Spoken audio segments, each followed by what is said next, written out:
Tantor Audio, a division of Recorded Books, presents The Wedding Dilemma by Mariah Ankenman. Narrated by Connor Brown. Chapter 1. Ma'am, the fire department is on the way. Remain calm and stay on the line with me. Tamsin Hayes clutched the cell phone tight to her ear, wincing as the movement pulled her sensitive skin. Thank you. She spoke into the phone, trying her best to remain as still as possible. Every slight movement caused the plaster paste that had hardened to a cement-like substance on her body to pull and tug at the skin and fine hairs covering her chest and stomach. She stared down at the offensively bright white cast covering the front of her from just below her clavicle all the way down to her belly button. How dare it look so innocent when it was literally baking her skin as she stared? She'd forgotten how hot casting made the skin. Among other things, she forgot. Thank goodness she'd only done a front casting and hand-wrapped the damn thing all the way around her torso. At least the 911 operator didn't laugh when she explained her predicament. This stranger on the other end of the call was her lifeline right now, because Tamsin was about 5 seconds away from a major freak-out. How could she have forgotten to put the oil on her skin before starting? She'd learned all the nuances of plaster casting in Art 101 her freshman year of undergrad. She'd never forgotten the oil before. It puts the lotion on the skin, or else it gets the hose again. The inside joke she and her classmates used to chant so they remembered to lubricate their subjects for safety's sake had flown right out of her head. Must be all the stress she'd been under lately. Tamsin had what her dad liked to call scattered artist brain. On the best of days, but over the past few weeks her focus had been stretched even thinner. Her father was about to get married, she was up for the day shift manager position at work, and she needed to complete a showcase of pieces to present to one of the city's premier art galleries. Hephaestus was one of the most popular art galleries in the Santa Fe Street Art District of Denver. The 10 hours a week she worked there learning about the art world more than made up for the crappy pay. At least this internship was paid. Winston, the owner of the gallery, loved supporting up-and-coming artists and had promised her once she got enough presentable pieces, he'd host a show for her. He even already approved her theme, the human form. An exhibit could be her big break into the art world, if she didn't first break her ribs trying to get out of this failed body casting piece. She wondered if George Siegel ever had setbacks like this. Is the front door unlocked? The operator asked, his voice calm and steady, the complete opposite to how Tamsin felt at the moment. She turned her head to glance at her front door, swearing as the slight shift of movement caused her skin to pull again against the hardened cast stuck to her chest. Shit, that hurts. Ma'am? The operator's voice rose an octave. Are you all right? I'm fine. As fine as one could be in her situation. Luckily, she hadn't locked her front door. No way could she get up and move the 20 feet to unlock the deadbolt. The emergency personnel would have had to break down her door, and since she didn't have the money to fix it, she was glad she'd ignored her father's "always lock your door even if you're home" advice today. The door's unlocked so they can just come right in. I can't really... It hurts too much to move. One of the reasons she called 911. After 10 minutes of trying to pry the thing off with her putty knife, tossing water on it to soften it, and smacking it with her fists, which did nothing to the cast, but left painful red marks on her knuckles, the plaster had hardened to the point that even a tiny movement shot bolts of pain all along her chest. She couldn't get off the couch to drive to the ER. She wished her roommate, Cora, was home. Cora was a NICU nurse and would probably know what to do, but her roomie was at work. At the hospital. How was that for irony? She'd been too embarrassed to call anyone else for help. Besides, what could her friends or her dad do that she hadn't already tried? Okay, the operator said, his voice back down to a calming tone. Don't worry. The firefighters will announce who they are, so just tell them they're allowed to enter. They should be there any... A sharp knock on the door took her attention away from what the man on the phone was saying. Then a voice shouted from the other side. Hello? Miss Hayes? Denver Fire Department. Oh, they're here. She let out a deep sigh of relief before shouting, "Yes! Come in, the door's unlocked!" Finally, this would all be over soon. Every moment this stupid white brick of a failed art project sat stuck to her chest, she felt it getting tighter and tighter. Might be a figment of her panicked imagination, but she wanted it off all the same. She thanked the operator and ended the call as her front door opened, and 3 of the biggest men she'd ever seen filed into her tiny apartment. They each wore those tan firefighter pants things with the neon stripes around the ankles, but they didn't have the matching coats on. No, these men had deliciously tight gray t-shirts hugging their every muscle like a second skin. Even the big red suspenders connected to their pants were sexy. Only a firefighter can make suspenders sexy. They swallowed up all the available space, looking like one of those calendars the department sold every year as a fundraiser. Big, strong, and sexy. Maybe it was the tight-fitting t-shirts that read Denver County Fire Department. Or maybe it was the fact that they were here to set her free. One of them, the tallest one standing in the back, had a large case in his hand that looked like some kind of medical kit. The guy next to him was a bit shorter and had sandy blonde hair, but it was the firefighter in front, the one who opened the door, who drew her attention. He stepped forward. "Ms. Hayes?" "Hello, handsome." The firefighter knelt in front of her. She nodded because she couldn't form words at the moment. She stared into the most beautiful brown eyes she'd ever seen, so pale they almost looked golden. His brown hair was short and slightly mussed. Not in an unkempt way, but in that charming, roguish way men managed to pull off. He had a long blade of a nose and a sharply cut jawline, but his lips were curved in the most charming smile. A smile that made her heart race, while at the same time putting her nerves at ease. It would be just her luck to have the sexiest firefighter in all of Colorado see her at her most embarrassing moment. Fan-freaking-tastic. "I'm Kincaid. How are you doing?" "I've been better," she said, finally regaining her composure and finding her voice. Kincaid let out a small laugh, the sound enveloping her like a warm, cozy blanket. Wow. If firefighting ever fell through, the guy could make a fortune with his own ASMR channel. "Why don't you tell us what happened?" Did she have to? She really didn't want to admit to her own foolishness, especially not in front of her personal fantasy come to life. Scratch that. If this were her fantasy, she and Kincaid would be on a private beach with cold drinks in their hands and nothing but the warmth of the sun on their skin. She began, knowing she had to give them the facts so they could help her. That was why she called, after all. "I'm working on a project for a possible upcoming art installation. It's a show entitled The Human Form. I'm doing a bunch of paintings, sculpture, and mixed media art pieces on the various parts of the human body and how each one represents a stage of human development and emotions. It's really a fascinating—" She trailed off, noticing the other 2 men still standing just beyond her open doorway duck their heads together and murmur something. Probably talking about the weirdo art lady who got herself stuck in a ridiculous plaster cast. "Sorry," she shrugged, then winced when the movement caused her skin to pull against the plaster. "I tend to ramble when I get stressed." Kincaid nodded. Completely understandable. "So you were making a—" "Molding," she answered when he gestured to the cast on her chest. "I was doing a plaster cast, and then I was going to make a molding from the cast. I've done it before, but this time I guess I've just been a little scattered or something, because I forgot to put oil on my skin before I put the plaster on, and, now it's stuck." "Ward," Kincaid said, turning his head to his fellow firefighters. The man holding the case came forward, kneeling beside Kincaid and placing the large plastic case on the floor between them. Kincaid reached out, placing one large warm hand behind her neck and his other on her lower back. "Okay," he said, his voice as calming as the 911 operators had been. "I'm just going to help you lay back on the couch so we can get a better idea of what we're dealing with here."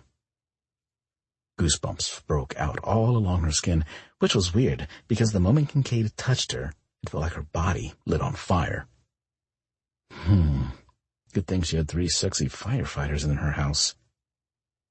There you go, Kincaid said, as he gently helped position her flat on her back on her couch. Now I'm just going to take a look. She winced when his hands moved to ever so slightly wiggle the plaster stuck to her body. Sorry. He gave her an apologetic smile. Okay. This thing is stuck on there pretty solidly. We have a cast saw, but I don't want to use it if the plaster is stuck to your skin. We need to loosen the cast first. Soak it? Ward asked. I tried that, she answered before Kincaid could respond. I tried getting it wet, prying it off, breaking it apart with my fists, but nothing has worked. Kincaid sat back on his heels. The other firefighter came over, closing her front door before joining his buddies. The 3 men crouched down around her couch. Tamsin didn't think she'd ever been surrounded by this much testosterone. It was a bit intimidating, but in a good way. She wanted to paint each and every one of these muscle-bound heroes, preferably in the buff. For artistic reasons, of course. It would go great with the theme of her show. We need something to loosen the adhesive from the skin, said the firefighter whose name she hadn't discovered yet, the blonde one. He was just as built and good-looking as the other 2. Tamsin had always had a thing for blondes, but as handsome as he and all the firefighters were, she found her gaze coming back to Kincaid. Something about him just called to her muse. Oh, the things she could sculpt staring at this man.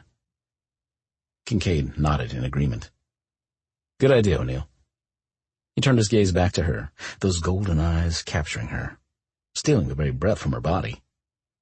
Or maybe that was the tightening of the cast. She really needed to get this thing off. Do you have any lubricant we can use? Tamsin's face flamed. Logically, she knew Kincaid meant grease or oil, but her lust-crazed hormones, that had been sent into a frenzy the moment she'd laid eyes on her sexy firefighter hero, heard the word lube and went to a very naughty place. Yeah, the word squeaked out of her. She cleared her throat and tried again. Yes, I have the oil I was supposed to use on my skin before applying the bandages. It's on the counter over there. She indicated with a nudge of her chin, too worried her hands would be shaking from embarrassed lust if she lifted her fingers to point. I already tried to pour oil down the cast, but I wrapped it in a way that there isn't any place for the oil to slip into. Because even though she was a scatterbrain, she was a very thorough scatterbrain. Kincaid rubbed his chin in thought, and Tamsin had to clench her thighs together to relieve some of the tension that deep, delicious sound created in her body. We could drill some holes in it, Ward suggested. Pour the oil in that way. Drill holes? Into the cast that was completely adhered to her skin? Her very puncturable skin? That sounded like the worst idea ever. It'll be okay, Miss Hayes, Kincaid said, grabbing her hand and squeezing. She glanced down to see her fingers shaking. Who could blame her? That Ward guy had suggested taking a power tool to her chest. Anyone would freak over that idea. It's Tamsin, she said, because if these guys were going to drill into her, they'd better use her first name. Kincaid smiled. Hi, Tamsin. I'm Parker Kincaid. Kincaid. Why did that name sound familiar? She had no idea, but damned if that smile didn't ease some of the panic rising in her throat. Right until Ward opened the case by his feet and pulled out a small, handheld drill. She sucked in a sharp breath, heart pounding so hard she hoped it would break the cast right off. Unfortunately, it didn't. Tamsin. Parker's deep voice brought her out of her fog of panic. She glanced up to see his steady gaze on her. Everything is going to be fine. I promise. Easy for him to say. He wasn't the one about to have a deadly instrument used in high school shop classes drilled into a very vulnerable part of his body. Squeeze my hand, he commanded. Worried any movement would increase her pain, she tentatively gave his hand a small squeeze. No pain. His presence must have calmed the pain receptors in her brain or something. Ward turned on the drill, pumping the trigger a few times while he inspected it, the high-pitched whirring sound catching her off guard. Panicking, she sucked in a sharp breath, gripping Parker's hand tightly, positive she was crushing the poor man's fingers, but he just smiled. as if this was a completely normal thing. Who knew? For him it might be. She bet first responders got all kinds of strange calls. Now, Parker continued, breathe with me. Ward is going to go extra slow, and if you ever feel uncomfortable or scared, just squeeze my hand and I'll tell him to stop, okay? She nodded, afraid if she opened her mouth nothing but sobs would escape. Parker gave a subtle tip of his chin, and Ward placed the drill against the cast on her chest, directly in the middle, right below her breastbone. Then slowly pressed the trigger. The bit whirled around and around at a snail's pace, tiny chunks of white plaster spinning around the bit and flying off in all directions. Good, Ward, Parker said, his eyes on his buddy, but his hand firmly clasped to hers. Now ease off a bit. Let's take a look. Ward removed the drill, and the two men glanced into the fresh hole. Tamsin, Parker glanced at her. I'm going to stick my finger in and see how close we are, okay? Good grief. Could the man stop saying inadvertently dirty things? Her mind was having a heyday between freaking out and horning up. She shut her eyes tight, muttering, Okay. All right, just another half-inch or so, she heard Parker say. Then the drill was back, the slow hum of the power tool wreaking havoc on her nerves. Good, Parker said. That's good. Stop there. Then she felt a slight pressure, the tug and snap of a few fine hairs, and then the rough pad of a finger against her breastbone. Her eyes snapped open, focusing on Parker's smiling face. There we are. See, Tamsin? No problem at all. She let out a shuddering sigh of relief. Ward drilled 2 more holes, slowly, with Parker stopping to check each one a few times. Then O'Neill, who had grabbed her oil from the kitchen, poured the liquid into each of the holes. Parker encouraged her to wiggle slightly to move the oil around in the cast. Then he grabbed a small saw, no bigger than her palm, turned it on, and started to cut away pieces of the cast. She almost cried with relief as each chunk came off, allowing her skin to breathe. Tamsin promised herself she would never be this forgetful ever again, no matter how much crap was going on in her life. As the firefighters pulled off the plaster piece by piece, a thought suddenly hit her. She wasn't wearing anything under this cast. She was 3 pieces of plaster away from Parker and the rest of this team seeing her boobs. Parker? Not glancing up from the saw that was inches away from her flesh, Parker answered her. Don't worry, Tamsin, we're almost done. Yes, that's what she was worried about. About that, she cleared her throat, glancing at the other 2 men before lowering her voice. I don't have anything on. Under the, plaster. Parker paused, saw stopping, his gaze coming up to meet hers as the implication of her words sunk in. Though she might have imagined it, she thought she saw a hint of heat fill those golden eyes, but it was gone in an instant. O'Neill grabbed a towel or blanket from his haze. The firefighter glanced around, then grabbed the kitchen towel hanging from the handle of her oven. This okay? O'Neill asked. That's great, Parker responded. O'Neill hurried back over and handed the dish towel to Parker, who then placed it over the last bits of plaster covering her chest. Okay, Parker said once the towel was firmly in place. Just a few more pieces and you're all set, okay? Tamsin nodded, anxious to have this whole embarrassing ordeal over with. As Parker finished sawing and pulled the last pieces free, she clutched the towel close to her chest. They all averted their eyes as she protected her modesty, except Parker, who had to watch what he was doing as he removed the plaster. He removed the last piece, covering her breasts, clearly getting a peek of the girls, but he made no indication or comment. A professional to the core.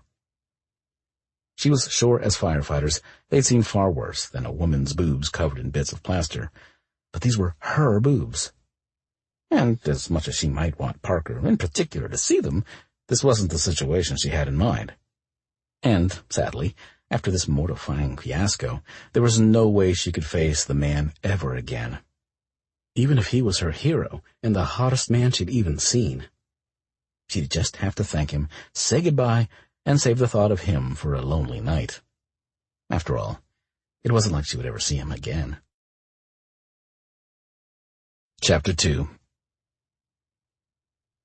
Parker grabbed another champagne flute from a passing waiter. He'd give his right arm for a beer, but his mother said beer was too crass for her engagement party, and since he needed something to take the edge off, champagne it was. The shit tasted terrible. Seriously, why do people celebrate with this bitter bubble water when they could grab a nice cold beer that also cost a hell of a lot less? The Brown Palace Club was filled to the brim with friends of his mother's, members of the charity organizations she worked on, and he assumed people who knew the groom-to-be. He recognized less than half of them. He didn't run in his mother's circles too much these days, and he preferred it that way. But this was a special occasion, so he donned his custom Indochino suit and dragged up all the knowledge of high society that had been drilled into him his entire life to paste a pleasant smile on his face. For his mother. Money tended to bring out the worst in people, like the last two assholes who'd dated his mother. "Hey, Parker," Finn Jameson, a fellow firefighter at Station 42, slid up to his side. "How's it going?" Finn's wife ran a wedding planning company with her two best friends, Mile High Happiness. It was why his blue-collar buddy was here among Denver's richest and snobbiest. Parker shrugged. "I'm in this stuffy-ass suit, drinking shitty champagne, trying to smile politely to a bunch of people I don't know, who are only here to get their picture in some society rag, when what I really want is to catch the Avalanche game at home, in my boxers, while drinking a beer." Finn laughed. "Wow. Tell me how you really feel, man." He was being an ass. He knew. But it was hard to put on a happy face when his mother announced her engagement to a man she'd been dating for only 6 months, whom Parker had never even met. It all stank, like the time the barber shop on Broadway burned down. Burning hair was the worst, and so was his mother naively going full steam into another relationship with a man she barely knew. He loved his mother, and he knew she was a grown adult and all, but the woman trusted people far too much. She didn't have the best taste in men either. Case in point, his dickwad of a sperm donor. "I'm just here to make my mother happy." Which was the truth, because as wary as he was about this Thomas guy, and as much as he lacked faith in his mother's choice of men, Parker loved his mom. He'd do anything for her, including looking into any man who tried to snake his way into her life. And checkbook. His mom could trust people all she wanted. Parker was here to make sure she didn't get taken advantage of. It's what any good son would do. "She looks pretty happy," Finn answered. Parker followed his friend's gaze to see his mother with her, he still couldn't think it without tensing, fiancé, laughing at something the guy said with a dreamy, lovesick smile on her face. Yeah, she seemed happy. But he'd met Thomas only once.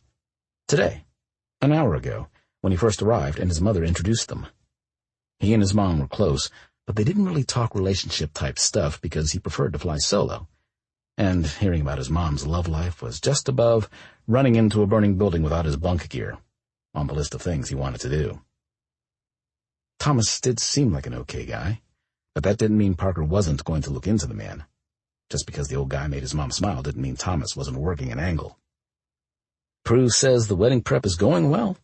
Your mom and Thomas seem to agree on most everything, and that, my wife informs me, is the sign of a long hauler." Parker had suggested Finn's wife's company to his mom when she told him about her engagement. His mom could have hired the most expensive planners in the state, but she loved supporting small businesses when she could. And the moment she met Finn and Prue's twins, his mother had fallen in love. Not that he blamed her. It was hard not to cater to every whim of Simon and Sasha Jameson. Those two were tiny kegs of adorable dynamite. The second they turned on the charm, boom. Suddenly you were giving them all the cookies in your lunchbox. Finn turned to face him. "I heard about the call you got last week. The woman stuck in some kind of cast?" He and Finn were currently on different rotations, but everyone at the station was pretty tight. You had to be. When you ran into burning buildings for a living, it was important that you trusted the men and women who had your back. "Plaster," he said. "Huh?" "It was a plaster cast," he answered. "She's an artist. Was doing some kind of art project thing, but forgot to use oil before she put the plaster on her skin." Finn whistled. "Damn. Sounds like that would have been a bitch to get off." It had been, but they managed. probably one of the top 10 weirdest calls he'd ever responded to, along with the time they had to saw a man out of a restaurant bathroom window when he tried to dine and dash, and the time they had to help remove a 55-pound weight from around a guy's penis when the man inexplicably tried to masturbate with it and instead got his junk stuck. People were ridiculous. But not Tamsin. A smile curled his lips thinking about her. Sure, the woman might be a little flighty, but all creative types were, right? Wasn't that kind of their thing? I figured it was some kid who got his cast stuck in something, Finn mused, taking a sip of his drink. Parker grunted. He'd thought that too, but it hadn't been a kid. It had been a smoking hottie with the brightest, bluest eyes he'd ever seen. Eyes a man could drown in. And dark, silky black hair just begging for his fingers to run through it. It had been piled on her head in a haphazard bun that looked sexy as hell. Made him wonder how long it was. Would it cover her breasts when she rode a man? Thinking of her breasts made Parker's body tighten. He adjusted his stance, wishing the fit of his suit pants was a little looser. Damn.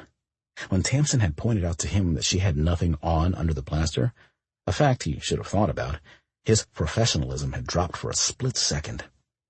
He hated himself for it. But for just a moment, when she mentioned her nudity, his mind had gone to places it had no business going. Parker had seen a lot in the 10 years he'd been a firefighter. Tamsin wasn't the first rescue he'd performed where bare skin had been a factor. He'd had to remove items of clothing for medical emergencies, pulled people half naked from their beds as fire consumed their homes, but he'd always maintained a strict professional barrier. It was his job to save people, often in their worst, most personal moments. But with Tamsin, he'd felt a spark, something he'd never experienced before while on a call. If he'd met her at a bar or in a coffee shop, it would have taken him less than 5 minutes to ask for her number. But he'd met her on the job, and her safety had been his responsibility. As much as he wanted to see her again, he wasn't a creep. Asking for her number would have been a supremely predatory move. That shit didn't fly with him. He knew there were assholes who took advantage of their position of power, and those people deserved to be locked in a cell and the key thrown away. So he and his fellow firefighters had helped Tamsin in the most professional manner possible. They'd offered to take her to the ER for a full checkup, but she'd declined, face bright red with embarrassment, saying she felt fine and promising to call her doctor for an appointment. He hoped she was okay, though follow-up care wasn't his job. As a firefighter, he got called to many emergency situations where they either saved the day or... He tried not to think too much about the other outcomes. Lucky for all involved, Tamsin's call had been easy, only slightly awkward, and he'd just have to put her in the vault in his mind where he occasionally wondered how his past rescues were doing. If fate was kind, maybe they'd meet again under less strenuous circumstances, but he doubted it. He wasn't that lucky. "Darling, there you are!" Parker turned to see his mother gliding over to his side. He had no idea how she did it, but the woman walked as if she floated on a cloud. Even in the designer heels he was sure were pinching her toes like hell, she sashayed around the room as if she wore nothing but the fluffiest of slippers. But as her son, he knew that infinitesimal tightening around her smile meant her dogs were barking. "Mother," he leaned over to place a kiss on her cheek as was expected, whispering in her ear, "You should take those ice picks off and slip on some flats." She arched one perfectly sculpted brow. "Parker Kincaid, my dear friend at Lavelle custom-made these shoes, and I promised I would show them off to all my friends." Mimicking his mother's pose, he arched one slightly bushier brow back. "Uh-huh. And what's Lavelle's real name?" He would call her expression a scowl, but his mother would never allow such a gloomy emotion at one of her parties. "His name is Lloyd, and he has true talent, but he didn't feel his name would open many doors. I tried to tell him his skill would speak for itself, but he insisted on a pseudonym. We all know how snooty those fashion people can be to new talent trying to get a foot in the door." "Good thing he has your feet then, I suppose." She smiled, patting him on the cheek. "Exactly, darling. I'm simply helping a friend." Like she always did, Victoria Kincaid had a soft spot for the underdog. Whether it was a struggling designer trying to make it in the fashion world or a charity that needed funding, his mother was always there to lend a hand or her checkbook. And he loved her generosity, but sometimes it got her taken advantage of. Which is why, no matter how much she insisted her fiancé was a good guy, Parker would be withholding his judgment until he'd checked Thomas out. Thoroughly. "Oh, Finn," his mother exclaimed, as she spotted him standing next to Parker. "I can't tell you how grateful I am for Prue and her company handling all these wedding details. They've been an absolute dream to work with." Finn inclined his head. "Thank you, Ms. Kincaid. I know she and her business partners appreciate your entrusting them with your special day. They certainly enjoy working with you." "Oh, please, call me Victoria. After all, I've asked Prue if your lovely little ones would be our ring-bearer and flower girl, so I'm practically their pseudo-grandmother." She sent a pointed look Parker's way. "Since it seems this might be the only way for me to get any grandchildren any time soon." Finn let out a laugh. Parker didn't see what was so funny. He wasn't even dating anyone, and his mother was digging the grandkid knife into his chest. "But I didn't come over here to talk about my son's disappointing ventures in the world of romance." Ouch. From his own mother. "I came over because Thomas's daughter just arrived, and I want you to meet her, Parker." The guy had a daughter? This was exactly what Parker was afraid of. Just how much did they know about him? And why hadn't his mother told him he was getting a new stepsister? "Calm down, dude. Everything isn't always about you." Yeah, he knew that. But his mother was so tight-lipped about her fiancé. In the 6 months she'd dated Thomas, she hardly ever discussed him with Parker, and he had no idea the guy had a kid. How old was she? What happened to her mother? Were they divorced? Was he a deadbeat dad who left a pregnant girlfriend high and dry? Probably not the last one, considering the kid was here. Still, Parker had questions, a lot of them, and he sure as hell was going to get some answers. "If you'll excuse us, Finn," his mother said, taking his arm. Finn nodded. "Of course, Victoria. I'd better go call my folks and make sure the kids aren't driving them up the wall." "Oh, I don't think any grandparent would ever think that about their grandchildren. They're such blessings to those who have them." Another pointed look sent his way. Finn smothered his laughter with his hand while Parker walked away with his mother, mouthing to his buddy all the ways he was going to get back at him once they were on shift together again. Why was his mom harping so hard on grandkids anyway? Maybe it was the upcoming wedding tugging on her emotions, or all the visits she'd had with Finn's twins over the past few weeks. Whatever it was, he didn't like it. His life was fine the way it was. He didn't need a wife and kids to look after. He had his hands full with his mother at the moment. Maybe her new stepdaughter could give her grandbabies, if the woman was old enough. She hadn't arrived with her dad, so she was probably an adult, right? Unless her mom dropped her off. Damn, he really needed to find out more about this guy. They walked across the clubroom floor, his mother smiling and accepting congratulations and well wishes. Time to put on a happy face while meeting his new stepsister. One big, freaking, happy, blended family. He snorted. Yeah, right. "Do you need a tissue, darling?" Mom turned a concerned eye on him. "Are you getting sick?" "No, Mother. It was only a tickle. I'm fine." Just contemplating all the ways he could protect his mother while beating a hasty retreat from this nightmare. Her eyes narrowed but softened a moment later when they reached her fiancé. Parker guessed Thomas was in his early 60s, judging by the dark hair graying at his temples and crow's feet around his eyes. His suit was nice, but nothing special, like the sea of a bespoke they were swimming in. Parker's suspicions pinged. He wouldn't be the first guy to go after Victoria Kincaid for her bank account. "Vicky, you're back." The man's eyes brightened, a smile lighting up his face. He appeared to care for Parker's mom, but looks could be deceiving. "Yes, dear, and I brought Parker with me." "Wonderful." Thomas turned to speak to a small woman with long, dark hair falling to her mid-back in some kind of intricate braid, currently snagging a champagne flute from a passing waiter. "Pumpkin, I want you to meet Parker."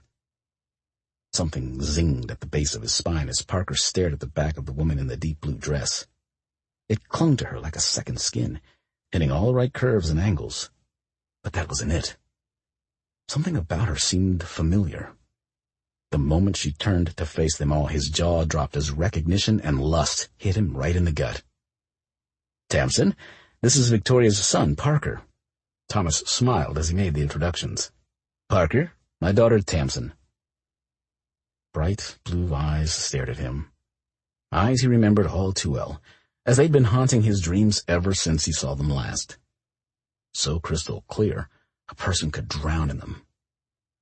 He'd been hoping to get the chance to see them again. To see her again. His heart literally skipped a beat before pounding a rapid rhythm in his chest as his body tightened at the sight of her. But then the reality of the situation came crashing down around his head.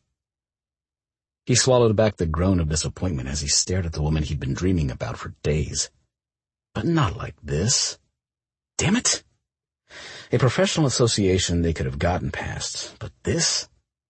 They were going to be connected forever, or however long his mother's marriage lasted. He couldn't hook up with someone he'd see at every holiday, birthday, family dinner. This was a nightmare. Still, he couldn't deny the zing of excitement burning low in his belly at seeing her again. But why did it have to be here? Like this? He held in a frustrated sigh. Fate was a bastard.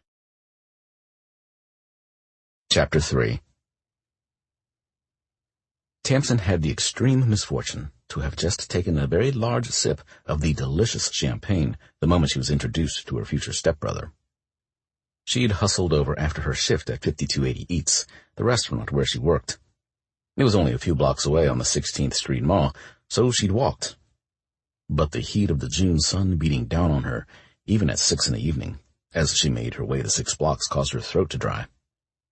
Parched, but already late to her father's engagement party, she'd hurried up to the club room, found her father, and gratefully took a gulp of the heavenly-looking drink. She'd been so excited to meet Victoria's son, and nervous. First impressions were key, and she didn't want to do anything to upset her father's happiness with Victoria. She'd only met his fiancée once before, but the woman seemed very nice, if slightly intimidating. The money stuff. With her art gallery job, Tamsin was used to serving rich people, not being related to them. She was terrified she might use the wrong fork at dinner and be shunned or something.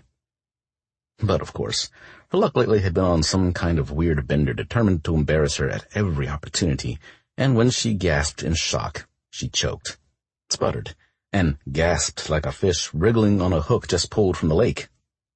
"Tamsin Pumpkin?" Her father gently pounded her back with concern. "Are you all right?" "I'm fine," she squeaked out as the coughing subsided. Her eyes watered, and she blinked them dry. Taking a deep breath, she cleared the last of the congestion from her throat and smiled.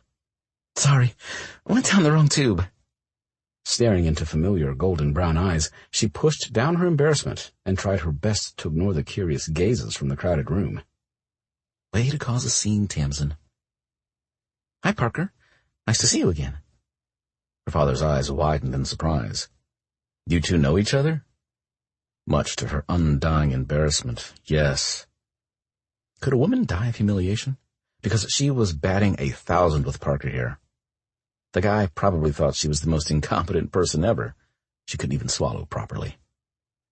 Okay, the first awkward encounter was all her. She'd claim it. But today was partially on him.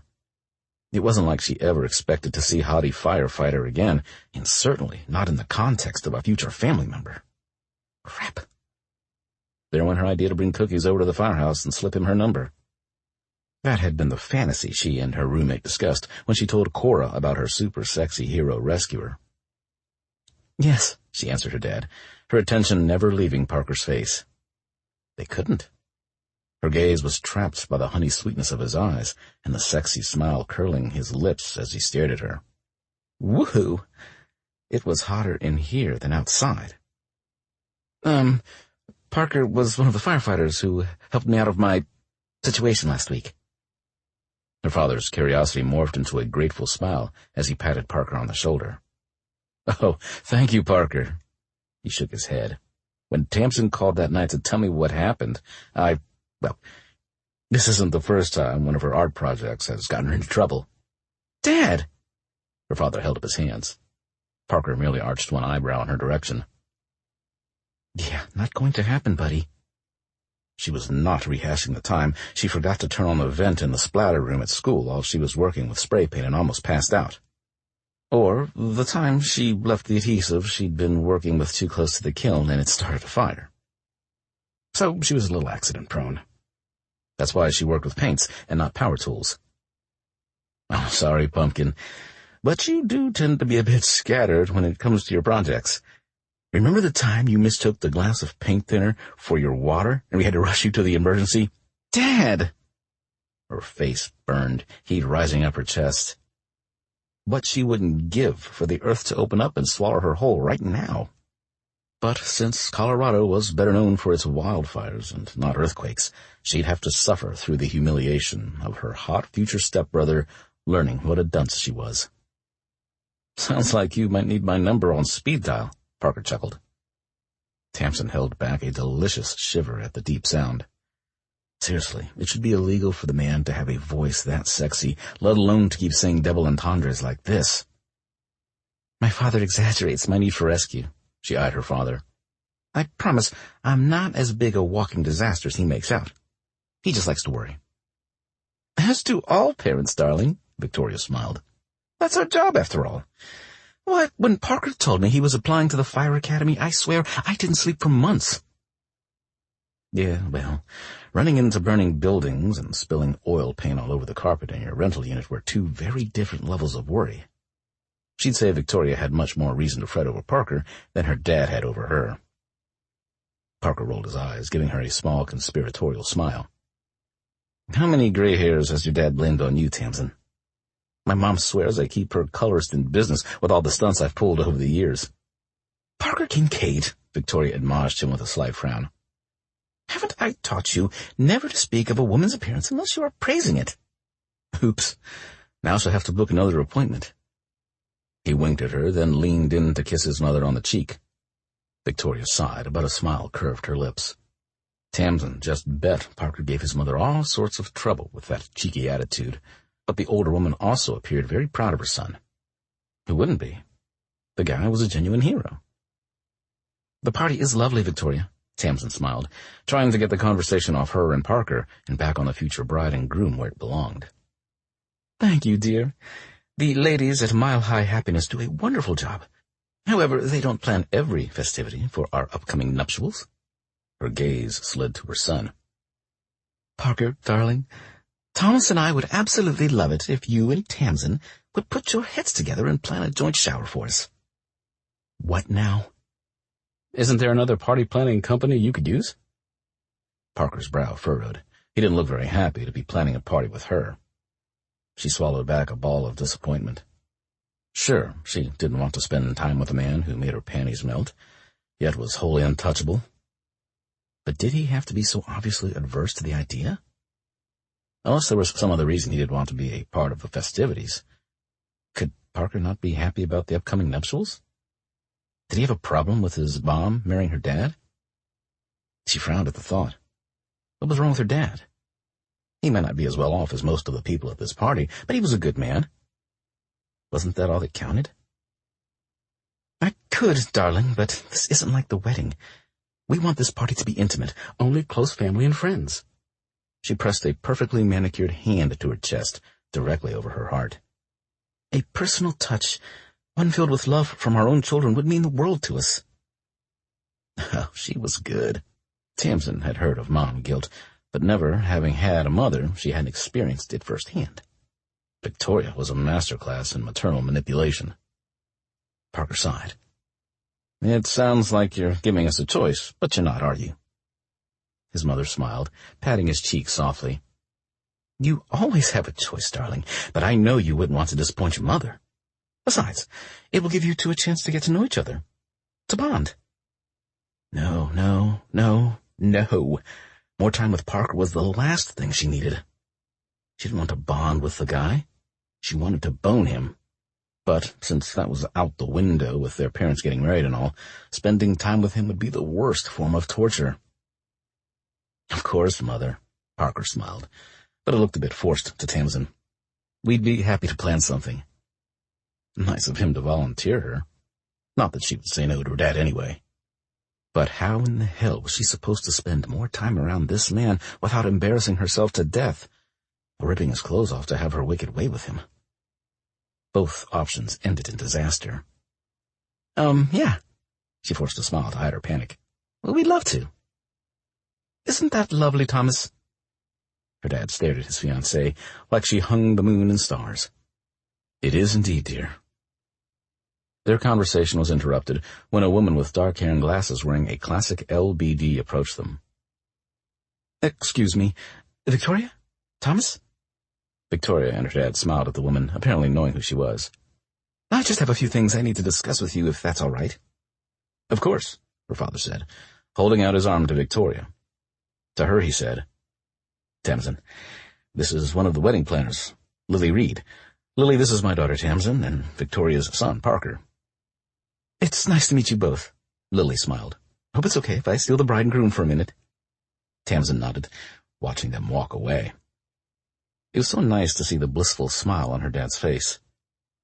She'd been worried about him ever since she moved out a few years ago. She knew she needed to start her own life, but she felt guilty about leaving her father all alone. Now he was getting a wife, and Tamsin was getting a stepbrother? She supposed so, but did people really count the adult children of their parents' new spouse as a sibling? They'd see each other at family functions, but it wasn't like they were really going to be brother and sister. Still, the whole thing made all of the naughty things she wanted to do to Parker move firmly into the "it's too complicated" box. What if they tried something, and it didn't work out? Damn it. Parker stood there smiling at her, his devastating grin causing a million butterflies to let loose low in her belly. Down hormones. Life so wasn't fair. So, Tamsin, how are you doing? Completely mortified and ready to crawl into a cave for the next 5 decades? Great! He chuckled at her overly bright response. Inwardly groaning at her continued stellar impression, she tried to go for mature and sophisticated. It's great to see you, though I really didn't expect to ever run into you again, let alone here, and in the context of being my future stepbrother and all. Kind of a small world when you think about it. I mean, Denver isn't the biggest city, but who would have thought the guy who helped to rescue me would turn out to be the son of my dad's fiancée, and... She trailed off as she noticed Parker's eyes widen. Crap. She'd gone off on a tangent again, hadn't she? Nerves tended to make her mouth run away with her brain. Most people zoned out after a few of her rambling sentences, but Parker's eyes held a glint of laughter. If she couldn't impress him, at least she amused him. That was something, right? Clearing her throat, she willed her anxiousness to settle the hell down. I wanted to thank you again for helping me the other day. I've cast dozens of models, and I still can't believe I forgot to put the oil on. She gestured to her chest, which thankfully had not suffered any long-term ill effects. Just a few days of her skin color resembling the boiled crab legs they served on Thursday nights, and a bit sensitive to touch. Not that anyone was doing any touching lately anyway. Parker's eyes followed the movement of her hand, the golden depths sparkling with heat as his gaze settled over her chest. That was the horrible moment Tamsin remembered, that while helping her, Parker had inadvertently seen her breasts. Oh, my God. My future stepbrother saw my boobs. Was this seriously happening to her right now?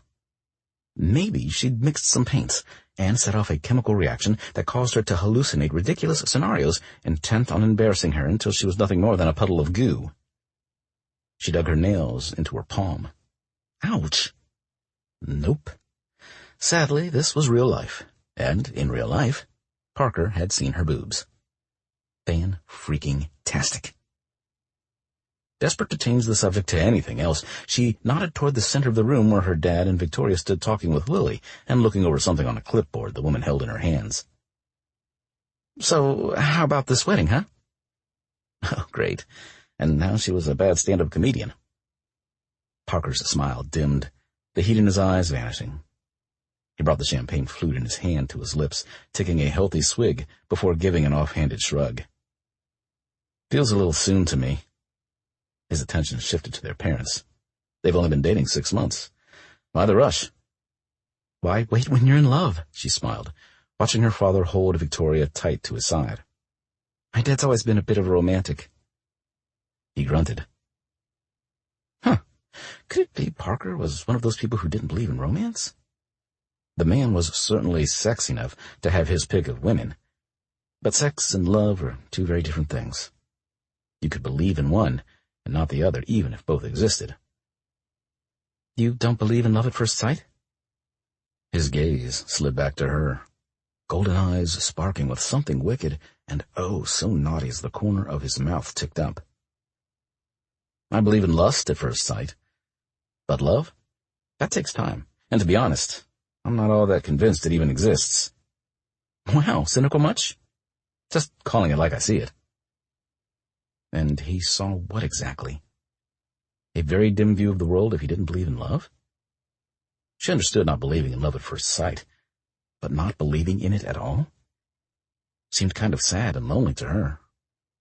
Well, my dad has always been a big old softy, romantic to the core.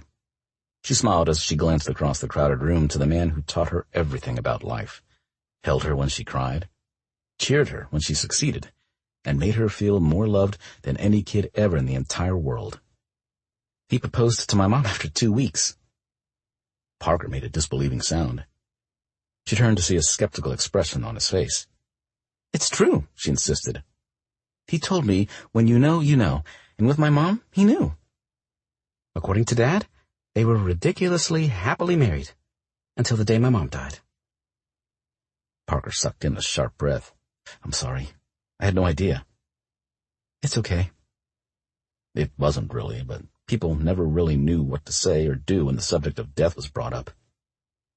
It happened when I was 3, so I really don't remember much. But Dad stayed single for the next 15 years. He didn't date anyone until I graduated from high school, and even then it wasn't much. Sometimes she wondered if the years of grief and loneliness she witnessed, despite her father's attempts to hide it from her, were worth the years her parents shared together.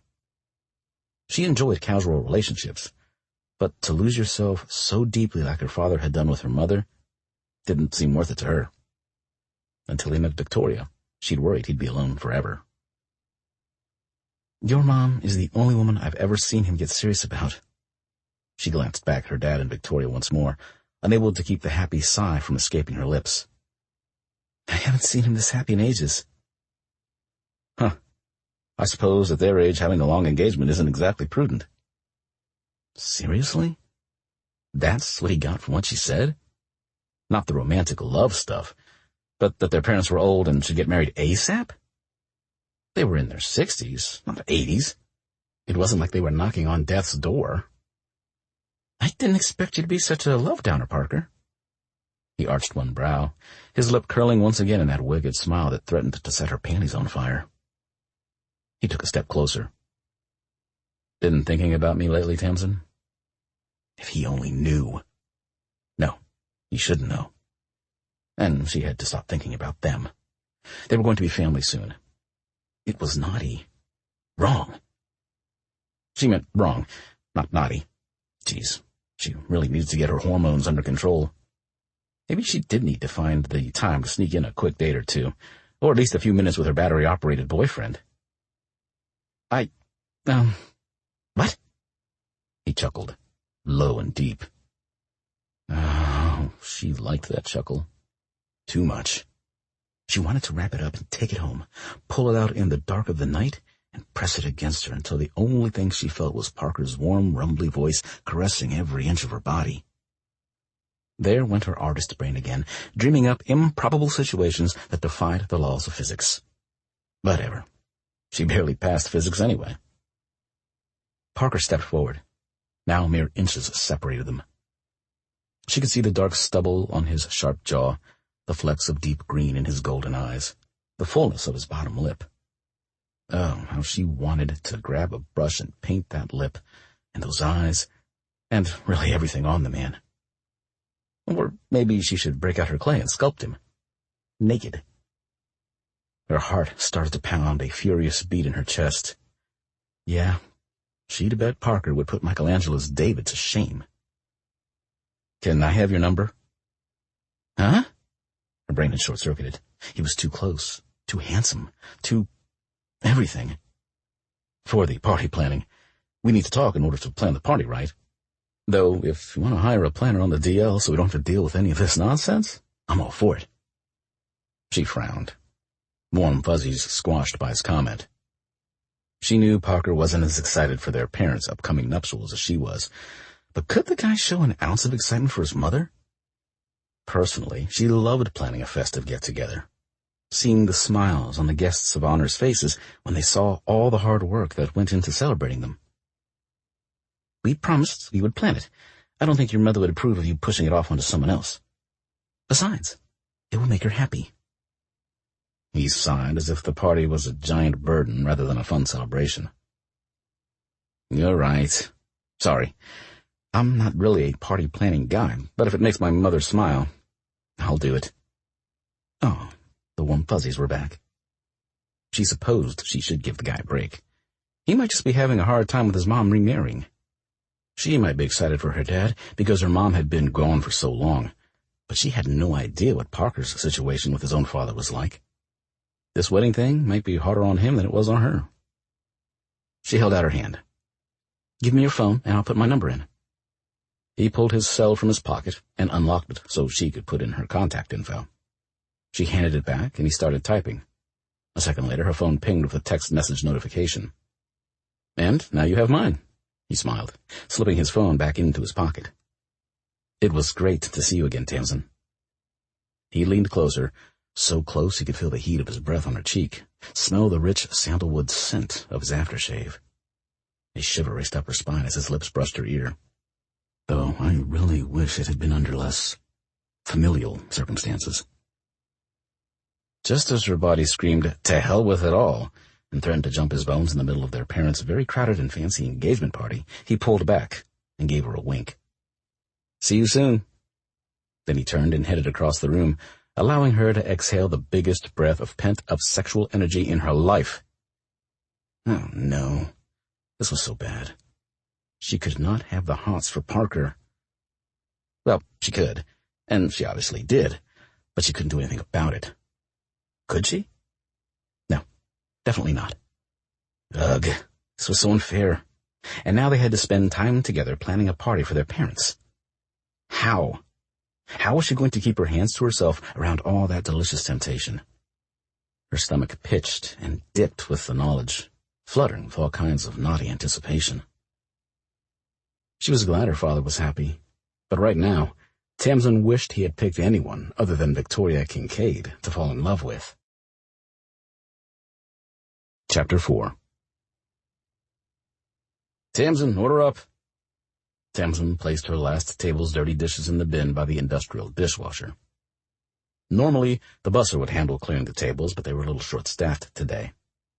Lucky for her, her co-workers were awesome, and everyone was willing to pitch in when needed. She hustled over to where her table's food waited under the warming lamps. Thanks, Ty. The chef smiled, gracing those deep, dark dimples that made half the women and men in Denver lose their clothes. But Tamsin preferred to avoid any drama due to ill-conceived crushes on the job. She didn't have time in her life for dating right now anyway. She brought the meals out to her table, who were, thankfully, very pleasant and easy customers. The lunch rush had lulled, and there were a few hours until the dinner crowd came in. After her last table left, she headed to the back to catch up on some side work. Rolling silverware wasn't the most exciting of activities, but at least she got to sit down while doing it. She winced as the pressure finally lifted from her feet. Though she liked her job just fine, she wished she were in the studio today. The truth was, she always wished she were in the studio, or her apartment, or anywhere she could pick up a paintbrush or charcoal or a lump of clay. If only art paid the bills. She sighed. Someday it would. She knew it. All she had to do was work hard and keep creating. Her big break was just around the corner. She could feel it. Hey, Tamsin. She glanced up to see her coworker Jade stroll in with an armful of dirty dishes and a half glass of lemonade filled with wadded-up napkins. People were gross and didn't tip nearly enough for the crap servers had to put up with. Hi, Jade. How's it going? I'd be better if the campers at table 7 would leave, and the douches, who graced me with a giant mess at table 2, would have left a fucking tip. Yep, people sucked. Want me to go hurry Seven along? Campers were the worst. They ordered a meal, or sometimes just a drink, and sat yammering on for far longer than should be humanly possible. Nah, Jade waved away her offer. They've paid and it's quiet out there, so it's not a big deal. Sliding in by Tamsin, a bright sparkle in her dark brown eyes, Jade grabbed a set of silverware and a pile of napkins, rolling along with Tamsin. Besides, I want to hear how the party went last night. It was great. The appetizers were delicious. The champagne was free. Best kind there is. They clinked forks in agreement before continuing to roll. My dad looked really happy, and Victoria is really nice. If not a little upper crust, but she didn't hold that against the woman. If she didn't mind the socioeconomic gap between her and her future husband, why should Tamsin? And she has a son. Nerves fluttered in her stomach. The totally inappropriate and wickedly naughty dream she'd had last night involving Parker and his fire hose rose up in her mind.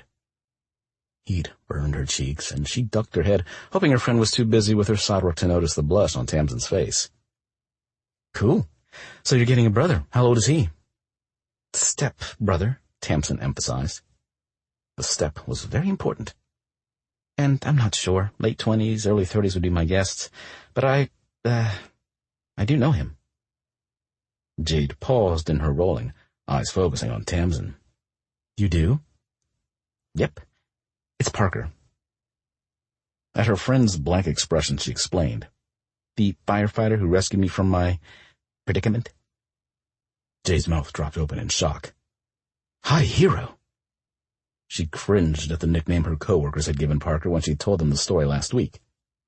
Yeah, she might have mentioned a time or 20 how good-looking he was, but did they have to give him such a silly moniker just to embarrass her? Duh, you gave them the ammo, Tamsin. No mercy in the service world. Hottie Hero is going to be your brother? Step-brother? Again, a very important distinction. Jade's lips rose in a wide grin, laughter escaping as she patted Tamsin on the cheek. Oh, sweetie, I am so sorry. That sucks so much for you. But on the bright side, now you can introduce him to me. You can't hook up with my future stepbrother. One dark eyebrow rose as Jade crossed her arms over her chest. And why not? Is he seeing someone? Married? She had no idea. She barely knew the guy. I don't know, but he's going to be my... She had to swallow past an uncomfortable lump in her throat. Family. Kind of. It'd be weird. Weirder than you having the hots for your new brother? Step. He's my future stepbrother. We're not living together. The only time we'll see each other is at family functions. No creepy incest vibes. And anyway, who said I had the hots for him? Jade snorted out a laugh. You did. The other day when you told me how awkward it was that your nipples got all stiff and happy when he was saving you from the plaster disaster. She covered her burning face with her hands, muffled, mortified words coming out between her fingers. Oh, my God. I am never telling you anything ever again. Relax, girl. Jade took pity on her, nudging Tamsin with her hip before returning to her rolling. I'm just messing with you. Besides, I have another date with Hella Hot. Wait, Jade was going out with a supervillain? Who?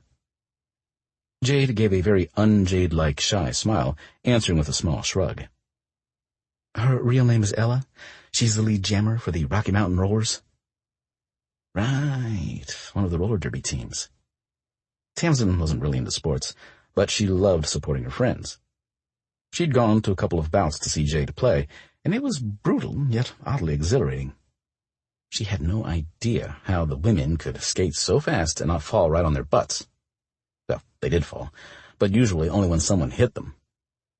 She was still iffy on how the game was played, but she knew enough to know the Rocky Mountain Rollers were the rivals of Jade's team, the Lodo Maniacs. Why, Jade, she teased, fluttering a cloth napkin at her friend. Are you telling me you're consorting with the enemy? Is this a case of skate-crossed lovers? Shut up. Jade tossed a napkin at her, but the smile on her face grew. We're just having fun, nothing serious. famous last words from every rom-com Tamsin had ever seen, and she'd seen a lot. At least one of them was getting some action. The last time she had anything resembling fun in the romance department was far too long ago for her liking. But dating required time, and between the restaurant, her internship at the gallery, and finding those precious spare moments to work on her own creative projects, she had little to zero energy to hit the dating scene. Plus, every guy she'd started dating tended to get to a point where they wanted more. Tamsin wasn't a love hater, like Parker appeared to be, but she wasn't sure she wanted to go for all that happily ever after stuff. After all, she knew better than anyone that no matter how happy you were, life didn't guarantee an ever after, and she wasn't going to risk her heart like that, the way her dad had. Her entire life, watching the way he missed her mother with a melancholy heartache he always tried to hide, it kind of put a damper on the whole true love forever idea in her mind. But now he's with Victoria. True, but 2 decades of loneliness and misery sounded like hell. No thank you. She'd stick to fun temporary times. Maybe she should download one of those hookup apps. Swipe right for some sexual release. She'd never really been all that good at sleeping with random strangers. To each their own. But Tamsin liked to know a guy for a bit before she hopped into bed with him. It was the artist in her. She had to feel that connection. Her phone pinged with an incoming text message. Even though they technically weren't allowed to check their phones at work, their manager didn't care as long as it wasn't in front of the customers. Tamsin reached into the small black apron tied around her waist and pulled out her phone. "You're his hottie stepbrother asking for a date?" Jade baited. "Stop it and no. It's Cora asking if we're all still on for a pub quiz tonight. She found a potential replacement for Cap Hill Bar." "I'm in." Jade leaned around the corner to shout into the kitchen area. "Hey, Ty, Nico, you guys up for trivia tonight?" The cooks shouted their agreement, so Tamsin texted her roomie back a thumbs up. Her trivia team, the Lumber Snacks, had a winning streak to uphold. They used to attend a pub quiz at Cap Hill, and since it closed its doors, they'd been looking for a new spot. None of the bar's quiz times had worked out with everyone's schedule, until Cora discovered City Tavern had the same time slot Cap Hill used to. "I'll take these up to the host stand if you want to grab the refills for the salt and pepper," she told Jade, as she scooped all the rolls of silverware they'd finished into a clean plastic tub. "You got it." The rest of her shift went smoothly, with a busy enough dinner rush that kept her mind occupied with specials and cocktail orders. No time to dwell on frustrating predicaments of sexy firefighters who were soon to be family members. She cashed out, tipping the kitchen before pocketing a nice 110 in tips for herself. Maybe she could afford a call drink tonight at the bar instead of a well. After running to her apartment to meet up with Cora and change into their team's trademark plaid button-ups, she headed to City Tavern with her roomie to meet the rest of their team. The moment she stepped through the doors of the dimly lit bar, she felt a sense of rightness. It was intimate, but not too small. A dozen or so tables were scattered about the room, most of them filled with people hunkering down over sheets of paper, arguing over team names. There looked to be another room off to the right with a pool table and dartboard. Good. The last bar they tried had the dartboard in the main room, and every time she went up to turn the answer sheets in, she had to dodge flying missiles. A decent-sized bar took up most of the left side of the room, with a small jukebox tucked in the corner, currently off because trivia started in 10 minutes.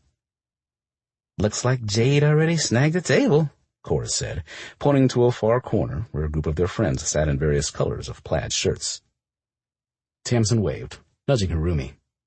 "You go sit and I'll grab us the first round." "You sure?" "Yeah. You want a beer or rum and coke?"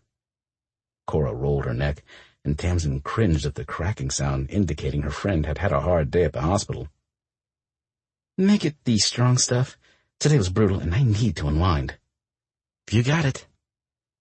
She made her way to the bar, grateful most of the trivia participants were already seated with their drinks. Nothing was worse than coming off a long shift, only to sink back into the chaos of a crowd. Once she snagged the bartender's attention, she ordered a rum and coke for Cora and a Sex on the Beach for herself. Yeah, she liked frou-frou drinks, and she wasn't ashamed. They were tasty. She paid, tipping very generously because of solidarity, and headed back to the table where her friend sat. As she moved through the small throng of people and tables, the person in the chair to her right suddenly pushed back to stand. She quickly pivoted to her left to avoid collision, but ended up hitting a solid brick wall. The drinks in her hands sloshed, threatening to spill the delicious alcohol meant to help them unwind from a hard day, but years of working in the fast-paced world of serving kicked in. A little shuffle and clever balancing, and the liquid righted in the glasses. Only a small drop spilled over the side of her drink and rolled down the glass. "Impressive, Tamsin." Uh-oh. She knew that deep, rumbly voice. She turned to the brick wall, which turned out not to be a brick wall at all, but the very hard chest of one Parker Kincaid. What the hell is he doing here? "Parker, what are you doing here?" He smiled, the sight making her thighs clench together. "Same thing as you, I imagine. Drinking and pub quiz." "You do pub quiz?" "Yep. The crew from the station goes every week." He motioned to a table full of buff-looking men and women. At least those of us not on shift. Well, this was just perfect. Here she'd been looking forward to a night out with friends to get her mind off the very man who just happened to be standing right in front of her. What the hell had she done to Karma lately for it to be such a bitch to her? "Oh, that's nice. Yeah, my friends and I go every week, too." He cocked his head. "Huh. I don't remember seeing you here before." "Oh, that's because we used to go to Cap Hill. But then it closed down, and we've been hitting up all the different bars trying to find the right fit. It's hard because a lot of us work odd schedules, and finding a night that works for all of us is tricky. We've been doing it for over a year now, and, not to brag, but we're really good, so we don't break up the team. And my roommate Cora found this place that holds trivia the same night Cap Hill used to, so it works out for everyone, and—" She trailed off when she noticed Parker's wide grin as he stared at her. And I rambled again. Sorry, I tend to do that when I get nervous. Curiosity lit his eyes. "Do I make you nervous, Tamsin?" "No," she lied through her teeth. "I just feel bad because I've been too busy to text you about getting together to plan our parents' party." He frowned at the mention of the dual wedding shower they were supposed to plan together. Jeez, what was this guy's issue with weddings? Maybe he was just weirded out by his mom getting married again. She'd admit it felt a bit strange to her, too, because she'd only known her father as a single man, but she was happy for him. Wasn't Parker happy for his mother? "It's been one day, Tamsin." He pasted that carefree smile back on his face. "I think you're off the hook, etiquette-wise." "I hope your team's prepared to get their butts kicked tonight," she teased, because she really didn't want to talk about their parents, weddings, party planning, or anything that reminded her of how off-limits this man was to her. His tongue came out to graze along his top teeth, and she had to hunch her shoulders, hoping her nipples weren't poking through her top. Good grief. One tiny glimpse of the man's tongue, and they were harder than diamonds. Perfect little turkey timers. Ding, ding. She was ready. "Your team is that good?" he asked. Dragging her thoughts away from the dirty, dirty gutter they were rolling around in, she lifted her chin. "The Lumbersnacks held the winning streak at Cap Hill for 6 months straight." He rocked back on his heels, shaking his head. "I'm sorry. Did you say the Lumbersnacks?" "Yeah." She pointed to her shirt, then indicated the table where all her friends sat, staring at her and Parker with rapt attention, not even trying to hide their nosiness. That was going to be fun when she got to the table. "Are you all woodworkers or something?" She shook her head. "No. We thought we'd capitalize on the hipster culture with a funny pun. What's your team called?" "Most Extinguished." She laughed. Of course it was. "I get it, because you're all firefighters." He tapped the end of her nose with a finger. "You got it." The simple touch sent a zing of electricity straight through her body all the way down to her good parts. If they ever touched in the way she fantasized, in the ways they did in her dreams, they'd start a fire even he and all the Most Extinguished members couldn't put out. "Well, I, better get over there." He nodded, winking as she moved to leave. "May the best team win." "Don't worry, we will." His laughter followed her all the way back to her table, where, judging by the eager expressions on her friends' faces, she was about to suffer the inquisition of the Lumbersnacks. Oh, boy. Tamsin set down Cora's drink and took a healthy gulp of her own as she sat, 5 sets of curious eyes all on her. She swore she could feel a 6th, and when she turned her head, sure enough, there sat Parker across the room, his hot gaze trained on her. When he saw her looking, he lifted his own drink and winked. Her entire core tightened, and she took another drink to cool off the suddenly skyrocketing temperature in her body. This was going to be a very long night. Chapter 5. "Hey, isn't that the woman we rescued from the Studcast call?" Ward asked as Parker took a seat beside him. Parker's gaze locked on Tamsin, sitting with her friends a few tables away. When she glanced his way, he gave her a flirty wink. Her blush sent a burst of lust straight to his gut. He shifted in his seat, hoping the reaction didn't show on his face. "Yeah, that's Tamsin." "That's great, man." Ward slapped him on the shoulder. "Now you can ask her out." "He can't do that," Diaz protested. "She's a call. That's totally inappropriate." Ward placed an elbow on the large table they were sharing, leaning in closer to Diaz. "No, she was a call, but now she's just a woman in a bar and we're all off shift. He can go ask for her number, and she's totally free to turn his ugly ass down." Parker snorted, lifting his beard to his lips. "Thanks, Ward." "Not everyone can be graced by the beauty gods, my friend." Now it was Diaz's turn to snort. "I think you need a new mirror, Ward. One that isn't so warped." Ah, the good old firehouse ribbing. The more everyone insulted you, the more they loved you. Some people might find it strange, but when you worked in a profession where you put your life on the line, you had to have coping mechanisms. And giving each other shit under the guise of affection was Station 42's way. But with Ward and Diaz, it always felt like something more. "Whatever, I'm sexy and I know it." Ward bobbed his eyebrows at Diaz, who brushed him off, but Parker saw the tiny smile at the corner of her lips.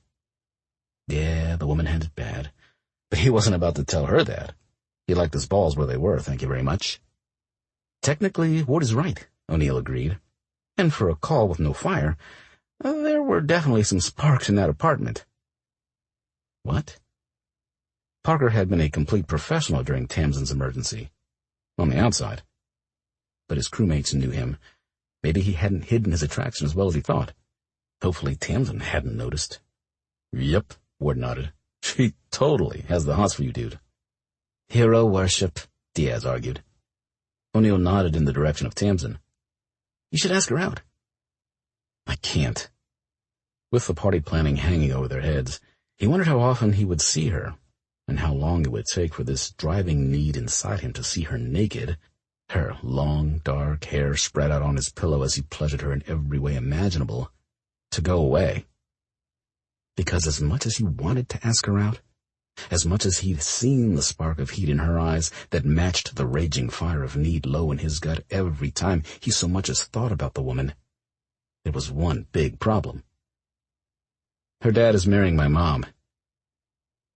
A hushed silence fell over the table. It lasted a full minute, until Ward opened his mouth and said with a smart-ass grin, "Hot for my stepsister. I think I've seen that film." The table erupted in a chorus of groans. Diaz smacked Ward's chest with the back of her hand. "Ow!" Ward rubbed the offended area. "What was that for?" "For having the maturity of a 12-year-old. Parker tipped his drink to Diaz, who nodded back. The MC got on the mic, announcing the start of trivia. Everyone settled down, pencils poised over their answer sheets to write down their guesses to round one questions. Parker's head wasn't in the game. It was 20 feet across the room, with a dark-haired beauty who, thanks to his mother, was now completely off limits. Or was she? It wasn't like he was thrilled about his mom marrying Thomas, a guy she'd known for less than a year. A guy who appeared to be on another income tier compared to his mom. He remembered his mom said something about Thomas working at a library. That couldn't pay much. Not that Parker had anything against working-class guys. Hell, he was a working-class guy. With a sizable inheritance he rarely touched. But he was wary, and rightly so, about any man who got involved with his mother. It wouldn't be the first time someone wooed Victoria McMillan Kincaid for her money. There was Charles, who told his mother he was some fancy oil tycoon, Turned out, after Parker had his PI do some digging, dear old Charles had been kicked out of the family and the oil business due to his gambling problem. His mother had been just another mark in a long line since his family had cut him off.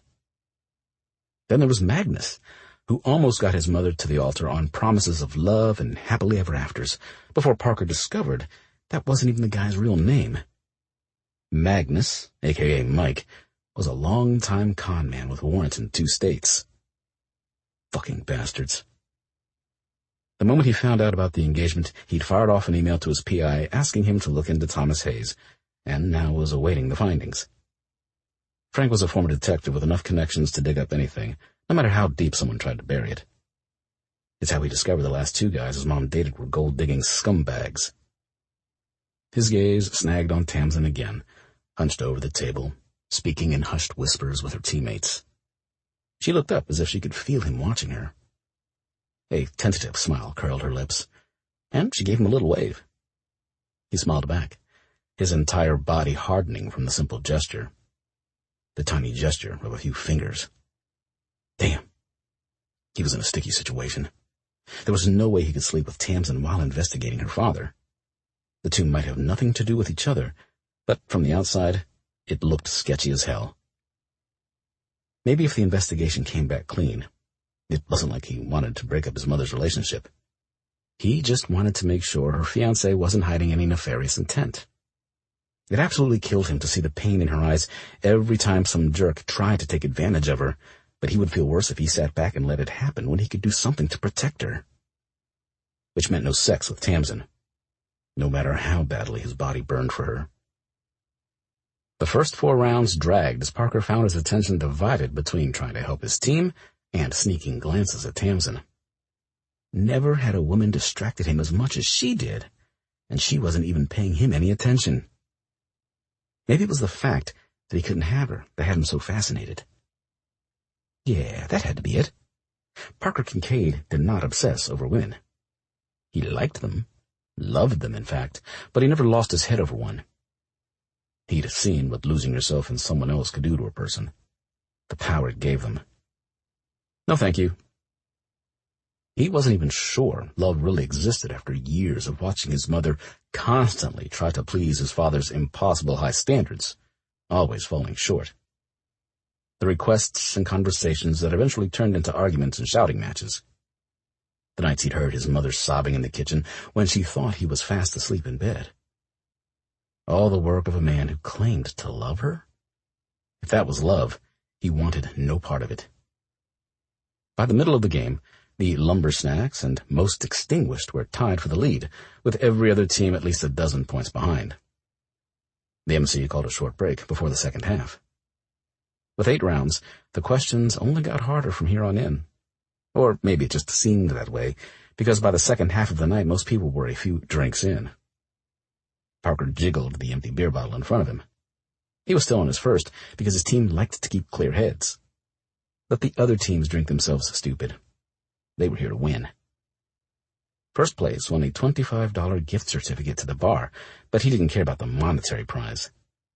It was all about the bragging rights. Which was why he found it so confusing when every time Tamsin's team scored more points, a small part of him secretly cheered her on. Ward stood, motioning to everyone at the table. I'll grab the next round. Diaz, you want to split some nachos? Ward and Diaz had come to trivia fresh off shift, unlike O'Neill and him. Sometimes the hunger took a few hours to hit. As long as you're not cooking them, I'll eat them. Diaz smiled up at Ward, a wicked glint in her eyes. Oh, ha-ha. Don't quit your day job. Ward headed off to the bar to put in their order, while O'Neill stepped outside to take a phone call. Parker turned to Diaz. Kicking the puppy awfully hard today, Dee. She stared after Ward, who stood at the bar patiently waiting his turn. Got called to a traffic accident today. Her jaw clenched.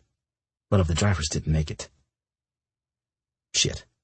Fatalities were the hardest calls. It was a hazard of the job that you never got used to. And another reason he and a lot of his fellow firefighters preferred to keep their status in singledom. Navigating a relationship with such a dangerous career was tough. Still, some of them managed to have families. Finn had Prue and the twins. Turner and his husband were looking to adopt.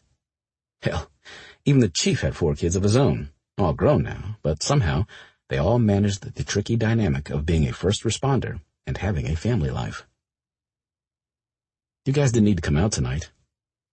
Now they looked back. Ward had been kind of tense since he arrived, and the guy had been drinking soda, not beer. Shit. That should have been a big neon sign indicating something was off. Diaz shook her head, eyes still trained on Ward. You know Ward. If I treated him with kid gloves, he'd bite my head off and tell me to shove it up my ass. Better to act like normal and let him process in peace. That was certainly true. First rule of being a firefighter. When the shit gets tough, you hold it together until you can break down in private. I'm gonna hit the head. He stood. She lifted her drink, which he just now noticed was also soda. I'll keep the table from floating away. He chuckled at her weird sense of humor. He'd liked Diaz, and everyone he worked with at the station. Which was why it sucked so much whenever any of them had a bad call. When one of them suffered, it felt like they all did. But no one wanted to talk about it because it didn't take the pain away. Somehow it only seemed to amplify it. So they joked and teased to show they had each other's backs. Who needed a family when you had the firehouse? Coming back from the restroom, he passed by the women's bathroom when suddenly the door swung open, right into his face. Parker skidded to a halt, but it didn't stop the hard oak from slamming right into his forehead. Son of a bitch! He heard a soft gasp, and the door swung back to reveal a horrified Tamsin. Oh my God, Parker! I'm so sorry, I didn't know anyone was there. I swear, I just nudged it open with my hip. I must have bumped it too hard. I don't like touching door handles because, gross. There's like so many germs on those things. Seriously, the amount of people who don't wash their hands and then get their grubby bacteria-infested mitts on all the door handles of the world would surprise you. I read this article once that said thousands of microbes are living on... Tamsin. He held up a hand to stop her adorable, but headed into disturbing ramblings.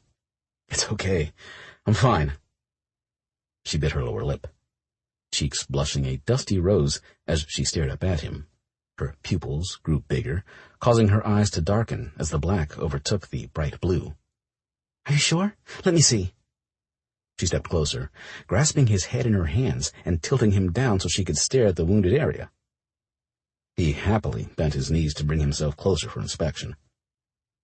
Her warm, soft hands set his body on fire, sending signals straight to his dick to wake up for fun time. He willed the eager appendage to stand down. That wasn't what this was, but he couldn't stop the feeling of absolute enjoyment coursing through him at her touch. This close, he could smell the aromas of acrylic paint and greasy hamburgers wafting from her skin and clothing. It was an odd combination, but somehow on Tamsin, it worked. He noticed how blue her eyes were. Not a speck of green or brown in them, just pure, pale blue, like a summer sky without a cloud in sight. She also had a faint smattering of freckles running across the bridge of her nose, and those lips, full and pink, just begging for him to taste them. He was so close. All he'd have to do was lean in another inch or so, and he could...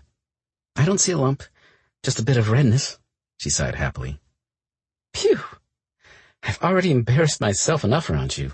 No need to add giving you a concussion to the mix. He pulled back, grateful she interrupted his wayward thoughts before he could do something outrageous like act on them. Yeah, I'm super grateful I'm not kissing this beautiful woman right now. You guys are pretty good, he said, leaning back against the wall to put as much space as possible between them in the tight hallway. It didn't help much. She scoffed, cocking out a hip and placing her hand on it. Good. We're destroying you. Oh, so she liked smack talk. Last time I checked, the scores were tied. Only because we're going easy on the heroes. It's a courtesy that ends now. A wicked smile lit her face. Little tip, we always crush it in the last half of the game. The same way you all crush paper towel logo wear? He reached out to tug on the tail end of the flannel, knotted at her waist just above the black leggings that were hugging every dip and curl of her legs and ass. Not that he'd been staring. Much. I look adorable, and you know it. He grinned at her sass. I was going to say hot as hell, but adorable works too.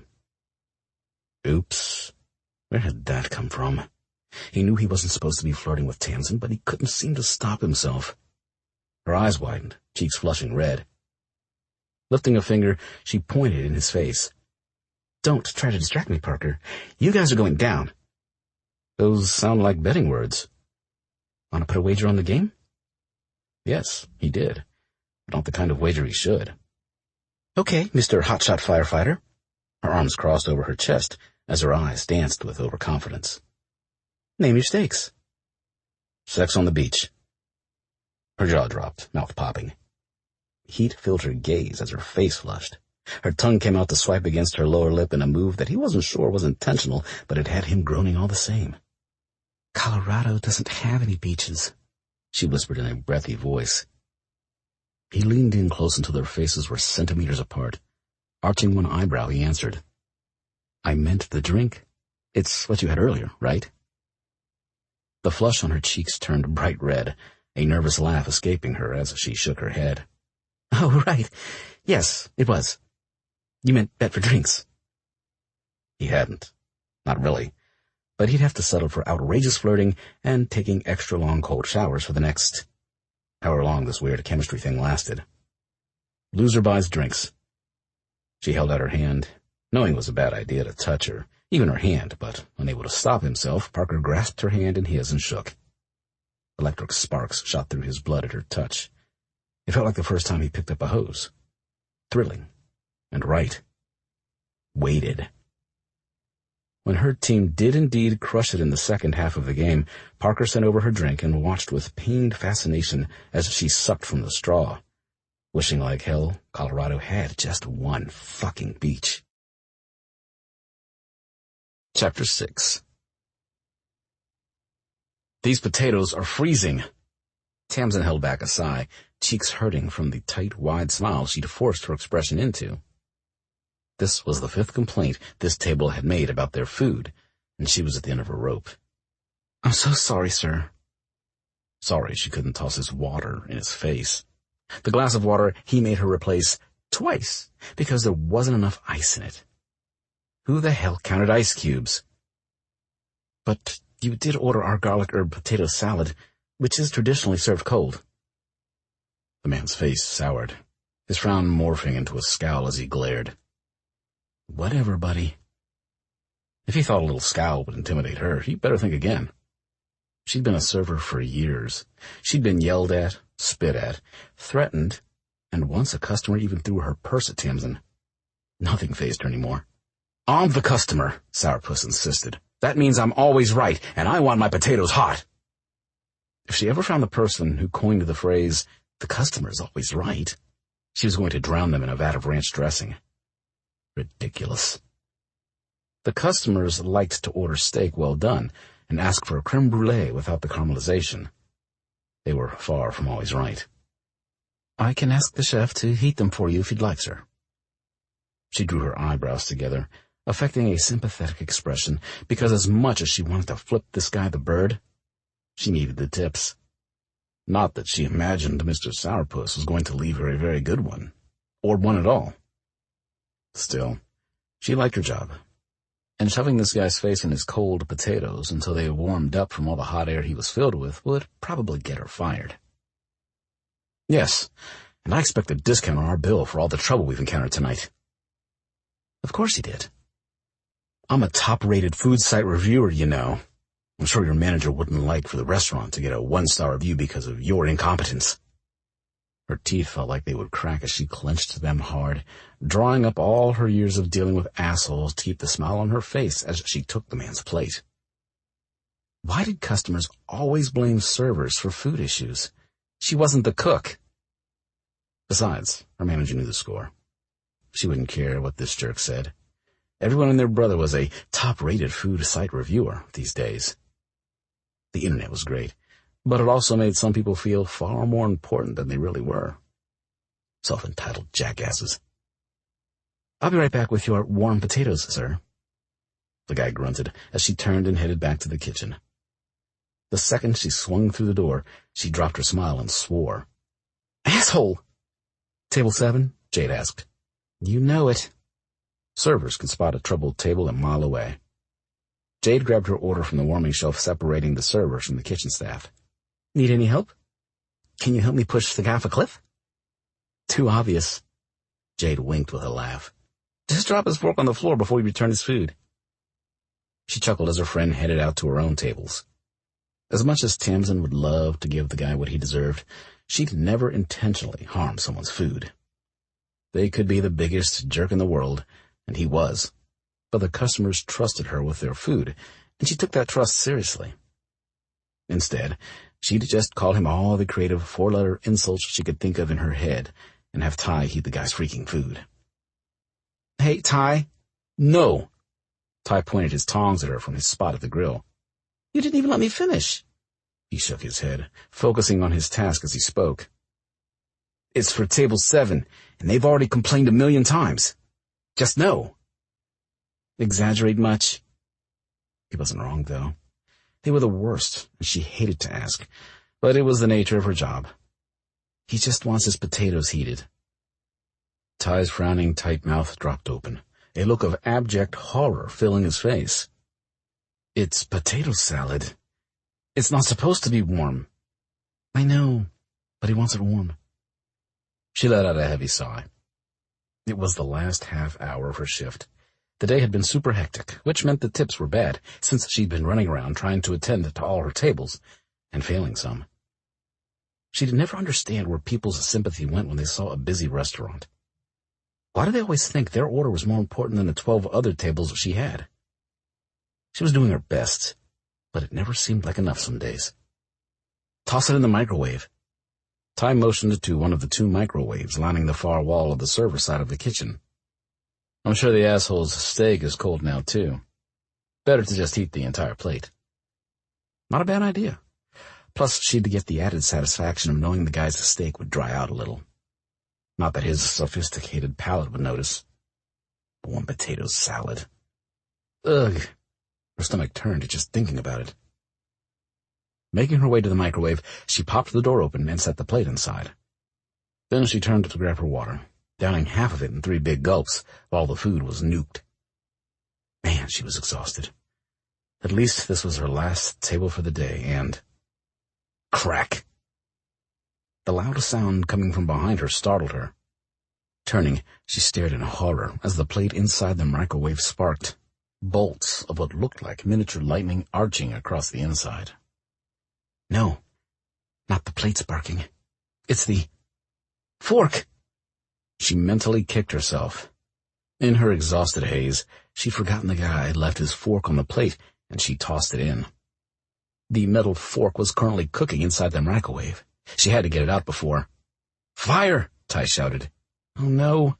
No, no, no! The sparks had become flames, and the flames were consuming the microwave.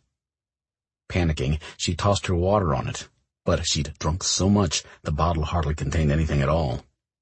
The flames started to flick out the seams of the microwave door. Smoke billowed from the back of the machine, floating to the ceiling, where it set off the restaurant's fire alarm. Shit, shit, shit! She was going to get in so much trouble for this. She had to do something. Glancing around, she took a deep breath and cleared the fog of panic from her brain, then spotted the fire extinguisher on the far wall. Racing for it, she pulled it from its stand. She'd never used a fire extinguisher before, but she knew the basics. Pull the pin, aim, squeeze, sweep. She repeated the steps to herself, pulling the pin and squeezing with all her strength. A jet of white foam ripped from the nozzle, spraying in a wild arch. Damn it! She'd forgotten to grab the nozzle first and aim. White bits of foam shot everywhere, until she grabbed the small hose and pointed it at the microwave. She moved it back and forth until every last lick of fire was extinguished. Shit, Tamsin, Jade said, appearing by her side once the flames were out. I know that table was a pain, but I didn't think it was burned down the restaurant bad. I didn't mean to. She winced as she surveyed the results of her carelessness. The microwave was a goner, that was for sure, but it didn't appear that the fire had damaged anything else. She'd have to spend an hour or so cleaning all this mess. There was no way in hell Table 7 was tipping now. Think his potatoes are hot enough? Ty chuckled. She didn't know whether to laugh or cry. At least she'd gotten it all under control before anything worse happened. Is everyone okay? Prisha, the manager on duty, asked as she hurried in to survey the scene. The fire department is on its way. Damn it. She'd spoken too soon. I'm so sorry, Prisha. Tamsin pointed to the ruined microwave. I was heating up a customer's order, and I accidentally left a fork in there, and... Prisha sighed, lifting a hand to stop her explanation. Yeah, her co-workers were well-versed in Tamsin's many mess-ups. Usually it was something small and laughable, like accidentally wrapping only spoons and knives with no forks, or mixing up the salt and sugar on the shelves when restocking. But this was bad. It's okay, Tamsin. The manager smiled. Today has been hell. It could have happened to any of us. Seemed to happen to her far too often. At least no one was injured. I'm going to go check on the customers and offer them some vouchers for free meals. Always a crowd pleaser. You wait here for the fire department. Do we really need them? I mean, the fire's out. Prisha nodded. The alarm went off. You know that means the company called them already. Better for them to check things out and give us the all-clear. Yeah, but the fire department meant firefighters, and that meant... Well, it didn't necessarily mean Parker would show up. There was more than one firehouse in Denver. He might not even be on shift today anyway. She had no reason to worry that she was going to embarrass herself in front of him again. Denver Fire, a deep, familiar voice called from beyond the kitchen door. She winced, knowing her day had just gone from bad to hell in a handbasket. In here, Prisha said, opening the kitchen door. The fire is out, but it was contained to the microwave over there. A crew of 5 huge muscled men and 1 smaller but no less capable-looking woman crowded into the kitchen area, wearing head-to-toe firefighting gear. And at the front of the crew stood none other than Parker. Fan-frickin-tastic. Tamsin? His eyes widened. Hey, Parker. She gave him a little wave and did her best to smile. So, yeah, I might have pulled another me. He hurried over to her side, concern filling his eyes. Are you okay? She snorted. Now, there was a relative question. I'm fine, but I'm afraid our microwave is done for. She motioned to the charred mess, its door slightly melted and twisted from the heat of the flames. He let out a low whistle as he stepped closer, surveying the scene. The foam had started to melt into a liquid running everywhere. Jade, can you help me with the customers? Prisha asked. Sure. They headed out the kitchen door. Ty and the other cooks had stopped their tasks, knowing all the food was now contaminated. Good thing it was the end of the day. There wouldn't be much revenue lost. In fact, she could have sworn she heard Ty mutter to the prep cook, Sweet, now we can start cleaning early. At least he found the bright side to this situation. The firefighters surrounded the microwave, inspecting the damage in the outlet, doing whatever the heck they were supposed to do in a situation like this, she supposed.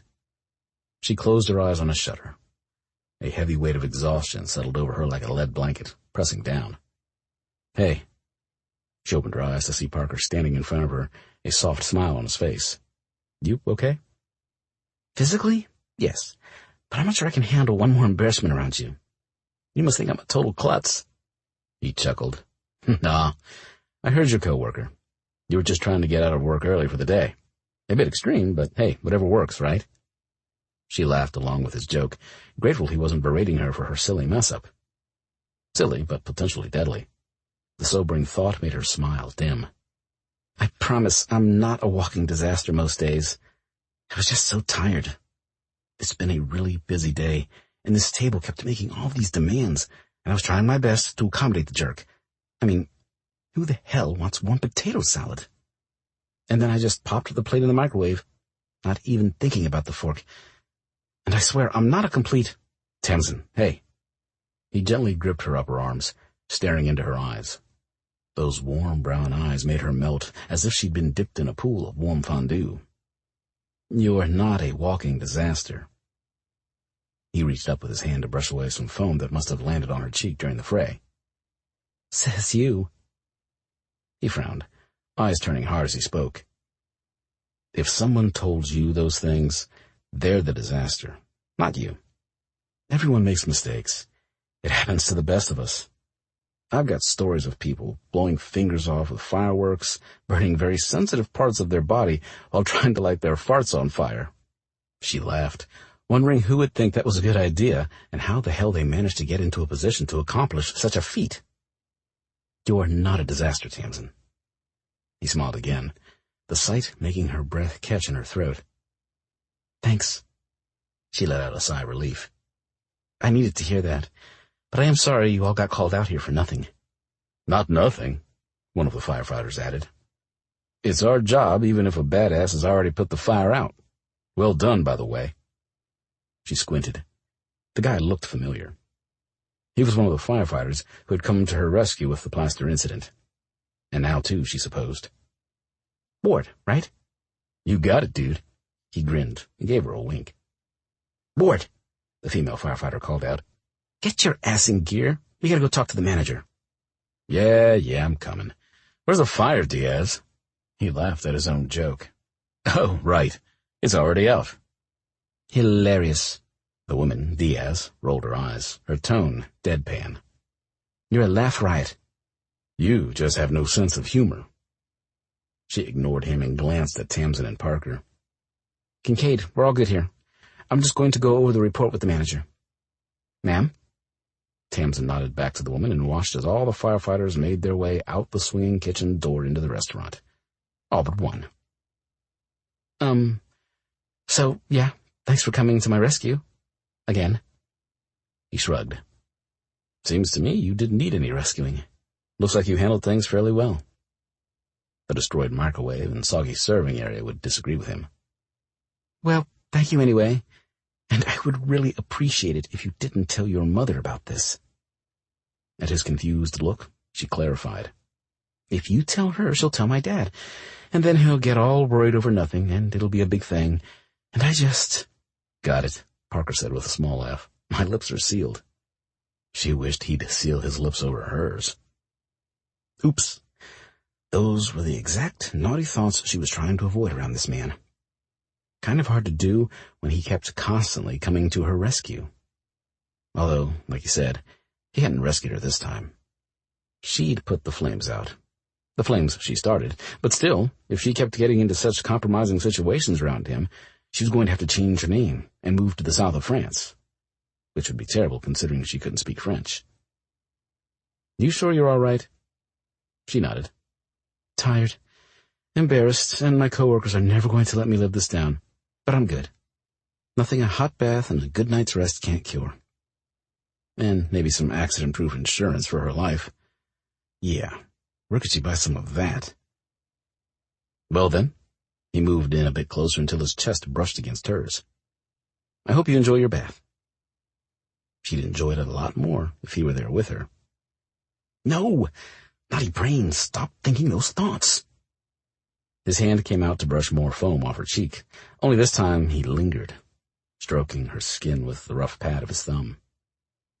The contrast of texture made her knees weak, and her insides go all gooey.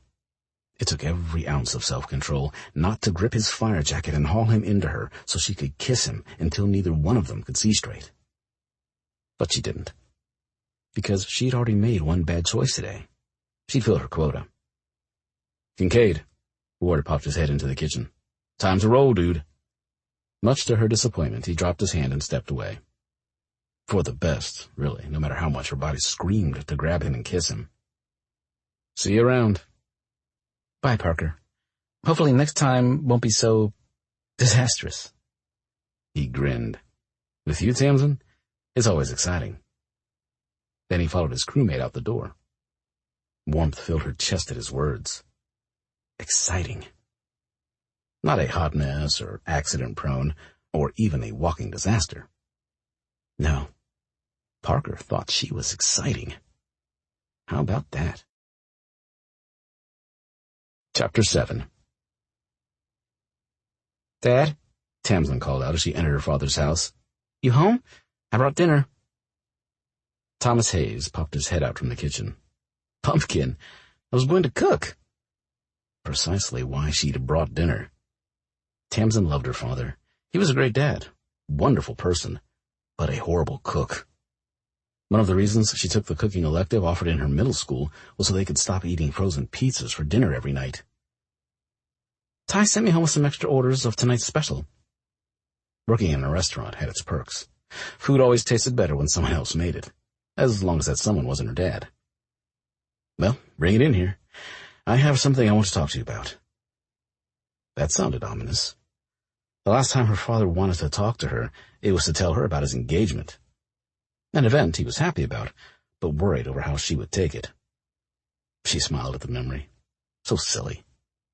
How could he ever think she'd be anything other than overjoyed that he'd found someone who made him happy?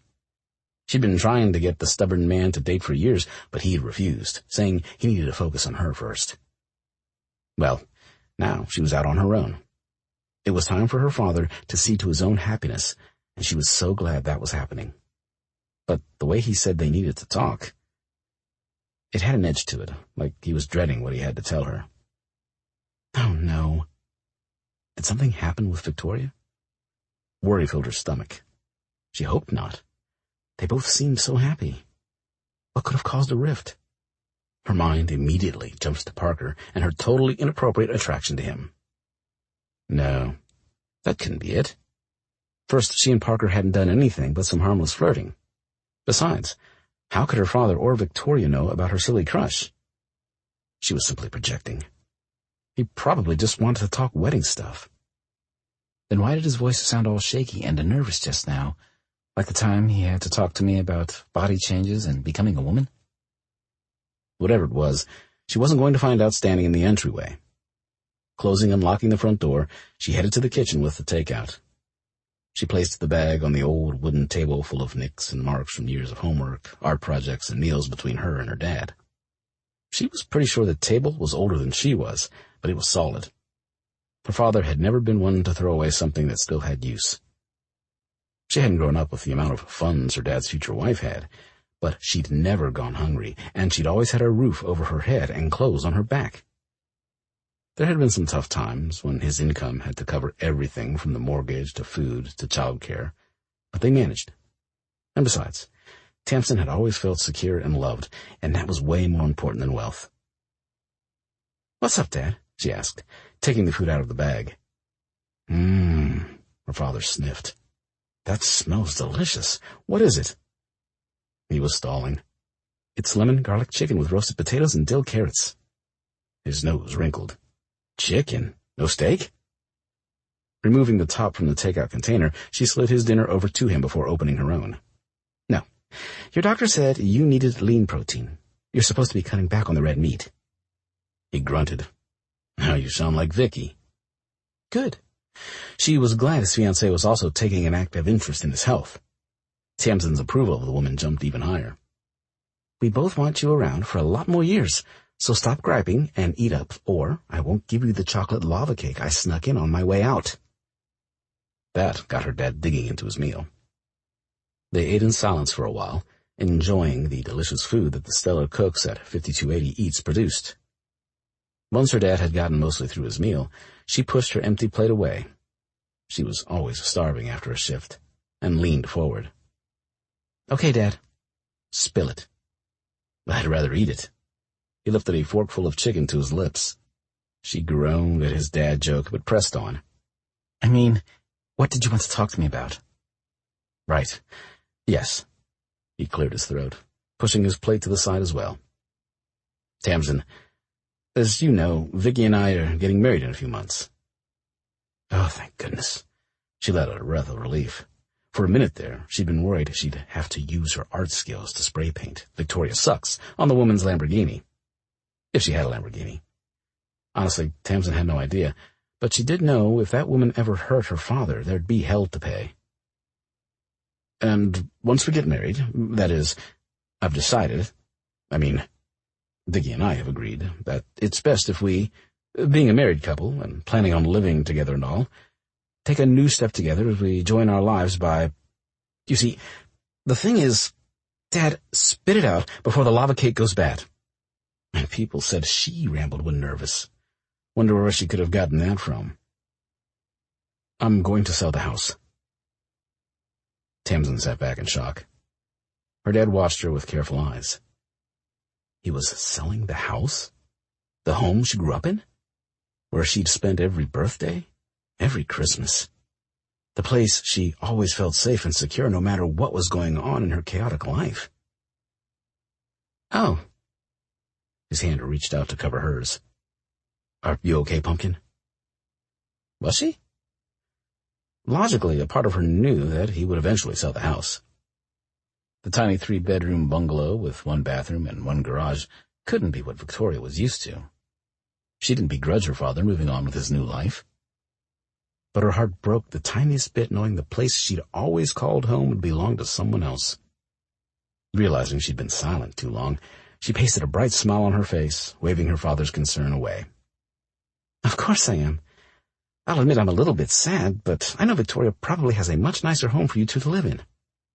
Actually, we're going to buy a new place together. Start off fresh for both of us. Oh, that sounded lovely, and it eased a small part of her hurt to know her father's fiancée wasn't expecting him to make all the changes. She wondered if Parker knew his mom was selling her home. Was it Parker's childhood home? Would he feel the same loss she was feeling right now? She really didn't know much about him, except for the fact that he was a firefighter, a worthy trivia opponent, and made her panties go up in flames with a single glance. All very important facts. You're really not upset about me selling the house? Now it was her turn to place a hand on her father's. Really? I figured you'd sell it someday. I'm happy to know it's because you found someone you love, not because you're retiring to Florida.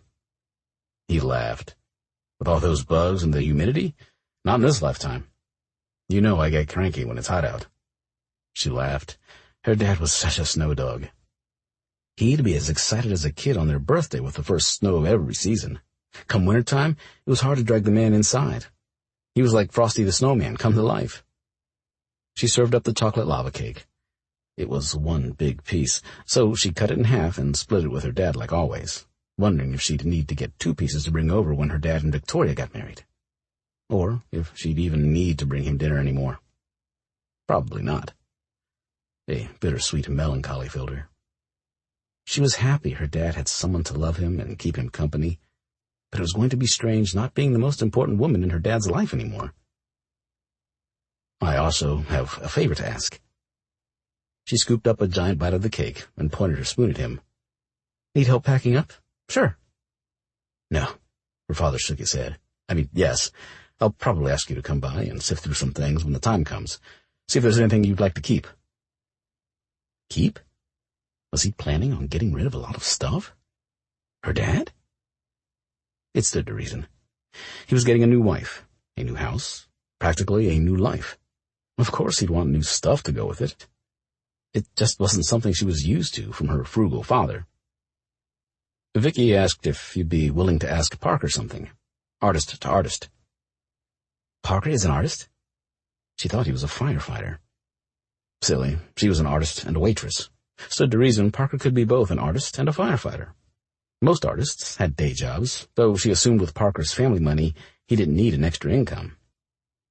Does she want us to paint something for the wedding? More time with Parker.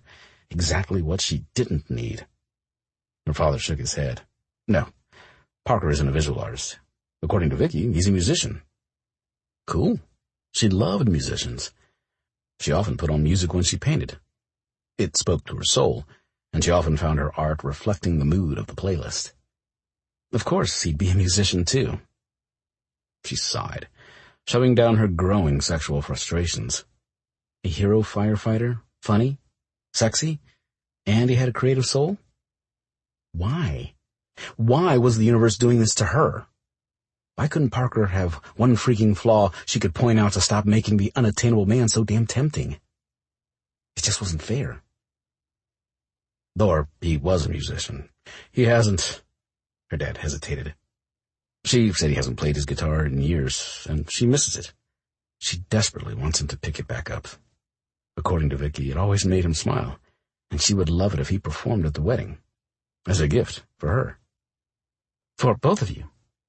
Because she knew making his future wife smile would make her dad happy. Yes, both of us, her dad nodded. I can try. though how she was going to convince him when his own mother couldn't was a mystery to her. Maybe I can appeal to him, one artist to another. Thank you, Pumpkin. We really appreciate it. It's very kind of you to help your brother. Oh, Dad, no. She pushed her half-eaten cake away. He's not my brother. Okay. I know it's not like you two will bond like real siblings, like me and your Uncle Ray, but I'm hoping you can be friends. Friends? Yes, that's exactly what she wanted to be with a man she was intensely attracted to. I'm sure we can. Parker seems like a great guy. A great, hot, sexy, funny, smart, untouchable guy. Well, we already know he's hero material. He motioned to her, referencing the cast incident she wished she could forget. Parker has seen my boobs. It would haunt her for years. And Vicky thinks the world of him. As most mothers did with their children. Tamsin thought a lot of him, too. Mostly naked. While she painted him. With her tongue. Her pulse started to race. Oh boy, she really had to stop thinking of Parker like that, especially around her dad. They spent the rest of the evening talking about her dad's job at the library, the new manager position she was up for at the restaurant, and the theme of the gallery showcase she was working on presenting to her boss at the gallery she interned at. And that brought her right back around to thinking about Parker. She wondered if she could add his human form to her show. No. Bad. That's a naughty, naughty Tamsin. She drove back to her apartment, trying to focus on all the plates she was juggling instead of what Parker would look like naked. But as she sat down to work on some sketches, she found all her hands wanted to do was draw the man in question. His strong jawline, his full lips, the tiny crinkle at the corner of his eyes when he smiled, the tilt of his head, and slight amusement that curled at the corner of his lips when she went off on one of her tangents. By the time she was ready to hit the sack, she had page after page of Parker staring up at her from her sketch pad. Damn it, Brain. We can not have him. She flopped down on her bed with a sigh. No, she couldn't sleep with Parker, but there was nothing saying she couldn't draw him. Maybe even do a small painting? And there was certainly nothing she could do if her subconscious decided to have wild, naked, sexy time dreams about him. She couldn't control what her brain did when she was sleeping. Figuring she'd let whatever happened while she slept happen, she got ready for bed and turned out the lights. Tomorrow she'd see about getting in touch with Parker, and somehow she'd find a way to plan a party for their parents without ripping his clothes off and jumping his bones. As for tonight, she smiled, sighing softly as her eyes closed, and visions of Parker laying on a chaise lounge with nothing but a silk sheet covering his good bits while she stood across the room, capturing his raw beauty with her brush filled her mind. What happened in Dreamland stayed in Dreamland. Chapter 8. Parker gave the bathroom sink one more swipe before he declared it clean enough for his standards, which was a lot cleaner than some of his fellow firefighters would give it. That was why he didn't mind bathroom duty at the station. He'd rather have a spotless area to clean up in after a call. Nothing clung to your body like ash and smoke. He was halfway through his 24-hour shift, and so far, it had been a relatively quiet one. They had gone to a local elementary school for a safety demonstration this morning. Always a good time. What kid didn't love firefighters? He always felt like a superhero around kids. They stared with such wonder and awe, like he and his friends put out fires with sheer willpower, instead of gallons of water spewing from hoses. Honestly, it was the visiting fire crew to his elementary school way back when that first sparked his interest in the job. He could have sworn the men and women who came that day were 10 feet tall, all muscles and friendly smiles, regaling the students with stories of running into burning buildings to save people, while teaching them the dangers of fire and how to respect it. He'd never been so excited in all his 8 years. That day he'd run into the house after school and declared his intent to be a firefighter when he grew up. His mother had worried, but encouraged him in his dream. His father, that asshole, let his only child know how beneath him a civil servant job was. Like his father was one to talk. He was a defense attorney for the rich and shitty. The man spent his days getting billionaires and their kids out of trouble that should have landed them behind bars. But money was power, as his father liked to say. Jackass. Thankfully, his dad moved to Napa Valley a few years after the divorce. Parker hadn't seen him in years. Good fucking riddance. Tucking the cleaning supplies back under the bathroom sink, he washed his hands, stomach growling with hunger.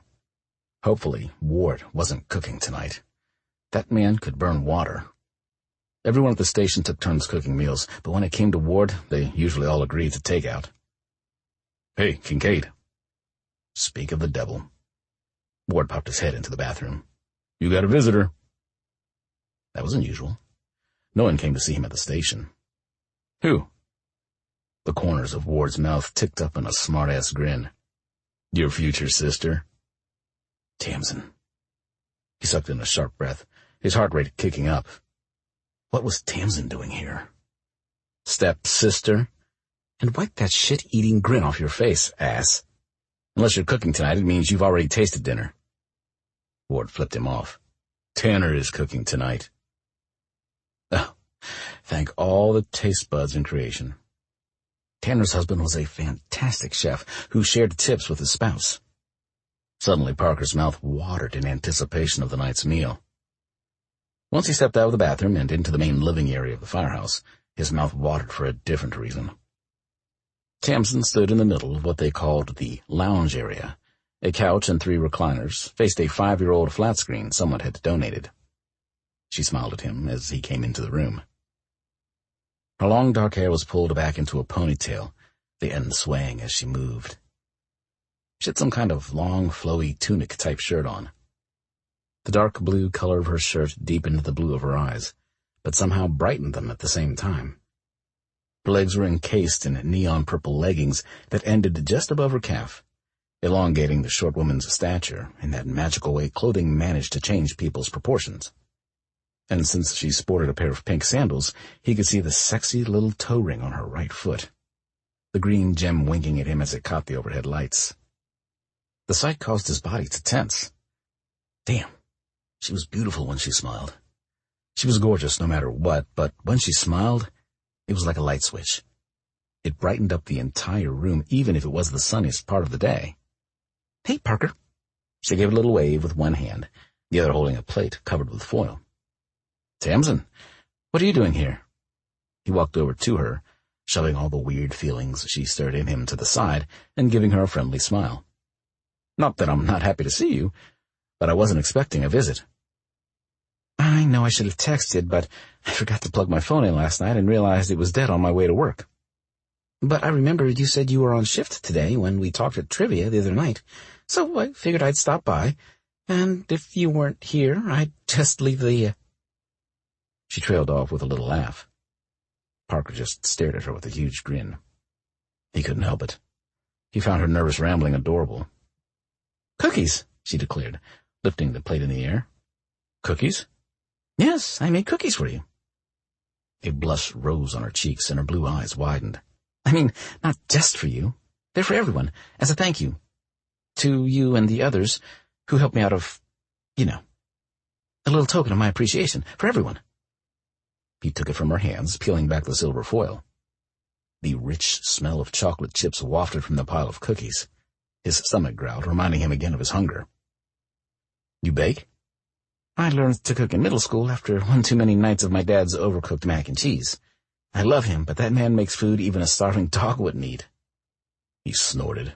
Sounds like he and Ward could open up the world's worst restaurant together. I heard that, asshole, Ward said from across the room. He walked over, grabbing the cookies from Parker's hand. And since I was there to assist in the lovely Tamsin's rescue, I think I'll take these cookies, and her gratitude. Ward took a step closer to Tamsin and bobbed his eyebrows. Unless the lady would like to thank me personally with a romantic dinner for 2. Parker grabbed the plate back, gently shoving his buddy away from Tamsin. Ward was a shameless flirt, but still, his flirting with Tamsin didn't sit right. Cut the crap, Don Juan. Tamsin's too good for an ass like you. Ward snatched 2 cookies and lifted one to his mouth. Damn. His eyes widened as he swallowed. These are amazing, Tamsin. Forget dinner. Marry me, please. Tamsin laughed. You're a cutie, but I'm not in the market for a husband or a date. Parker felt his muscles loosen as Tamsin played along and turned down Ward. Why that put him at ease, he had no idea. Liar. Ward, Diaz called from the kitchen area. Stop harassing the poor woman and come help set up for dinner. Ward made a production of rolling his eyes, but he snuck another cookie with a wink and called back. I'm coming, Diaz. Don't get your bunk gear in a bunch.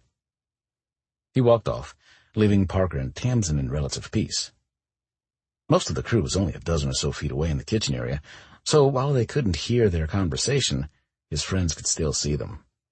And the nosy punks weren't even pretending disinterest. Tamsin, however, ignored the stares from his crew and focused on him. Well, Ward seems to like them, but what do you think?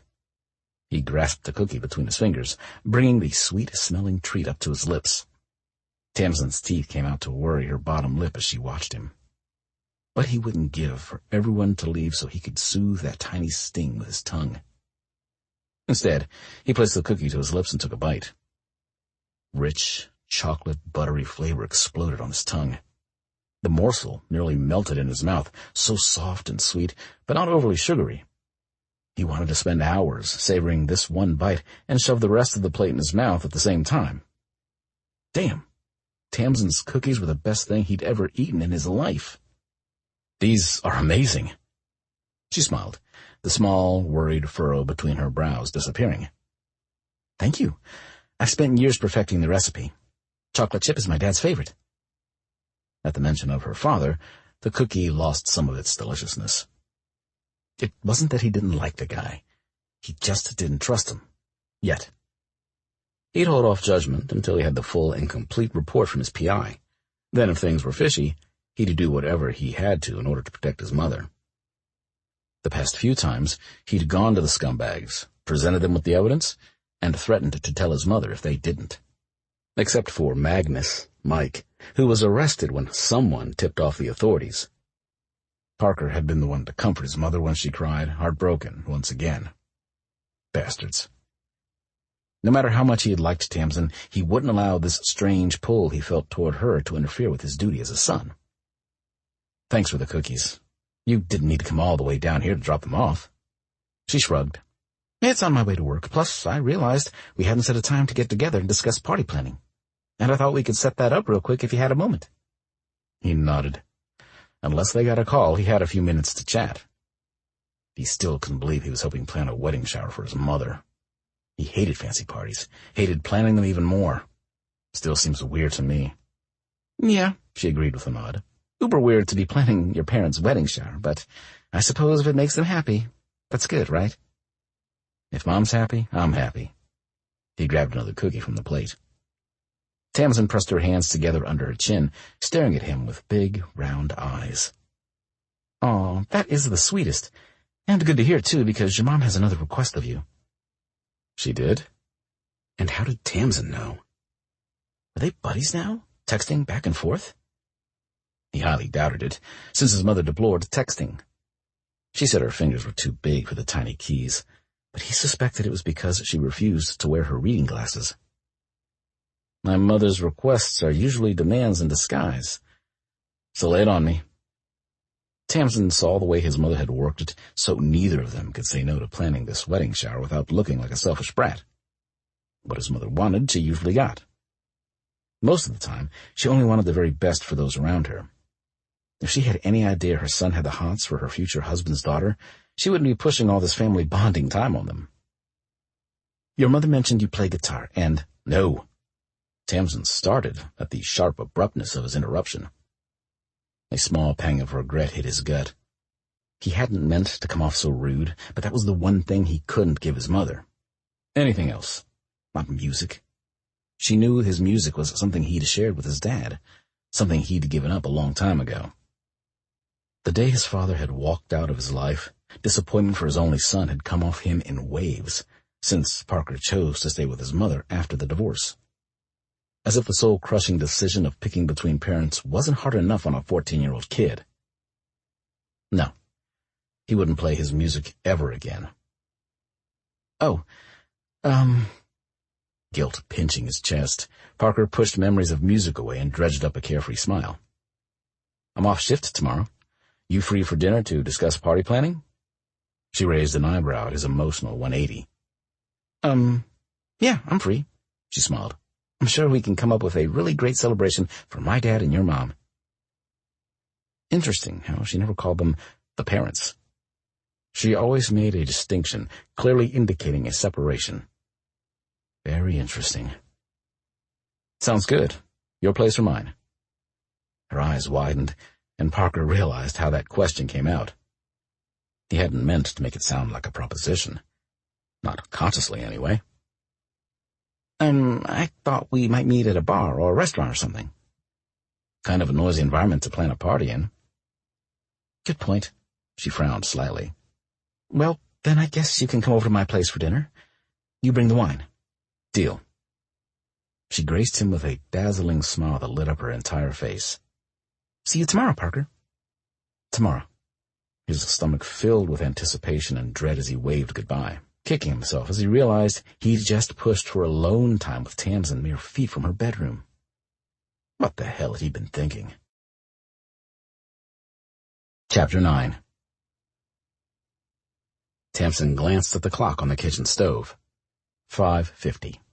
The exact same number it was when she checked 20 seconds ago. The minute numbers blinked in and out for a split second, and her heart started to pound. 5:51. Okay, this is fine. 9 minutes. I have 9 minutes until Parker gets here. It's fine. Everything is fine. Dinner is ready. I have a fresh notebook to jot down ideas for the party. Everything is ready and on track. She didn't know why she was so nervous.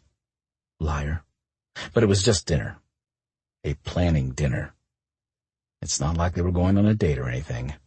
Just two people who were starting up a friendship, planning a party for their separate parents who were getting married. It sounded convoluted when she put it that way, but it was better than saying she was meeting with her future stepbrother. Her future super hot stepbrother, who had seen her boobs, wasn't too jazzed about this wedding and had some weird wall of ice go up when she mentioned music. That had been a weird moment. Parker had been so easygoing and carefree before then, but the second she mentioned he'd play his guitar, he'd turned to stone. She knew how touchy the subject of creativity could be, but Parker had completely shut down at her suggestion. She had to admit, it made her curious as to the reason for his apparent anger at something his mother claimed he once loved. Hey, Tam. Cora flounced into the kitchen, opening the fridge and grabbing a soda. How's the freak-out going? I'm not freaking out. But right now she was very grateful her roommate was home. She wasn't too ashamed to admit she needed the buffer of another person tonight. The thought of her and Parker spending an entire evening in her apartment alone sent wicked, naughty thoughts through her mind, and she'd never been very good at denying herself the things she wanted. Really? Cora raised one dark brow. Then why are the plates in the refrigerator? Crap. Tamsin rushed over to open the fridge, and sure enough, the place settings she thought she'd put on the table were stacked all nice and neat next to the leftover cheese she'd nabbed from the art show at the gallery the other night. Fine, she admitted, grabbing the plates and silverware. I might be a tad nervous, but it's only because I want to make sure everything goes smoothly tonight. I have to get along with Parker, for my dad's sake. She didn't want to do anything to jeopardize her father's happiness. Goodness knew the man deserved every ounce coming his way, and more. Uh-huh. She shot a reproachful glance to her doubting roomie. And what is that supposed to mean? I didn't say anything. You implied it with your tone. Cora held her hands up in surrender. I didn't mean anything bad. I'm just wondering if you're trying to impress Parker for your dad or for you. What's the difference? Didn't everyone want to make a good impression on people, especially the people who were going to be a big part of their lives? If it's for your dad, it's because you want to welcome him into the family. If it's for you, it's because you want to welcome him into your panties. Cora! Heat burned her cheeks. Don't try to bullshit me, Tam. This is the guy you were mooning over for days after he came to your rescue like a knight in shining firefighting gear. She didn't moon. And even if she had, She was an artist. They tended toward the dramatic. All those creative juices made life more... everything. He's going to be a part of my family. Cora shrugged. A step-sibling you're getting as an adult. It isn't like you two grew up together or have any familial bonding. Do you know how close I am to my step-siblings? I don't even know their middle names. Couldn't pick them out of a crowd if I tried. Cora's mom was on her third marriage. Her dad, his fourth. She had a slew of new and ex-step-siblings she hardly spoke to. But Tamsin had always envied anyone with a massive familial atmosphere, even if it did get a little chaotic at times. Blended or otherwise, she imagined it would be nice to have so many people you could count on. For as long as she could remember, it had just been Tamsin and her dad, with a few extended family members she saw once every few years. But now that she finally had the chance for a wider family circle, she wasn't as thrilled. Why did it have to be Parker? Look, Cora continued, all I'm saying is if you want this guy, why not go for it? Because if the relationship goes badly, it would affect my dad's marriage. Cora laughed. Who said anything about a relationship? I'm just saying you should bang the guy. Please do not say anything like that in front of Parker. I'm begging you. Cora's response was interrupted by a knock on the door. Speak of the sexy devil. Cora gave Tamsin a knowing look and strode toward the door. Tamsin turned back to the stove, opening the oven to check the contents. Her nerves hit the ceiling as she heard Cora's muffled voice speaking to whoever was at the door, as if she didn't know. Hello! You must be Parker. I'm Tamsin's roommate, Cora. The deep, sexy voice she'd been hearing all week in her dreams replied. Nice to meet you, Cora. Oh, Tamsin, Cora called out as she led Parker into the kitchen. Look who it is. Hi, Parker. She winced. Did she shout that? She sounded loud, too bright. She really needed to take a chill pill. Or 20. It was only dinner and discussion. Nothing to stress out about. Welcome. Oh, or welcome back, I should say. Cora tilted her head and smiled. You were already here once, right? When you rescued Tam from the plaster disaster? Cora! Her voice squeaked a warning, but her friend ignored it. Did you hear about the time she used adhesive spray on styrofoam? Ate right through it, destroyed her final project in stagecraft design. Then there was the time she mistakenly grabbed temporary tattoo paint instead of regular body paint for the Life Canvases class. Her poor model looked like Picasso's Weeping Woman for 2 weeks. She was so pissed. Remember that, Tam? Yes, I do. But Cora wouldn't for long, because Tamsin was going to kill her. And as much fun as this walk down memory lane of Tamsin's finest disasters is, dinner's ready. Parker smiled. Art's all about experimentation, right? Not all experiments pan out. What did that hippie-looking painter say? The one with the big hair? There are no mistakes. Just happy little accidents. Bob Ross, she nodded to Parker. And thanks. That's a great way to look at my happy little accidents. I didn't know what we were having, but I brought this. He held out a bottle of wine. Figured red goes with almost everything. Thank you. She took the bottle, noticed the brand was one of the wines they served at the restaurant. One of the more expensive labels that also happened to be her favorite. Cora leaned over to whisper in her ear. Sexy, sweet, and springs for the good stuff? Makes a woman wonder if he's as good in bed as out of it. Her face burned, flames of embarrassment racing up her cheeks. She shushed her roomie, praying to everything in the universe Parker hadn't heard her friend's inappropriate comment. The tightening in her core made her wish she hadn't heard it either, because now her mind was coming up with all sorts of naughty imaginings of what Parker could do in bed. Well, I'm out. It was nice to meet you, Parker. Shock had her jaw dropping as she turned to Cora. What do you mean out? Where are you going? Jared got us tickets to Comedy Works tonight. Angela Johnson is headlining. Cora and her boyfriend loved stand-up, but it seemed awfully convenient that her roomie suddenly had tickets to a show she was sure sold out weeks ago. I didn't know you had tickets tonight. Cora ignored the suspicion in her tone. His boss had a family emergency and gave them to us. Kissing Tamsin on the cheek, she whispered, Have fun, Tam. Parker waved as Cora closed the door, sealing Tamsin in the apartment with a bigger temptation than a 50% off sale at her favorite art supply store. He turned back to her, that devastatingly sexy smile on his face turning her stomach into a whirlwind of butterfly wings. Something sure smells good. Grateful for the distraction from her distraction, she grabbed the baking dish from the oven. Have a seat. It's all ready. She brought the hot dish to the table, setting it on the potholder she'd laid out earlier. Though Parker sat in the chair across from her, the round table was so small, his large presence made her feel surrounded. When she sat, she tucked her feet under her chair so she wouldn't be tempted to tangle them up in Parker's. Seriously, how had she never noticed how small her kitchen table was before? She swore she could feel his body heat radiating across the table, wrapping around her like a warm, sexy blanket. Or maybe it was the casserole. She scooped out a portion of the chicken fajita casserole for Parker and one for herself. Steam rose from the dish, lifting the scent of spice and cheese into the air. Parker slid a forkful into his mouth and groaned. She squirmed in her seat at the sensual sound. Tamsin, this is amazing. Pride had her beaming. With all her family and friends telling Parker every blight and blunder of her artistic endeavors, she was happy her cooking hadn't caused her any embarrassment. Thank you. Cooking relaxes me. It's kind of like art. There's always a recipe to follow, so I know I'm doing every step right, but also room for personal interpretation. That's what makes it so magical. Cooking or art? Both. I can see that.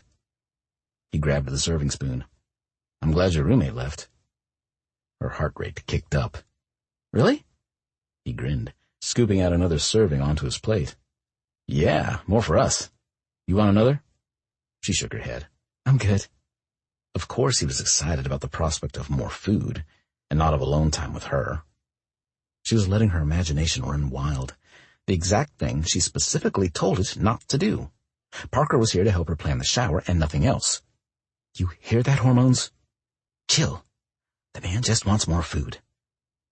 Do you cook? She asked, grabbing her wine glass and taking a deep sip. Delicious. The light and somewhat spicy flavor of the wine rested on her tongue, a perfect complement to the dinner. Not really. My buddy's husband taught me how to make a mean seared chicken and glazed carrots, and I can do most pasta dishes, but I've never fully mastered the art of cooking. He took a sip of his own wine, and she tried very hard not to notice the sensual way his throat moved when he swallowed, or moan when his tongue came out to swipe a small drop of red liquid off his lips. She failed. But, damn it, she tried. Why not? He shrugged, leaning back in his chair, apparently satisfied with 2 helpings. Growing up, I never had to make my own meals. We always had staff on hand for those things or went out. We share making meals at the station, so I've had to learn a little in order not to poison my crewmates. But when I'm not at the station, it's just me. He shrugged. Doesn't seem worth it to make a nice fancy meal for one. She supposed that made sense, even if it did sound a little lonely. She didn't really understand it. Having grown up just her and her dad doing everything themselves, the mere thought of a staff to take care of your every need seemed like something out of a fairy tale. She had no idea Parker's family had that kind of money. Suddenly, she wondered what her budget-brained dishware and mismatched bathroom towels would look like to him. Well, kinda wish I had a staff to cook for me growing up. Dad did his best, but he worked so hard as it was. I wanted to help out, so I took over meal duty. He was a good sport about it when I started and wasn't that great at it. She laughed, remembering a particularly disastrous lasagna recipe failure. But it was always fun experimenting with recipes, switching things out to make something new, something different than what was on the page. I started to have a lot of fun with it, and seeing Dad enjoy what I made, well, that was a joy in itself. For Tamsin, cooking was another form of art, one that fed the soul along with the body. He frowned as if the idea of cooking being fun was an alien concept. So tell me something about your mom. She needed to know more about the woman if she was going to plan the perfect party, and secretly, she wanted to know more about Parker, too. A loving smile lit up his face. Mom's great. She used to come into my room and sneak me cookies when she got home late from the office. Chocolate chip, just like your dad. Even after a long day of work, she always made sure to check in on me. Her career was as important to her as her family, always has been.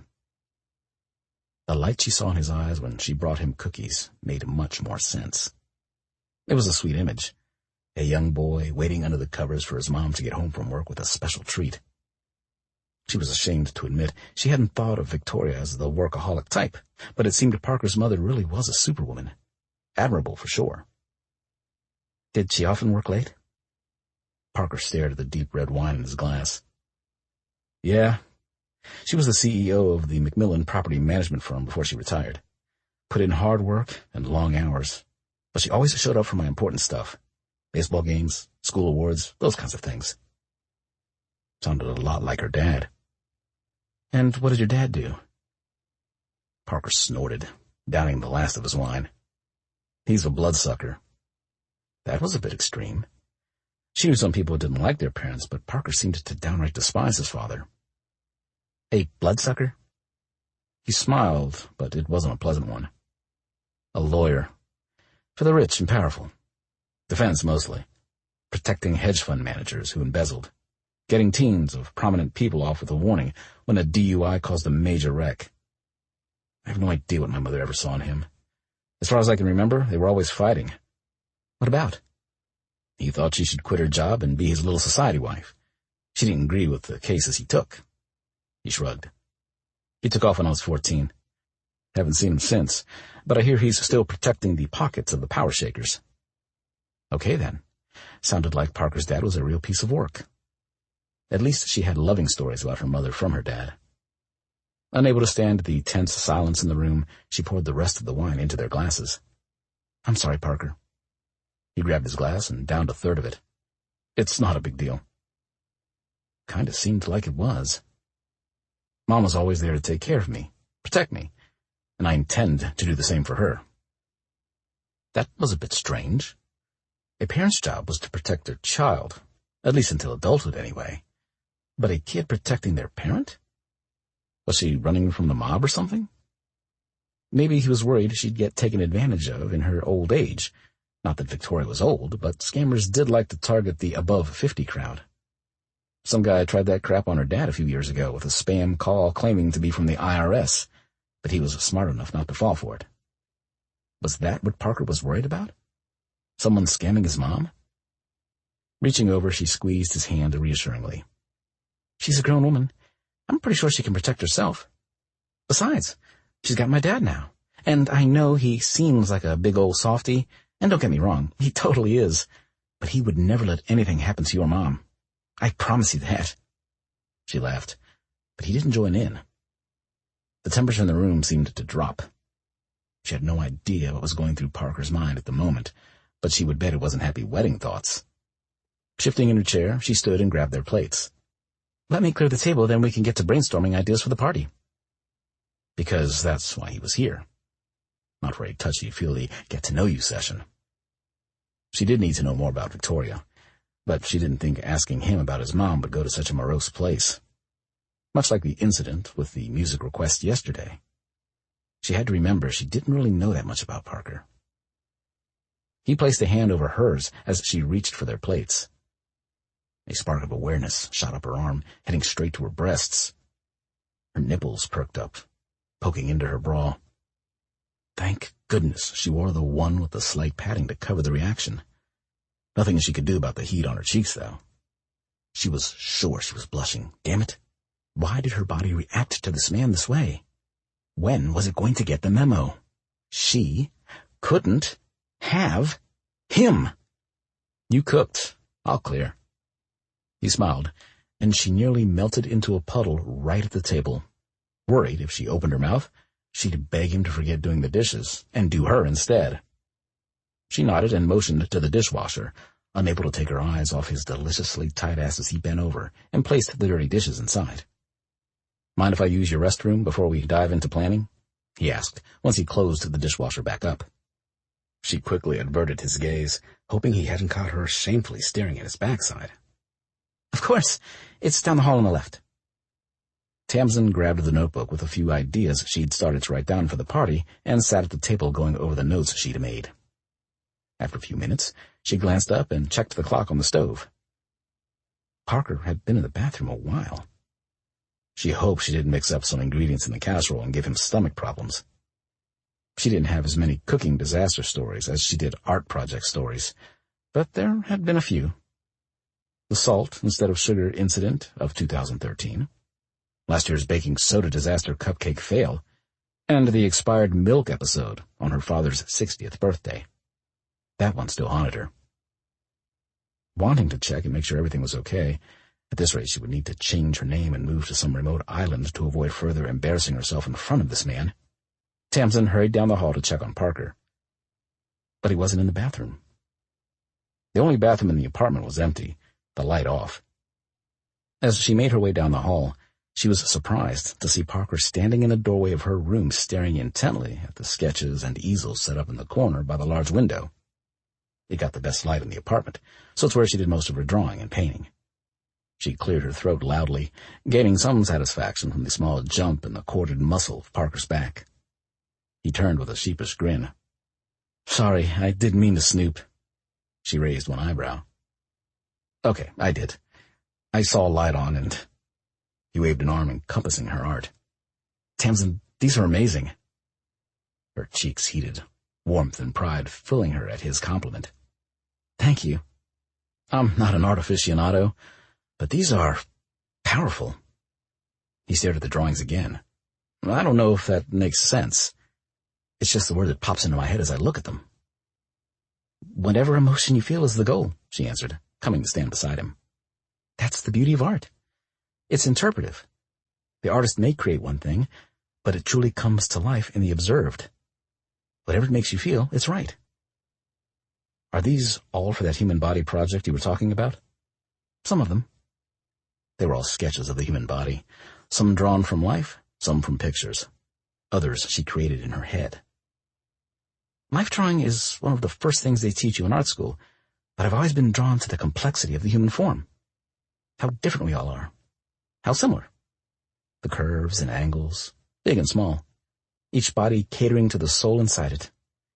I love capturing that soul on paper. Every subject brings new insight. I'd love to draw you sometime." She sucked in a sharp breath. Her mouth had started to ramble again, running away without her brain. Why had she said that? Yes, she did want to draw Parker, but that didn't mean she had to tell him about it. She certainly wasn't going to tell him about all the naughty dreams she'd been having involving him, or the sketches she'd already drawn of him. The heat of his body enveloped her as he moved in closer. She felt the brush of his lips against her ear. A shiver of pleasure running up her spine as his warm breath tickled the hairs on the back of her neck as he spoke. "You want to draw me? How about in the buff? That can be arranged." Chapter 10. What the hell was he doing flirting with Tamsin? He had no idea, but he couldn't seem to stop himself. Future stepsister. And daughter of a possible con man. Right. The big red flag waving over their heads reminding him what a monumentally ridiculous idea it would be to hook up with Tamsin. The mental reminder caused him to take a step back. And a physical one. This close proximity to Tamsin was messing with his head. He rocked back on his heels, affecting a teasing tone. "Maybe you could come down and draw the whole crew at Station 42. We could make this year's firefighter calendar real classy and charge a fortune for it." She blinked, the hazy, lust-filled look in her eyes disappearing as her lips curled up in a smile. "I don't think classy is what people want when it comes to those calendars. Come on, let's get back to party planning." She shook her head with a laugh and headed out of the bedroom back into the kitchen. Parker gave her bed a fond glance before following. "Can I get you some coffee or a cup of tea?" He'd rather have more wine to dull the aching need burning for her inside him. "If you have decaf, coffee sounds great." "I do. Cream and sugar?" He shook his head. Years of working the chaotic and exhausting job of a first responder had taught him to take coffee black because most times that was the only way you could get it. Tamsin moved around the small kitchen, dumping the grounds into her coffee maker and filling the reservoir with water. He found himself fascinated by her movements, the swing and sway of her purple blouse that did that weird thing where it hung down farther in the back than the front. Her slim legs were encased in yellow leggings today. They hugged every dip and curve of her body, moving effortlessly with her like a second skin. His mother's snobby society friends might say leggings were not appropriate attire, but Tamsin's clothes were almost an art piece in and of themselves. He knew people tended to stare a lot at good art, and he found his eyes locked on Tamsin whenever they were in the same room. Once the coffee was done, Tamsin brought it to the table and pulled a red notebook in front of her. "Okay, let's brainstorm," she said, opening the notebook. "I still think this is a weird idea." "Aren't all traditions associated with weddings a little weird?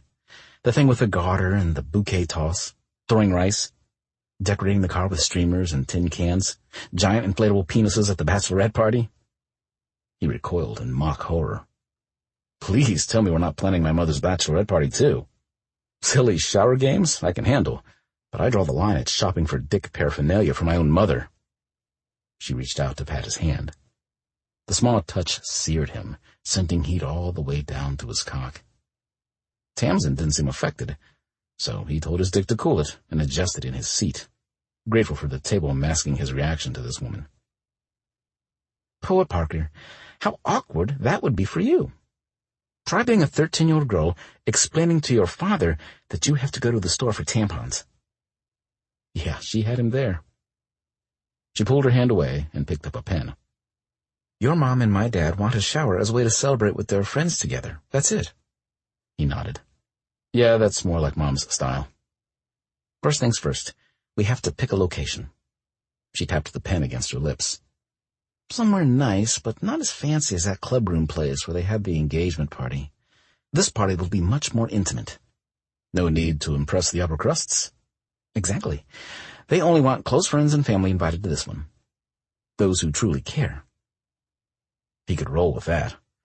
Though with the kind of money his family had, sometimes it was hard to know who cared and who was pretending to get in good graces with the family fortune. "A nice restaurant?" She shook her head at his suggestion. "The problem there is most only allow you to rent out a back room, not the full place, and we want something a bit more private." Her brow furrowed in concentration before her eyes suddenly lit up. She smiled, raising the pen in the air. "I got it. I can ask Winston if we can use the gallery. As long as there's not a show happening that night, I'm sure he'll say yes. Hephaestus is the perfect location." An art gallery could be cool, even if it did have a weird-ass name. His mom would probably like it. She loved art. She was on the board of a few artist foundations in the area. Though she couldn't paint herself, she loved attending gallery showings. Then there was the summer of his sophomore year they spent in Paris. She'd taken him to the Louvre 5 times. Once had been enough for him, but he'd been happy to go as many times as she wanted because of the way joy filled her face whenever she stared at the artwork. Yeah, an art gallery would be perfect. "Is that where your art is?" He didn't know if Tamsin sold any of her pieces, but she should. The stuff he'd seen was amazing. "No, it's where I work." "Wait, I thought you worked at a restaurant." She glanced up from writing things down on the paper. "I do, but I also work at the gallery, and I do some freelance stuff online. Hopefully the show I'm working on gets my foot in the art world door. Then sell some pieces, arrange commission work. Shoot, maybe I can even find myself a fancy rich benefactor, and I can kiss the starving artist life goodbye. But until then, it's nose to the grindstone and multiple jobs. Such is the life, right?" She chuckled, but he didn't feel like laughing at the moment. Fancy rich benefactor. Suspicion rose within. It was obvious Tamsin was a hard worker and managing to get by, but even she admitted it'd be a dream to have someone supporting her. Did her dad think the same way? He knew the guy worked at a library, but he had little idea what the man's financials looked like. Maybe Thomas Hayes wanted to pad his golden years by marrying into money. "But," Tamsin continued, "I'm doing what I love, so I guess I can't complain, right?" Now that he understood. Parker's dad had been prepping him for the bar exam since kindergarten. His mother hadn't pressed, but he knew she assumed he'd follow her into the family business.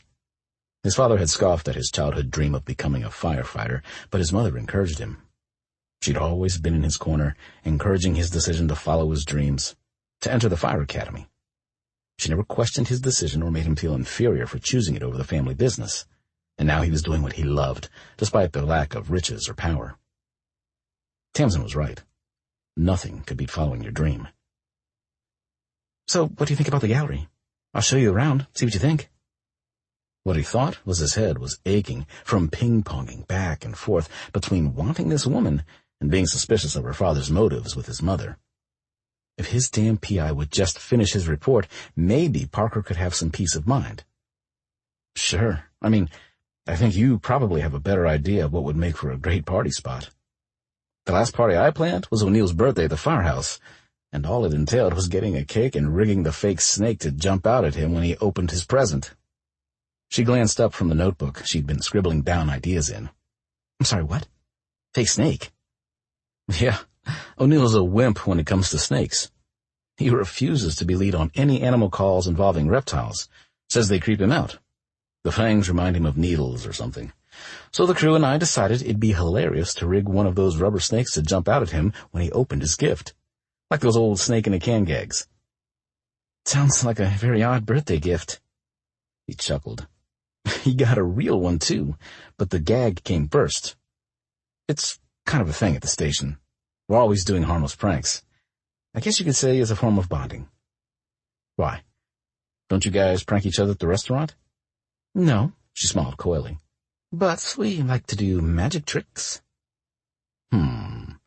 Something about the way she said that had his suspicions rising. "Magic tricks, huh?" "Yeah. Would you like to see one?" The spark of mischief in her eyes told him he should say no, but his curiosity had always gotten the better of him. "Sure. Dazzle me with your mystical ways, oh Mysterio." She pushed away from the table and headed toward the fridge. "Don't get too excited. It's not like I'm going to levitate or cut you in half. It's just a coin trick." There was a jar of loose change on top of the fridge. Tamsin reached in and pulled out a quarter. The movement made her shirt rise, the longer tail end hiking up, giving him a fantastic view of her ass in those leggings. He hardened to the point of pain at the sight. An image of himself holding her hips, watching those firm, round cheeks bounce against him as he took her from behind. He reached for his coffee, wishing it were ice water. He needed something to cool down the raging fire of need inside him. Tamsin opened the fridge and pulled out a water bottle. For half a second he panicked, thinking he'd accidentally spoken out loud, but then she turned with a smile and headed back to the table, placing both the quarter and water bottle in front of her. He breathed out a sigh of relief. He hadn't muttered any of the inappropriate thoughts in his head. She was just thirsty. "This is called the teleporting coin trick. I'm going to magically teleport this coin into this bottle of water." Oh, it was part of the trick. Wait, why did this sound familiar? He wasn't a huge magic fan, but he'd seen a show or two as a kid at some birthday parties.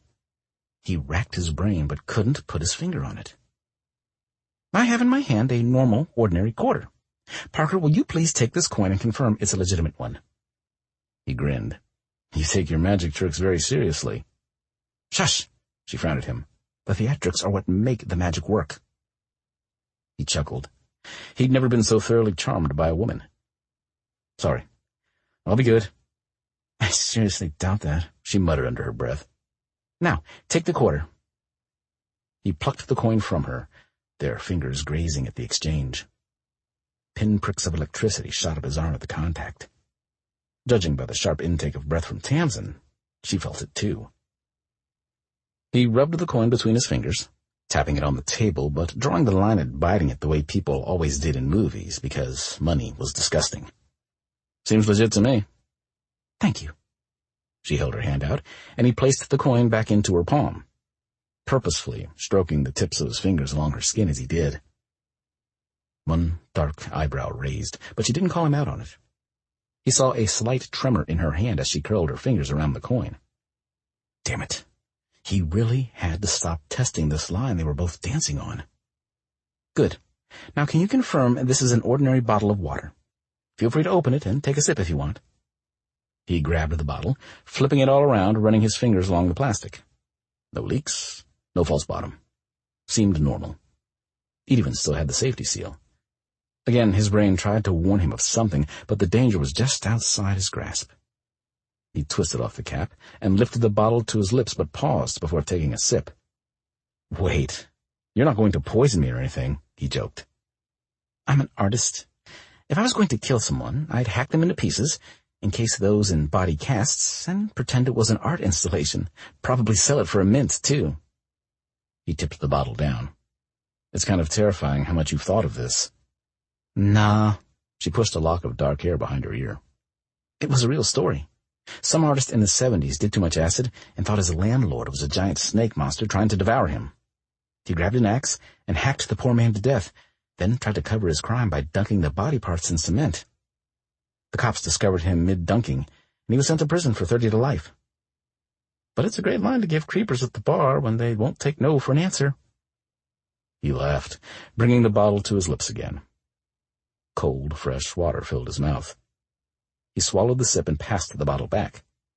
"I can confirm that's a normal bottle of water." "Thank you. Now," she held up the coin, "I will put this quarter on the table." She put the quarter down between them. "Now I will place the water bottle on top of the quarter." She waved her hand over the bottle. "And say the magic words, presto changeo." He snorted. "Presto changeo? Shh." He mimed zipping his lips, amused by her dedication to a silly trick. "Now, look deeply into the bottle and see the quarter in the water's depths." No, from the top," she insisted when he stared through the side. He scooted forward in his chair, leaning over the top of the water bottle, his eye over the opening. How was he supposed to know if the quarter... Suddenly, a gush of water came shooting out of the bottle, hitting Parker square in the face. He sputtered, the sound of Tamsin's bright laughter filling his ears as he wiped water from his eyes. "Oh, my God! I can't believe you fell for that!" Ah, shit. Now he remembered. Ward had shared a video of this a few months ago. Some viral prank. It was funny when he saw it. Not so funny when it happened to him. But Tamsin's glee was infectious. He found himself grinning as he subtly reached for the water bottle. "Touché. But I'm a firefighter, sweetheart. A little water won't make me melt. Of course, you're as sweet as sugar, so—" Her eyes widened as he rose from his seat, water bottle in hand. She popped up from the table, hands held out in front of her, laughter spilling from her lips as she shook her head. "Parker, don't even think about it." "Oh, I'm thinking about it." She squealed, trying to dodge around him, but he scooped her up with one arm, holding her close to his chest as he tipped the water bottle over her head. She yelped out a half-scream, half-laugh, water pouring down her face. "I can't believe you did that." "Turnabout is fair play." She smiled up at him, tiny droplets of water catching on her dark lashes, rolling down her face. His laughter died as Parker took in their position. Tamsin was pressed up against him, and as much as he tried to control himself, it was turning out to be impossible around this woman. His cock was so hard he was about to bust through his damn zipper. She had to feel it. One subtle shift of her hip, pressing closer, and he knew she did. "Tamsin," he growled out a warning, but she ignored it, making the tiny motion again. He grabbed her hips, meaning to put some distance between them, but instead he pulled her tighter, ground himself closer. "Parker," she moaned his name, gaze hazy with lust as she stared up at him. "Kiss me." Hell, he couldn't fight this anymore. He dipped his head, lips crashing down on hers. It wasn't a gentle kiss. It was hot and raw and so damn good it nearly blew his head off. He felt her arms snake around his neck, fingers digging into his hair. Her touch was electric. Every bit of him felt alive in a way he never had before. She moaned, lips parting slightly, tongue coming out to lightly taste him. He took the invitation, thrusting his tongue against hers, drinking in the uniquely amazing taste that was Tamsin. He wanted her, more than he wanted his next breath, more than he wanted a cold shower after working to put out an enclosed fire, more than anything in this damn world right now. But as her hands slid down his chest, nimble fingertips slipping under the hem of his shirt, his brain screamed at him. Future stepsister investigating her father! Shit. He pulled back, dropping his hands from her and taking a huge step back. Already Already he missed her warmth, missed her taste. "Parker?" He shoved his hands into his pockets to avoid the temptation of reaching out again. "This is a bad idea, Tamsin. Our parents are getting married." She frowned. "True. So this," he pointed back and forth between them, "wouldn't work out." She touched her lips as if she could still feel him there. He sure as hell still felt her, her bright gaze focusing on his face as she appeared to be gathering her thoughts. "I won't deny the fact that I'm attracted to you." Her cheeks flushed bright pink. "And I understand this is a complicated situation. But we can keep it casual. Actually, I prefer that, to be honest, and our parents don't ever have to know. If you don't want to explore this chemistry thing between us, that's fine. I just figured I'd put the offer out there in case." Oh, he wanted to. He was desperate to. But there were so many things that could go wrong. His brain and body were in a war, and the more time he spent in this woman's presence, the more his brain lost, which was why he made his feet move to the front door. "I should go." She sighed, hands coming up to cover her bright pink cheeks.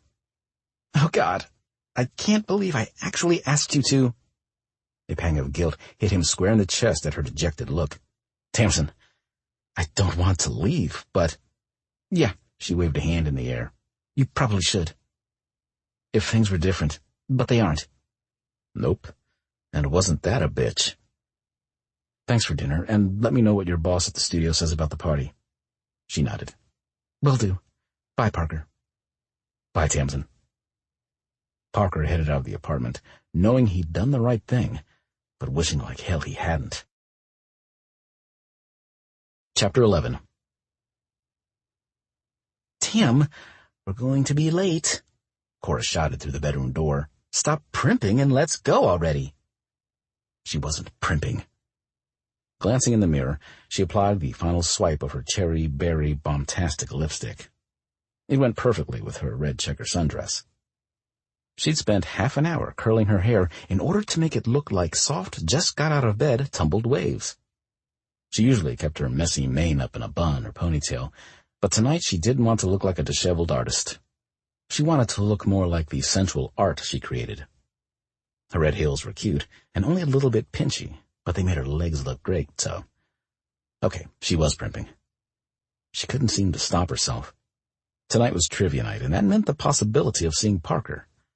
Last night her dreams had been filled with the memory of their kiss. She had no idea what possessed her to proposition him like that last night, but the more she thought about it, the more she knew she'd had done the right thing.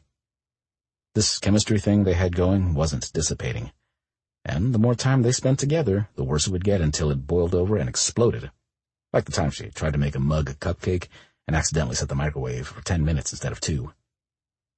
They couldn't risk anything exploding around their parents. They had to nip this thing in the bud. Screw away the sexual tension. "Tamsin, I'm coming!" A phrase she'd muttered to herself in the dark last night, as she remembered how warm and delicious Parker's lips tasted. Imagined pushing the man to the floor, stripping them both naked, and staying that way, until they'd recreated every position in that The Art of Sexuality book Cora had gotten her for her birthday last year. Yes, she'd taken a trip to Self-Pleasure City, but it had either been that or stay up all night wallowing in sexual frustration. The bedroom door opened, and an exasperated Cora leaned in the room. "Okay, seriously, girl, what is... Aren't you a little dressed up for pub quiz?" "What? It's nice out. I'm just celebrating sundress weather, and technically checker print resembles plaid, so it's still team appropriate." Cora bit back a smile. "Mm-hmm. And this celebration with full hair and makeup wouldn't have anything to do with the fact that Parker might be at trivia tonight." "No." She shifted under her roommate's knowing stare. "Okay, maybe. Shut up." Cora gasped. "Something happened last night, didn't it?" "Sadly, no. But you wished it had. Tell me everything. No, wait, we need to leave. Tell me on the way." She glanced down at Tamsin's feet. "You really want to walk in those?" She looked down at her heels, checking to make sure the cute ankle strap was securely fastened. "It's only 4 blocks, and they're pretty comfy." 2 blocks later, Cora had all the details of the almost kiss, and Tamsin was eating her words. Her toes were pinched, and her arches were killing her. The Second City Tavern came into sight. She was practically weeping with joy. The thought of seducing Parker with her shoes now seemed like a really ridiculous idea. He was the one who had left last night, despite that hardness she'd felt pressed against her and the hungry need she'd glimpsed in his eyes. Why would she think a sexy pair of shoes would be the thing to override his common sense? Cora opened the front door, but before Tamsin could get inside to a blessed seat to rest her aching toesies, she found herself flailing, arms spinning as something caused her to trip. Once she'd steadied herself, she looked down to see her heel had gotten stuck in the grate on the sidewalk. Who the hell thought that was a good place to put a grate? Why was it even there? Cora hurried to her side, letting the door swing closed. "Are you okay?" "I'm fine." She tried to pull her foot up and failed, the ankle strap digging into her skin. "Maybe." Another tug. Nothing. The thin, spiky heel was not budging. "Crap. I think I'm stuck." "Again?" A deep voice chuckled from behind her. "We have to stop meeting like this." Double crap. Tamsin turned her head to gaze over her shoulder, and yep, sure enough, there stood Parker with a few of his buddies. "Hi, Parker." She tried for a laugh that fell flat. "Tamsin," he nodded. "Need a little help?" What she needed was disaster insurance to save her from all the embarrassing situations she kept putting herself in around this man. "It appears I've gotten my shoe stuck in this grate." "I can see that." He rubbed a hand over his mouth, smothering his smile. She'd give him points for trying to hide his laughter. It would be a pretty funny situation, if it wasn't happening to her. He turned to his friends. "Why don't you guys go grab a table? I'll be in a minute." "It seems like Parker has this well in hand. I'll leave you to your hero, Tam." Cora gave her a little wave. "See you inside." He sure had something in his hand. Currently it was Tamsin's calf as he bent down to inspect the latest disaster she'd gotten herself into. Warmth seeped into her skin, and at the same time chills raced up her spine as his rough palms skimmed down her leg to gently grasp her ankle. She bit her lip to hold the moan of pleasure back. "One embarrassment at a time, please." Parker glanced up. "Think you could take your foot out? It might make it easier to wiggle the heel free." She could, except, "I have to unbuckle the ankle strap, and this sidewalk is filthy, and I'm not wearing any pantyhose." Bare feet on the streets of Denver? Yuck. No, thank you. "Yeah, I noticed." His eyes blazed with desire, and was he stroking her ankle with his thumb? A zing of pleasure shot straight up between her legs. Now, if only they were somewhere a little more private so he could move that stroke a few feet higher and to the center. "No, naughty body. We came to play trivia." Who was she kidding? She totally came all dolled up tonight to drive Parker wild. Was she playing with fire? Probably. Here. He undid the buckle and slipped her foot free of the shoe and placed it on his thigh. "Keep your foot there while I rescue your shoe." She sighed dramatically, raising her voice an octave. "My hero." He chuckled and began jiggling her shoe out of the tiny grate hole. She tried her best to focus on watching his task and not on how warm and firm his thigh felt under her bare foot. Right now she wanted to glide it up his leg. Good grief, what was this man doing to her? All set. Parker popped her shoe free, turning it in his hand as he inspected it. Doesn't seem to be any damage. Good, because as much as she regretted wearing the shoes tonight, they were her favorite pair, snagged on sale at the outlet mall. He gently lifted her foot from his leg. She tried not to sigh in disappointment at the loss. He grinned up at her as he slipped her shoe on like some kind of fairy tale prince. "There you go, Cinderella." "Thank you." He stood, and she found herself taking the tiniest step back. Not because he towered over her, which he did, but because she was afraid if she let herself get too close to him, she might thank him in a way that would have more than her shoe coming off. He'd been pretty hesitant last night about them not crossing that line. But she couldn't help but think, maybe if they gave in to this intense chemistry they seemed to have, it would die off. It had happened to her before. She and a college classmate had nearly combusted any time they were in art class together, but after months of being sex buddies, their attraction fizzled, though they remained friendly. Would that work with Parker? Might be a good idea to try. She certainly couldn't keep behaving like a hormone-crazed teen around the guy. Maybe they should bang it out, so to speak. Get past this, whatever it was, and transition into being friends, for the sake of their parents. We better get in there before it starts. Parker nodded to the bar. You all ready to get your butts kicked tonight? She laughed. Excuse me? Who kicked whose butt last time? He waved a hand at her logic. Yeah, but I have a good feeling about tonight. We're going to cream you. Do not think dirty thoughts. Do not think dirty thoughts. Do not think dirty thoughts. I guess we'll have to see. Turning carefully on her freed heel, she made her way into the bar, scanning the room until she saw Cora waving from a table with Jade and the rest of the lumber snacks.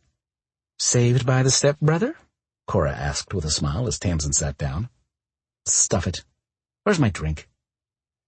Her roommate slid a Sex on the Beach over to her. Tamsin ignored the tiny straw and tipped the glass to her lips, taking a healthy sip. Not that she needed the alcohol. 5 minutes in Parker's presence and her head felt floatier than the time she and Jade split a pitcher of margaritas at last year's work holiday party. Trivia started, and Tamsin tried her best to keep her eyes on answers Jade was writing down, but she found her gaze wandering over to Parker's table. A few times he caught her looking. She put 2 fingers to her eyes and pointed them at him with a sassy smile, letting him know she was watching him and that he was going down. He shook his head and toasted her with his drink, challenging her declaration. Damn the infuriatingly sexy man. He was distracting her from the game, and he knew it. When they took their mid-game break, the lumber snacks were trailing behind, most extinguished by 5 points. I'm going to grab another round, she declared, rising from the table. Can you grab your attention span while you're at it? Jade asked, tilting her head toward Parker's table. Tamsin sighed, because she knew Jade was right. Leaving now.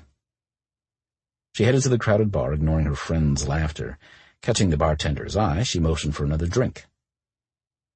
Looks like someone is in danger of losing. Do I see a free drink in my future?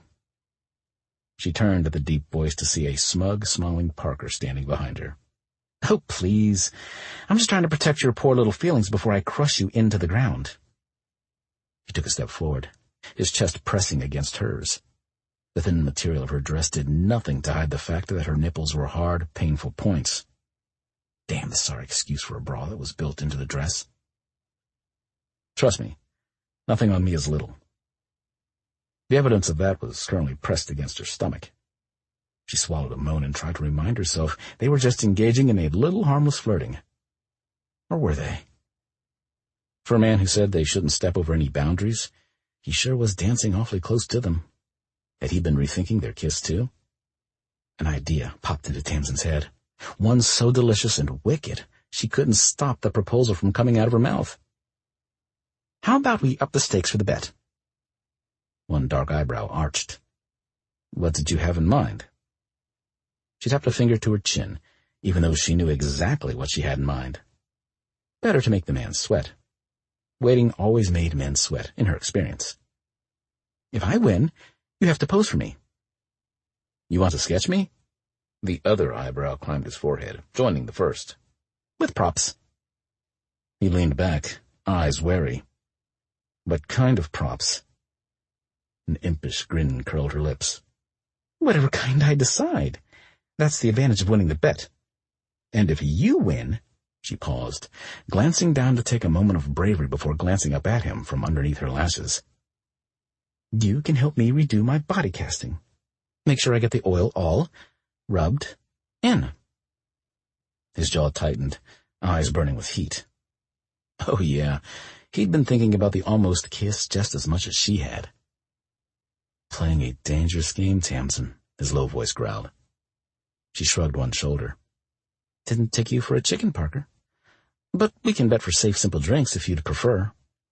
Deal, he said with a devilish smile. Yes. She tried not to gloat, or let her conscience remind her this was potential disaster in the making. There was nothing wrong with a little harmless flirting, and if it led to one night of passion that helped burn off so much pent-up lust, all the better. May the best team win. He tipped his chin, then turned and headed back to his table, Tamsin moved back to the bar, noticing that sometime during her exchange with Parker, the bartender had dropped off her drink. She grabbed it and walked on unsteady legs back to her table, determined to win this game. Or not. She honestly didn't know which outcome she preferred. Either way, it looked like naked time with Parker would be in the near future for her. A grin spread across her face. So really, she couldn't lose. Chapter 12. Parker scrubbed shampoo through his hair a second time. He was convinced the wash, rinse, repeat instructions on shampoo bottles were written by a firefighter. The smell of smoke clung to everything: clothing, furniture, and especially skin and hair. They'd gotten called to an apartment building fire. Some dumbass college kids were grilling on their balcony and poured an entire bottle of lighter fluid on the charcoal grill. Thing went up like a flash bomb. The flames caught some kind of gauzy netting strung around the balcony that had been put up to keep bugs out. It kept the bugs out all right, and it lit up like dry tinder. At least there were no injuries. They were smart enough to call 911 right away and close the patio door. Parker and his crew got there in under 5 minutes and had the fire out in 10. The balcony was made of some kind of cement material. Not the prettiest, but great for stopping the spread of fire. All in all, they just had some warping to the patio door, a bit of smoke damage, and hopefully a lesson in not being an idiot. Fully rinsed, he shut off the water and stepped out of the shower. He had been the last in, letting his crewmates take first dibs while he did the equipment check. They took turns sharing duties, and he enjoyed showering last. Gave him a few moments alone to decompress.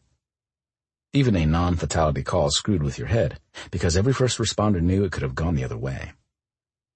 Running a towel over his body, Parker reached for his phone to check his messages. He had a new email from his PI. Eager for any news, he opened the message and began to read. Frank had dug into all the public information available on Thomas Hayes and found nothing suspicious.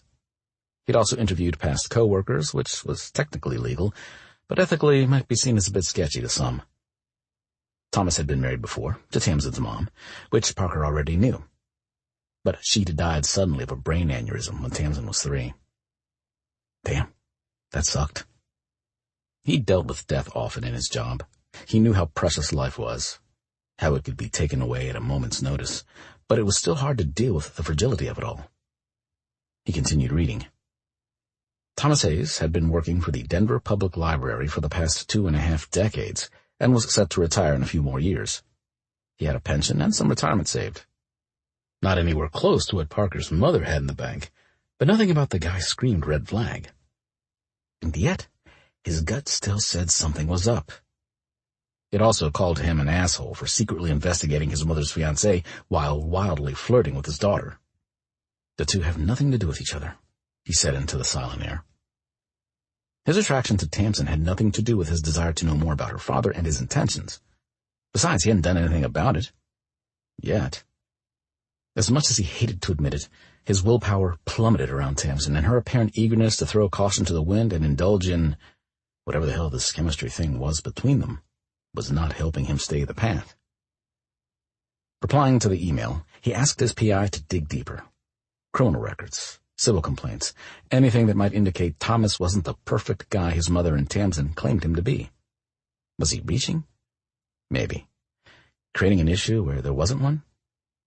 It wasn't like he wanted there to be an issue. This was his mom. He wanted her to be happy, but there was no such thing as too thorough when looking out for the person who always looked out for him. And if his guy still didn't find anything after this, he swore to himself he'd back off. Yeah, some people might say he had trust issues, but he trusted his crew. Kind of a necessity, since you had to trust the people at your back when lives were on the line.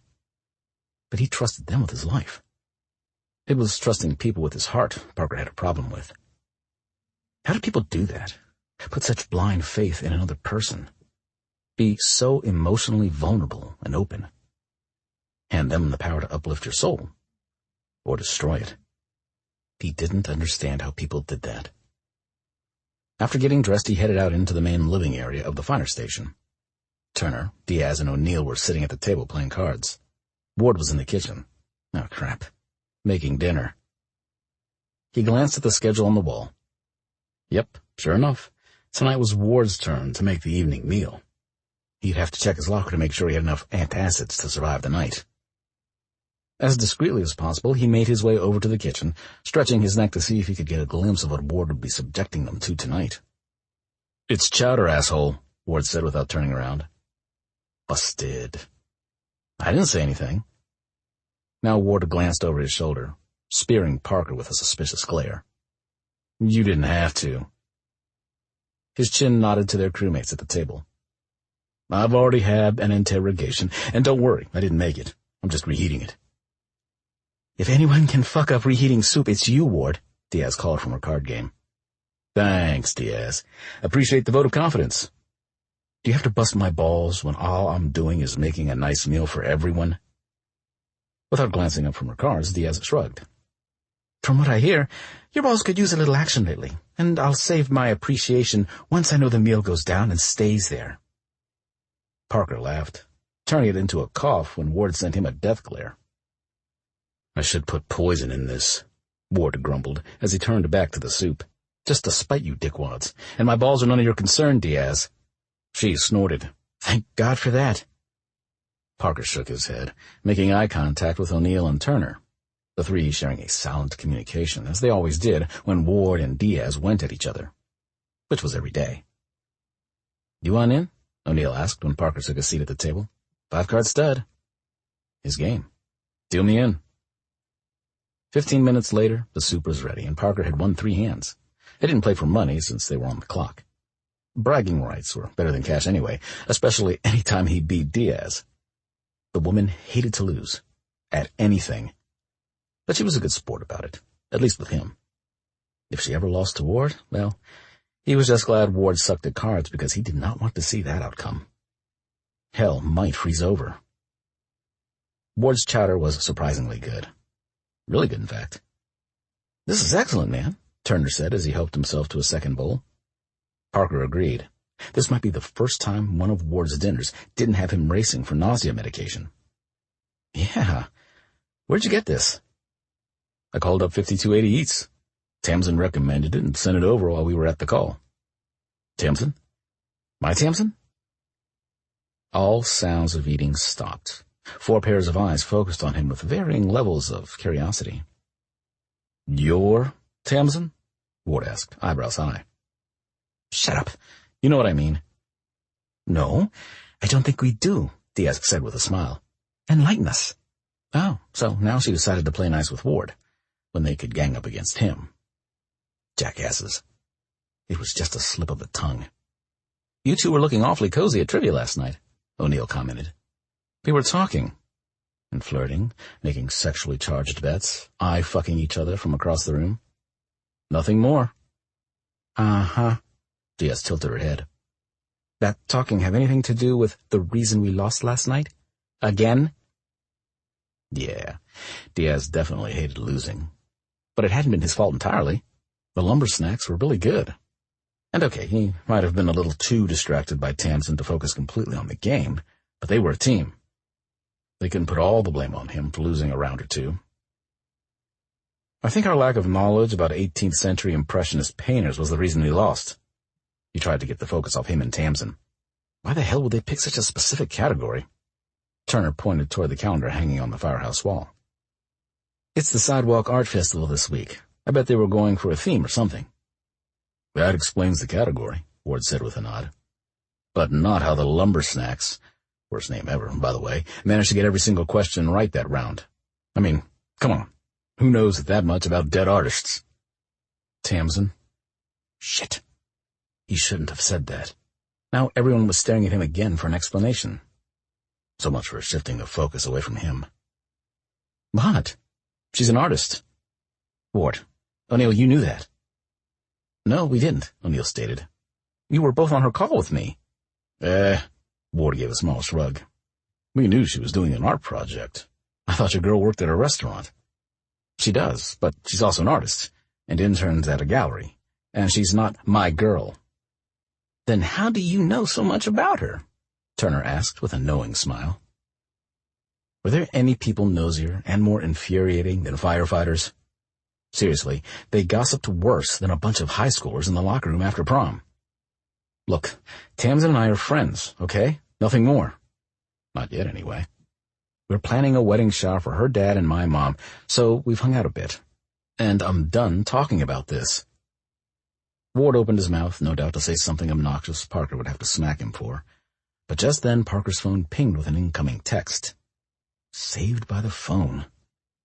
He pulled his phone out of his front pocket, heart racing when he saw the sender. Tamsin. Who is it? He glanced up at Ward, careful not to reveal anything on his face as he stared at his fellow firefighter, refusing to give him anything. The smug ass smiled, his eyes lighting with mischief. It's her, isn't it? Tamsin. Parker pushed his chair back, standing and taking his empty bowl to the sink as he threw over his shoulder. I'm not discussing this. Ha! It's totally her. I'm going to grab some air. And some privacy, because if he didn't step outside, he'd have 4 necks craning over his shoulder trying to read his conversation. Irritating, but he knew he'd be doing the same thing if the situation were reversed. When you basically lived with your coworkers half the week, they became more like family. Nosy, annoying family. He stepped out into the warm evening air. It was just after 6, but the summer sun still hadn't made its way behind the front range yet. The noisy traffic from the Denver city streets filled the air. He sat on the bench by the front of the firehouse door and pulled up Tamsin's text. Tamsin. Hey, you free some night this week? His thumbs flew across the screen as he texted back. Parker. On my 24-hour shift now, but I'm free Monday night. He waited as the 3 little dots danced on his screen, curious as to what she wanted to see him for. Could be something about the bet. Maybe she wanted to set a time to cash in on her winnings. Or sex. He really hoped it was sex. Tamsin. Perfect. Come by the gallery after 8. I think it's the perfect spot for the shower. His hopes sank. The party. Of course she was talking about the party. Parker. Yeah, I can do that. Tamsin. Hephaestus. It's in Lodo. He leaned back against the bench, surprised at how disappointed he was. Which was ridiculous. She'd been the one to proposition him the other night, and he'd put the brakes on it. But all that flirting at trivia, and his friends were right. It had been flirting. It was really testing his resolve. He couldn't ever remember wanting anyone as badly as he wanted Tamsin. But it wasn't just that. He also really liked being around her. She was funny and smart, and had this warm quality that just made everyone feel at home. Corny, but it was really the only way to describe her.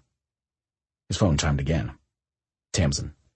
Oh, and fair warning, I plan to claim my winnings, so be prepared because I have found the absolute best prop to paint you with. That sounded ominous. After the water bottle trick, he'd learned Tamsin had a wicked sense of humor. He dug it, but who knew what she was going to subject him to? Parker. You're not going to make me pose with some creepy taxidermy squirrel riding a scooter, are you? Tamsin. I wasn't, but now... Parker. No, I draw the line at dead rodents.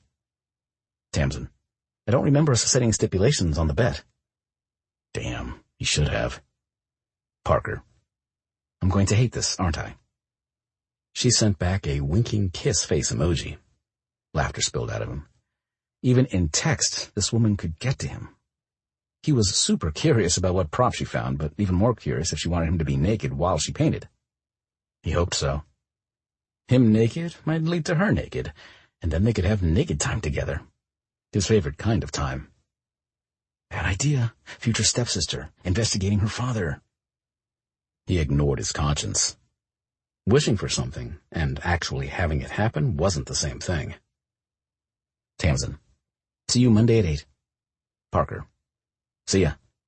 He held his breath while more dots appeared, wondering what she was going to say. A feeling in his gut telling him it was something big. Tamsin. As you saw, most of my subjects are drawn en natural, so plan accordingly. Oh, shit. She did intend to draw him naked. As much as he knew he shouldn't be excited by that prospect, he was. God, he was so tired of fighting the attraction he had to this woman. After their kiss the other night, it was damn near impossible now. Maybe if they took one night and were upfront about their expectations with each other, they could get it out of their systems and go on as friends. What was the alternative? Lusting after women he'd soon be pseudo-related to? That couldn't happen. His mother was a smart woman. She'd see something was up and take him to task for it.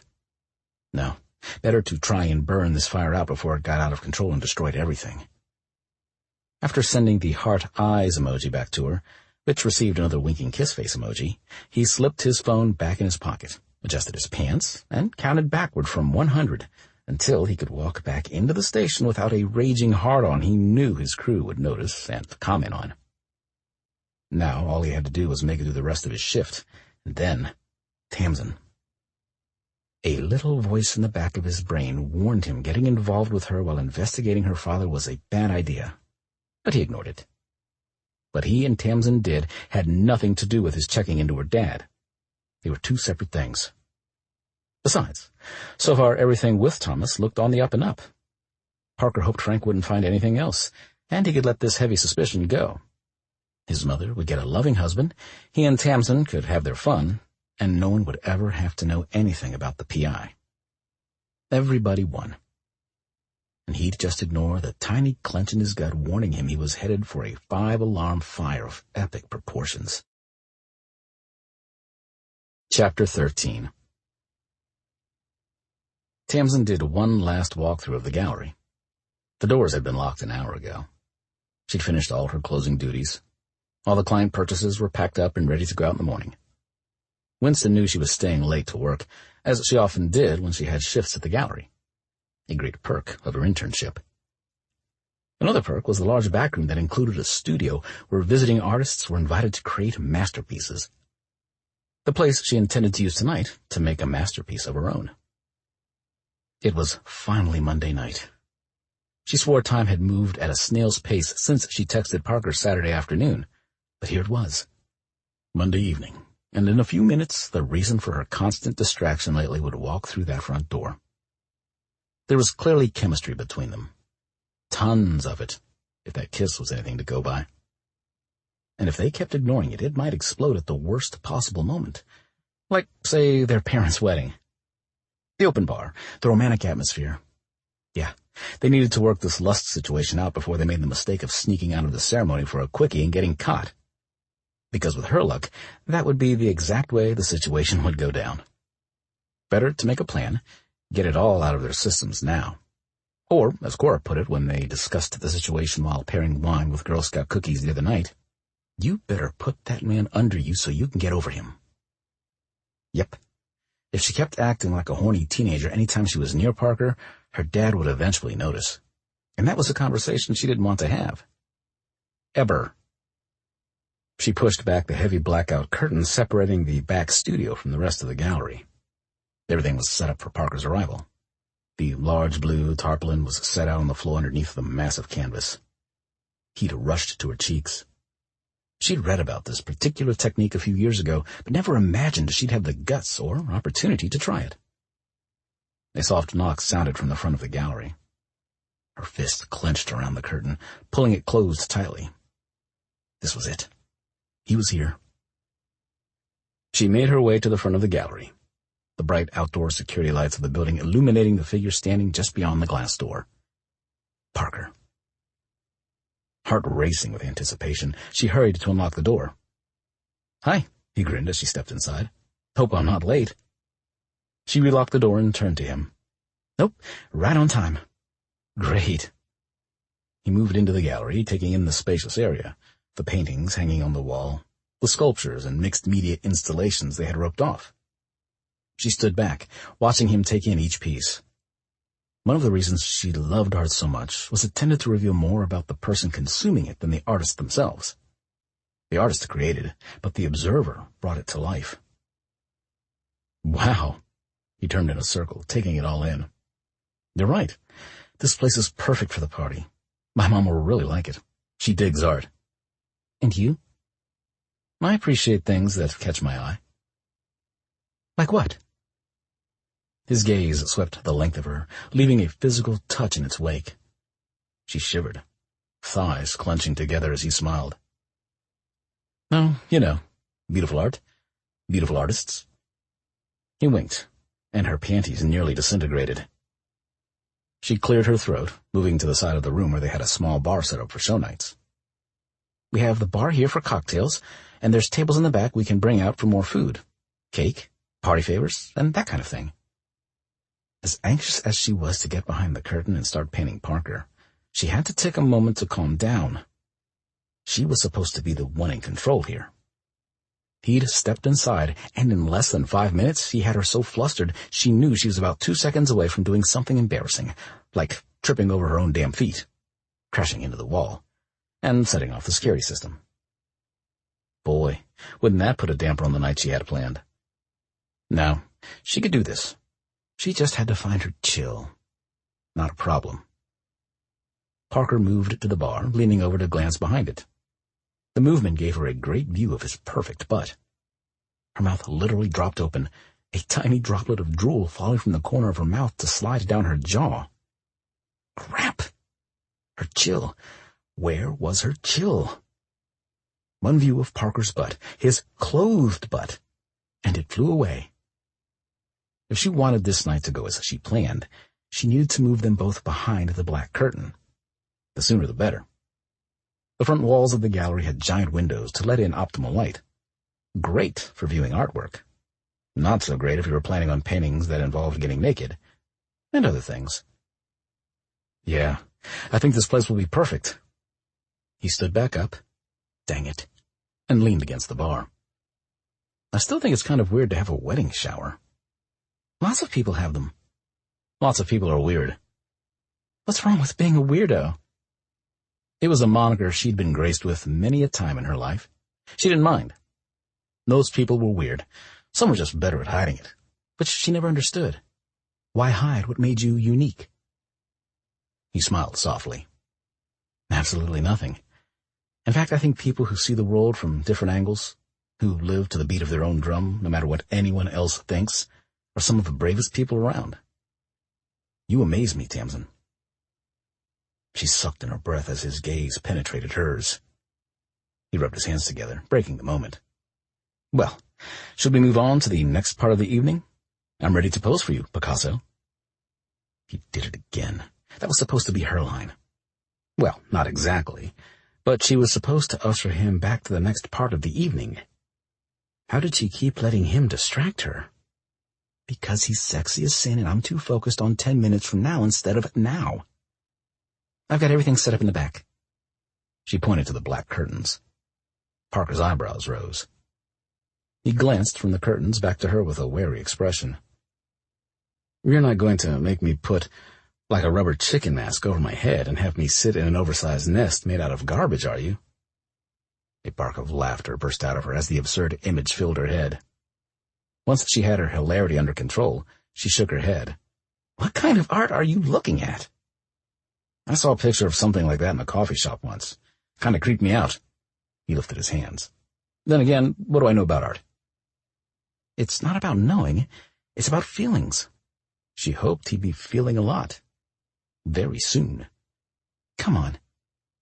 She motioned for him to follow her as she moved across the gallery toward the curtains, hitting the main room lights as they went. The front room plunged into darkness, but the lights from the street allowed enough of a glow that they made it to the curtain without stumbling over anything.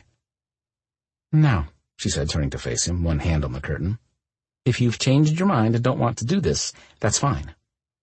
She would never force anyone to do anything they didn't fully want to do, artistically or otherwise. But she really hoped he hadn't changed his mind. She was quite certain if she didn't touch Parker in the next 5 minutes, she was going to die of lust. And honestly, that sounded like a terrible way to go. As long as it doesn't involve dead animals or pretending to be an animal, I think I can handle it. I promise there's no taxidermy or chicken masks, but I have to say, those are very specific phobias of yours. She gave him an evil grin. I might have to use them as blackmail later. He grunted. They're not phobias. I just prefer my animals alive and adorable.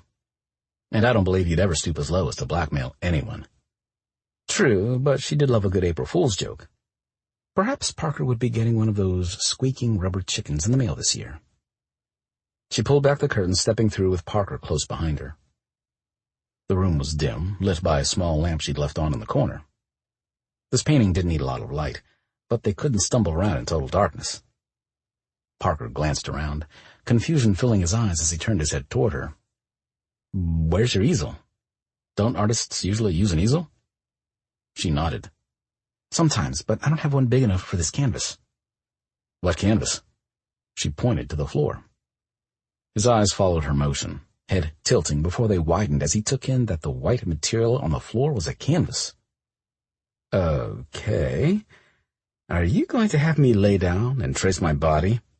Because I did that in first grade with Jenny Muse in art class, and it looked nothing like me." She laughed. "No, I'm not doing a portrait of you. In fact, this isn't a single-subject painting." "It's not?" Excitement and nerves mounting, she bit her lip. "Nope. So, you know how the show I'm working on is all about the human form?" He nodded, so she continued. "Well, I thought it would be great to add a piece to it. It's a new technique I read about that captures human expression, emotion, movement. It's called passion painting." "What is that?" She slowly made her way over to the canvas, her spiky heels making a soft crinkling sound as she walked over the blue tarpaulin. Reaching down, she grabbed the small box sitting on a table by the edge of the tarp. Her heart was pounding so hard and fast, she was afraid it might beat right out of her chest. She was pretty sure Parker would be down for her idea, but she wasn't psychic. Please don't let him say no. This wasn't just about a cool art technique she wanted to try. That was just a bonus. The real objective for tonight was to get this man out of her system. Peace? Fuck the lust away. She probably shouldn't title it that if she ever displayed it. "We're going to need some special supplies for this painting." Opening the wooden box covered in years of splattered paint, she pulled out the first item they'd need. "Paintbrushes?" The left side of his mouth quirked up. "Seems like standard supplies for painting." She nodded. "Yep, these are pretty standard. These, however," she placed the brushes on the table and grabbed the next item, "are a little more special." One dark eyebrow rose. "Looks like normal paint to me." Typical non-artist. There were so many different types of paint, and none of them were normal. They all suited a special purpose, worked on different media. "These are non-toxic, organic, body paint."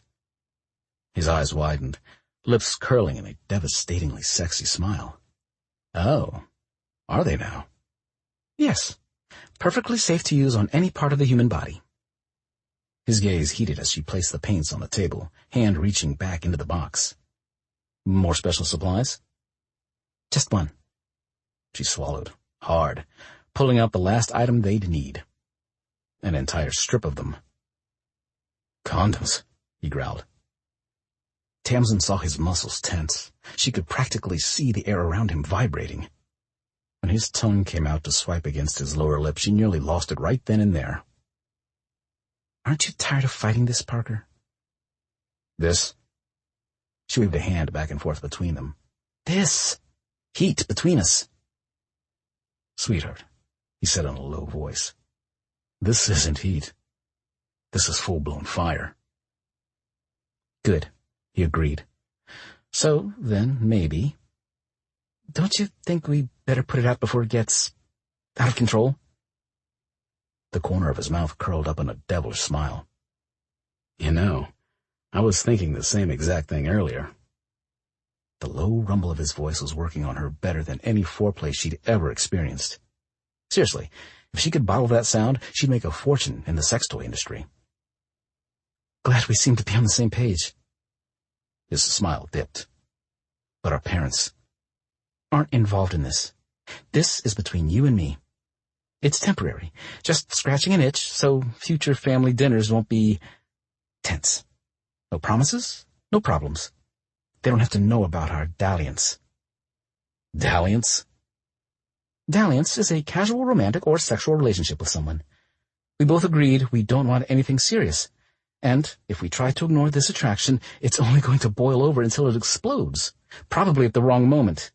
And we can't risk anything happening that would damage—" "Tamsin," he interrupted her ramblings with a small chuckle. "I know what the word dalliance means. I've just never heard anyone under the age of 60 use it." She placed the box on the table, narrowing her eyes. "Ass." He held up his hands and smiled. I'm sorry. If I let you say dalliance, can we still do the passion painting? You know I think your nervous rambling is adorable.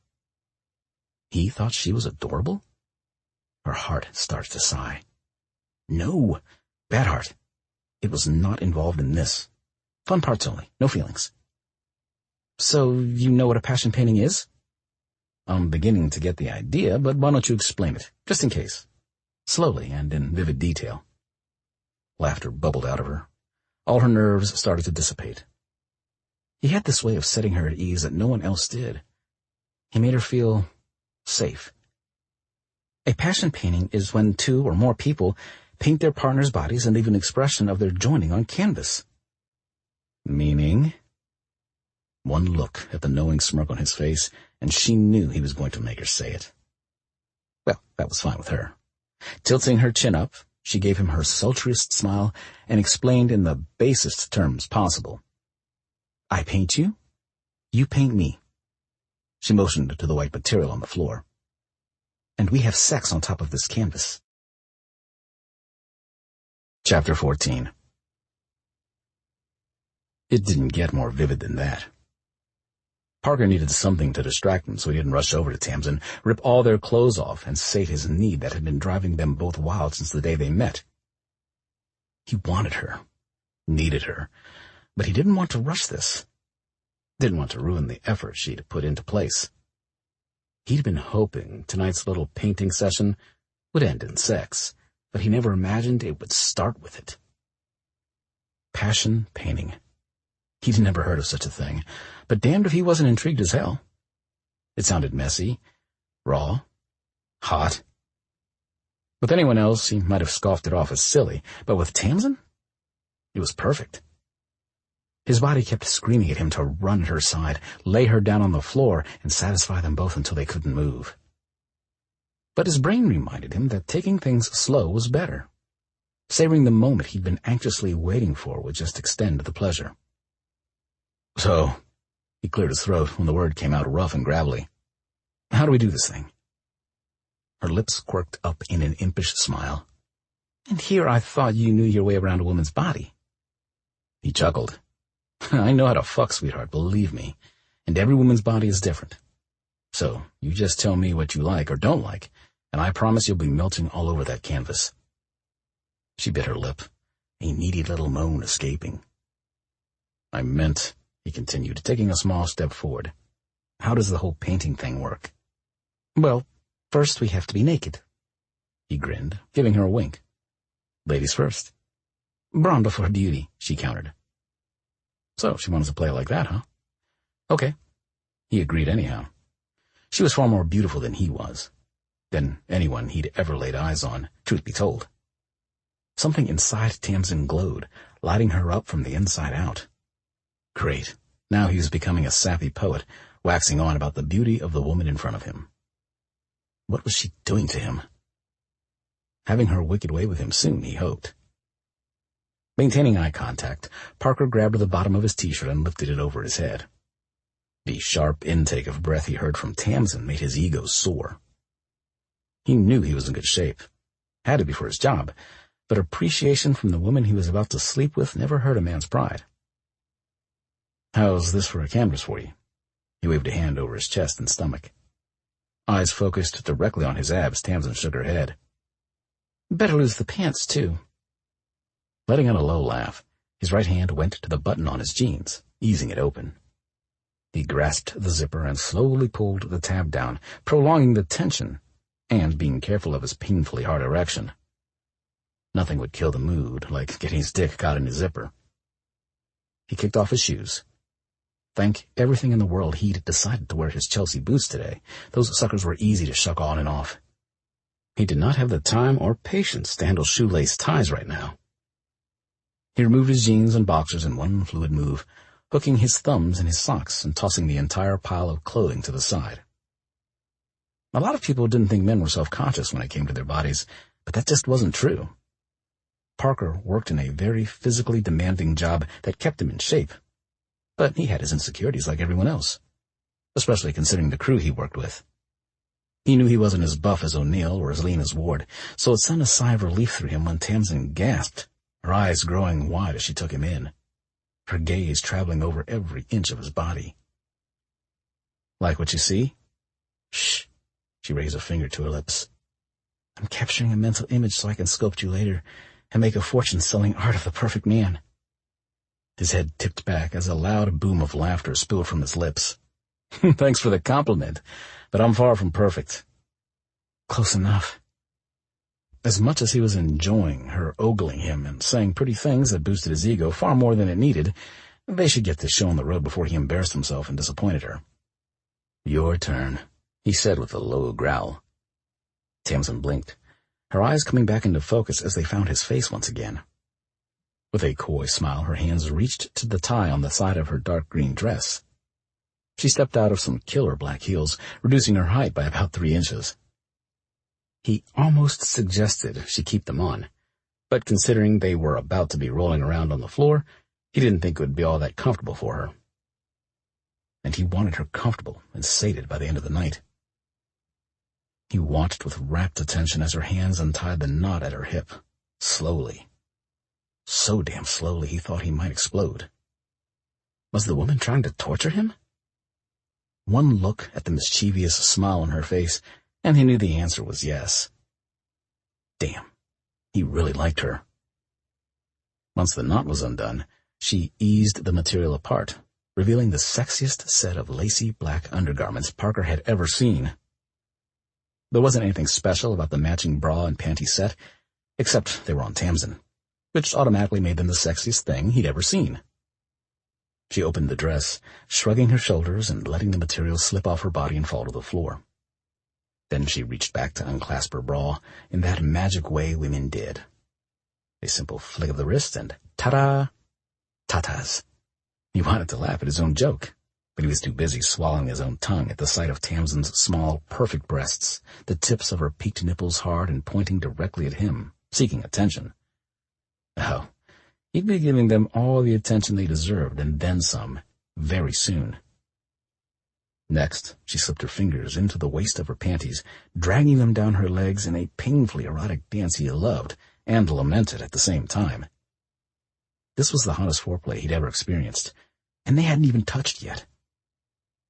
They stood in front of each other, feet apart, completely bare to one another, silent and staring, the air thick and charged with sexual tension. His blood raced, heart pounding in his chest. Finally, she reached over to grab 2 brushes. Holding one out toward him, Parker took the last few steps separating them. He reached for the brush, grasping it between his fingers, slowly pulling it from hers. She sucked in a deep breath as if he'd touched her. Passion painting was the proper phrase, all right. She opened 2 of the paint jars, red and a deep teal color. Dipping her brush in the red, she brought it to his chest and swiped the brush over his nipple and down his stomach. The soft touch of the bristle felt like a charged wire, electrifying his skin. There didn't seem to be any rhyme or reason to her brush stroke, so he reached over and dipped his brush in the teal, repeating her movement. He circled her nipple with the color, swirling the brush around her breast and down to her belly button. Tamsin tipped her head back and let out a throaty moan. Unable to hold it off any longer, Parker grasped the back of her neck, crushing his lips to hers, tasting the sweetness of her mouth. It was even better than he remembered. Her lips were soft and warm. He drank in the sweetness of them, the absolute decadence, each brush of her mouth against his, stoking the fire raging within. He wanted more, and at the same time, he simply wanted this. Hours of kissing Tamsin, feeling her melt into him as their mouths learned each other's. She kissed him back, her tongue brushing against his with the same erotic stroke her paintbrush had done to his body. After a moment she pulled back, dipping her brush again, and once more painting him with a sensual care he never imagined an art instrument could achieve. And so it went, stroke for stroke, color upon color, until their bodies were covered in swipes of vibrancy. "Now what?" he asked, as Tamsin set her brush back on the table with the box and paints. She lifted the strip of condoms, ripping one off and opening the foil packet. "Now comes the fun part." His smile grew. "So far, it's all been fun." "I agree." He laughed along with her, his laughter turning into a rough inhale when she gripped him in her hand, stroking his length in a way no paintbrush could ever achieve. Grasping her hip, he pulled her close, his fingers sliding in between her legs. She let out a loud moan as he rubbed, touching her where he most wanted. When she slipped the condom on him, he thrust 2 fingers inside her, pulling a sharp cry from her lips. "The canvas," she panted. "We need to get on the canvas." He removed his fingers, scooping her into his arms and placing her in the middle of the stark white material. It was softer than he expected. "And now comes the part where we let go and allow the art to work through us. Whatever we leave on this canvas is an expression of pure, raw passion. Just open yourself up to the process and feel." She wrapped her legs around him, reaching down to position him at her entrance. One thrust, and he was inside her. They moaned in unison at the connection. It took everything he had in him to hold still, not pound away like an animal in heat. Tamsin drove him wild, but he wouldn't ruin this by going too fast. If this was the only moment they had, he was going to make it amazing for her. For them. Her fingers tangled in his hair, pulling him down to her. Her hips arched, taking him in deeper as her lips sought out his. They found a rhythm, slow at first, but as their passion grew, it became wild. Tamsin rolled him on the canvas, taking the top position, riding him with seductive skill. He was vaguely aware of the marks they were leaving, the impression of the body on the canvas, the colors mixing, but all he could really focus on was Tamsin, how she felt, how she made him feel. Her lips tore from his as she cried out, her body tightening around him. Grasping her hips, he thrust hard against her, prolonging her release and finding his own. A wave of pure elation crashed over him. Every sense he had heightened to its peak. He could have sworn he saw an aura of color surrounding them. It was probably all the paint, but Parker had never felt such a sense of fullness after sex before. It should have satisfied him, sated him, but he found himself craving more. In that moment, he knew one night with Tamsin wouldn't be enough to burn out this fire between them. Not by a long shot. She collapsed against him, heavy pants filling the silent air. He sat with his realization, wondering how he could possibly bring up the subject of more when they'd agreed to a one-and-done deal. He waited until their breath had evened out before speaking. "That was amazing." She sat up, grinning down at him. "I agree. But this canvas is still awfully blank." He moved his head side to side, but it was hard to see from his angle. Flat on his back, he could only see a few inches to the side of his face. "You know what I think?" she asked with a smile. His thumb stroked her hips, enjoying the soft feel of her skin, the slickness of the paint as it spread along her skin. "No, what?" "I don't think this painting's done yet." He certainly knew he wasn't done with her. "Oh, really?" She nodded. "Yep." He was game for playing along. "Well, what do you think we should do about that?" "I think we have more condoms and more paint." Her lips tilted down in a mock pout. "And it would be a shame to be wasteful." "You're absolutely right," he nodded somberly. "We should do our best to use the resources we have." Tamsin leaned down, brushing her lips over his as she whispered, "Absolutely." Hours later, they'd used the last of the condoms and every single drop of paint. He and Tamsin took a quick shower in the loft kept for visiting artists in residence, where they found other creative ways to pleasure each other. The early morning hours were approaching as they dressed. Tamsin had hung their painting on some weird fishing line-looking contraption in the far back. He had to admit, it looked amazing. He couldn't see any real body parts, but there was a sense of energy that radiated off the swipes and blends of color. There were also some very clear handprints here and there on the canvas. Sex paintings. Who knew? "Thank you, Parker. That was fun." "Fun?" he snorted. "That was much more than fun. Amazing, invigorating, once-in-a-lifetime kind of experience. Way more than fun." Her eyes widened. "You don't think it was fun?" Snagging an arm around her waist, he pulled her close and placed a soft kiss to her lips. "Sweetheart, That was much more than fun. That was fucking amazing. She blushed. Oh, okay, then what do you say to continuing to have fucking amazing fun? You know, until this whole chemistry thing goes away?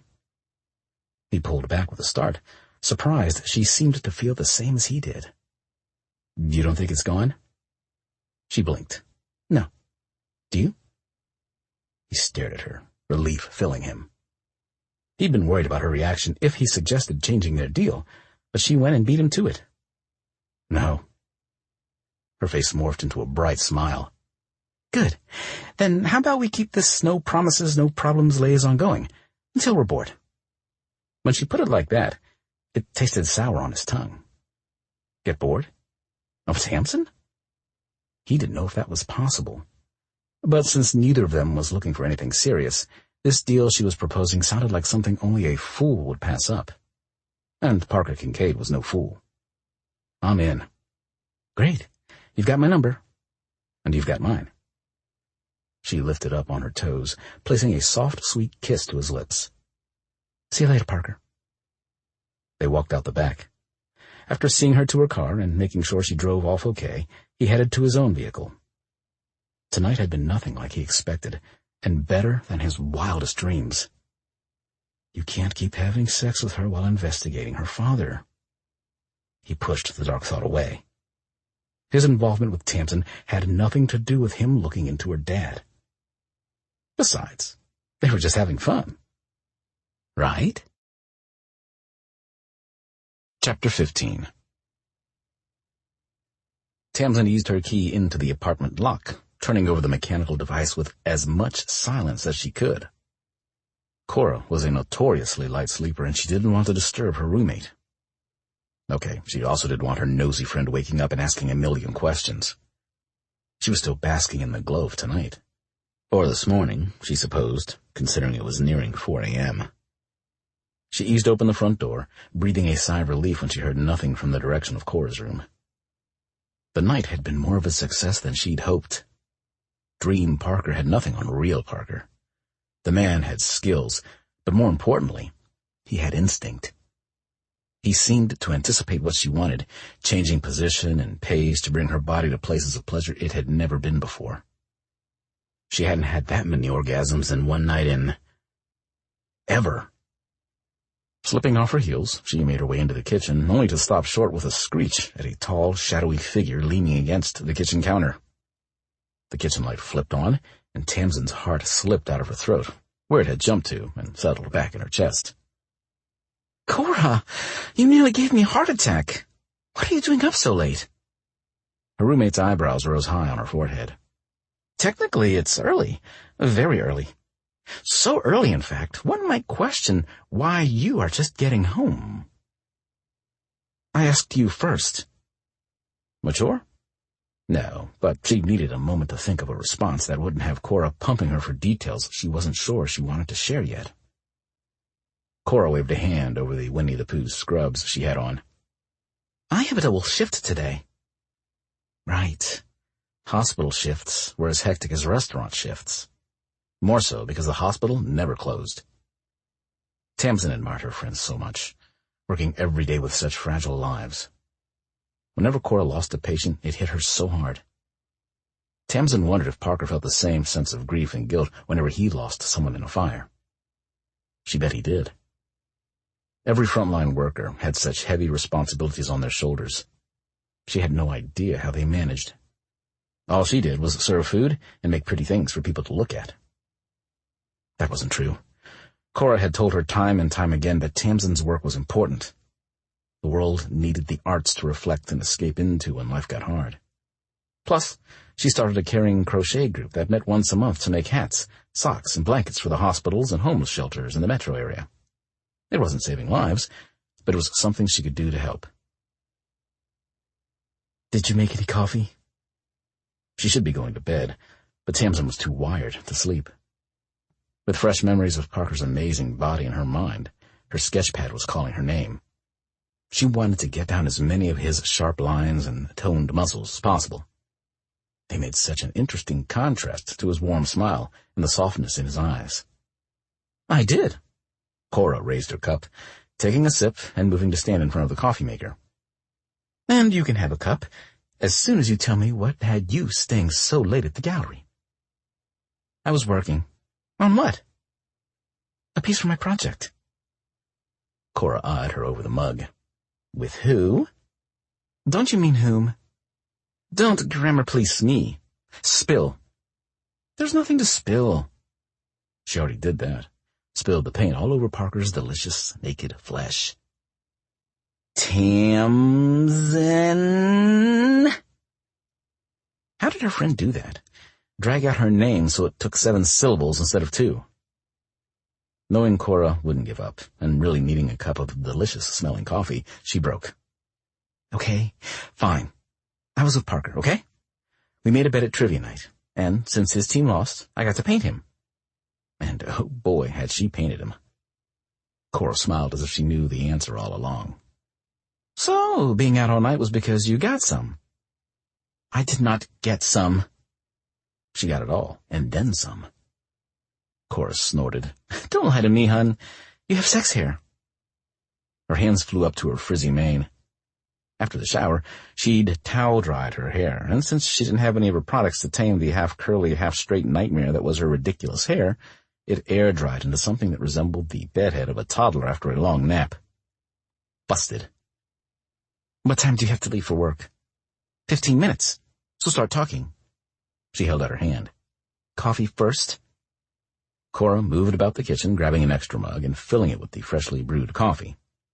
Normally, Tamsin added a little cream and sugar, but she needed the full octane stuff for this conversation. She sat at the table where Cora joined her, passing over the mug. Tamsin took a moment to wrap her hands around the warm cup, inhale the rich scent of heavenly coffee. After the first sip went down, she finally felt ready to reveal. Parker and I did a passion painting. Cora's head tilted in confusion before light dawned in her eyes.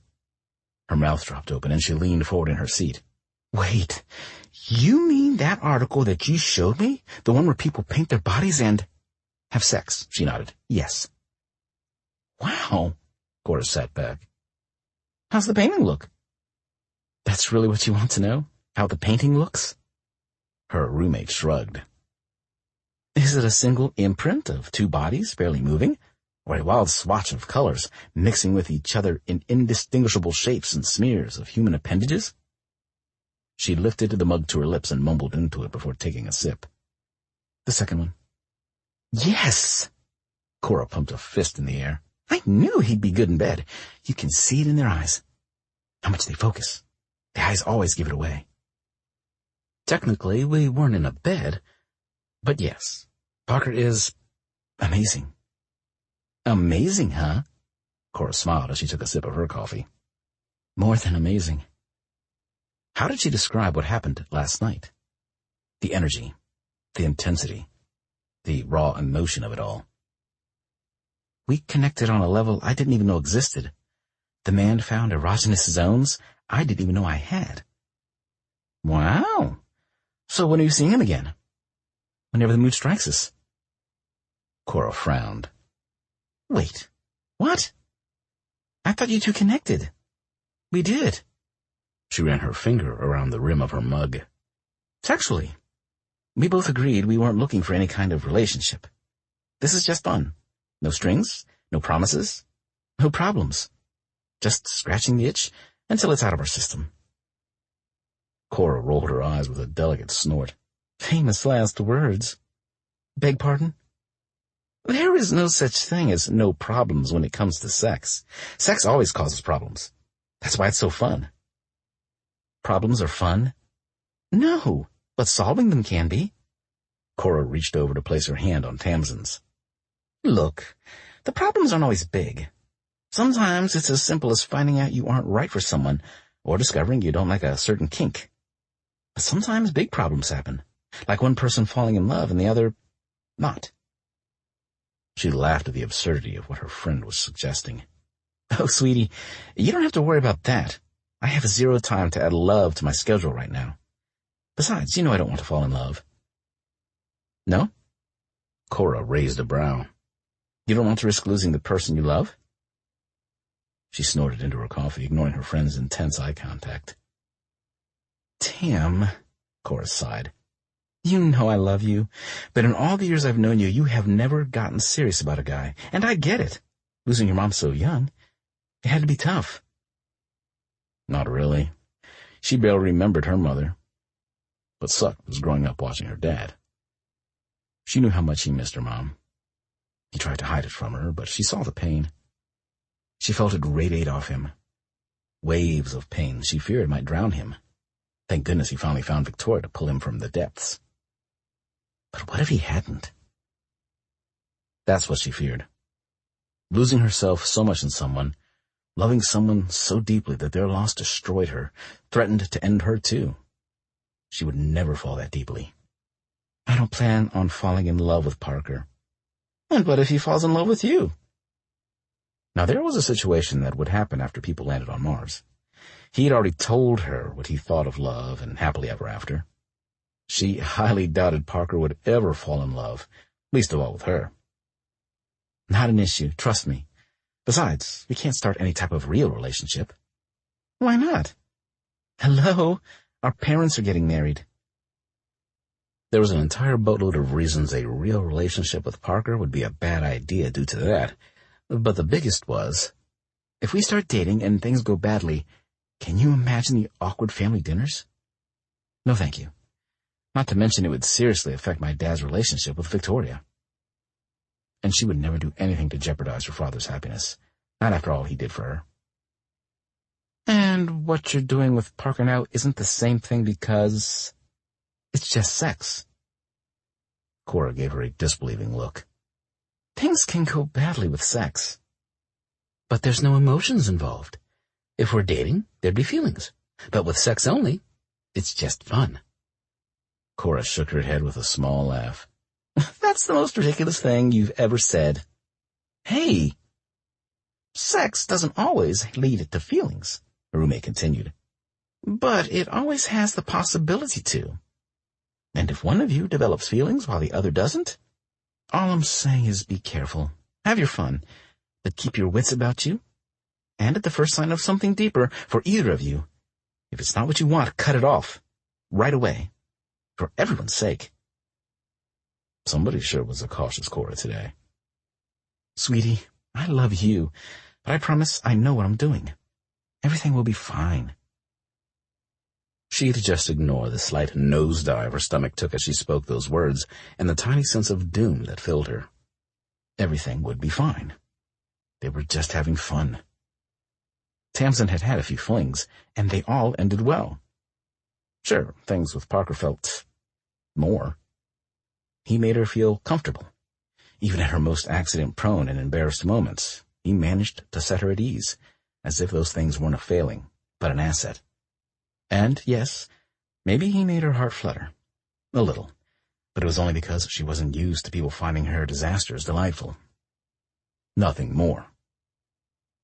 Cora finished her coffee and headed off to work while Tamsin made her way to her bedroom. She grabbed her sketch pad and charcoal pencil from the small desk by the window and tossed them on the bed. She grabbed her PJs, untying her dress and dropping it to the floor. That's when she remembered she hadn't put her underwear back on. Bra, yes, but her panties had gone missing. Well, not so much missing, as she had tucked them into Parker's back pocket while he was still drying off from their shower. She giggled as she thought of him discovering them later today. What would he do with them? Yes, it had been a bit naughty of her, but the man made her do things she never imagined she ever would. She'd had sex beyond the bedroom before, but no one made her step out of her comfort zone like Parker. A parked car her senior year after the prom was as risky as she'd ever gotten. Once she had her soft cotton sleep shorts and tank on, she settled in the middle of her bed with her sketch pad and pencil. An hour later, dozens of papers surrounded her on the bed, each one filled with bits and pieces of Parker. His warm eyes, powerful forearms, the thick muscles of his upper thighs, the sexy curl of his smile, that yummy V shape where his hip met his groin. All the imagery made heat coil low in her belly. She should be full up on orgasms considering how many she'd had last night, but apparently all it took was simply remembering Parker and drawing him to make her crave another. Her fingers cramped. Setting down her pencil, she stretched them, doing the hand exercises she'd learned from Jade's last boyfriend, who happened to be a physical therapist. Just as she was about to call it and catch a few hours of sleep, her phone chimed. She checked the text and smiled. Speak of the devil. Jade.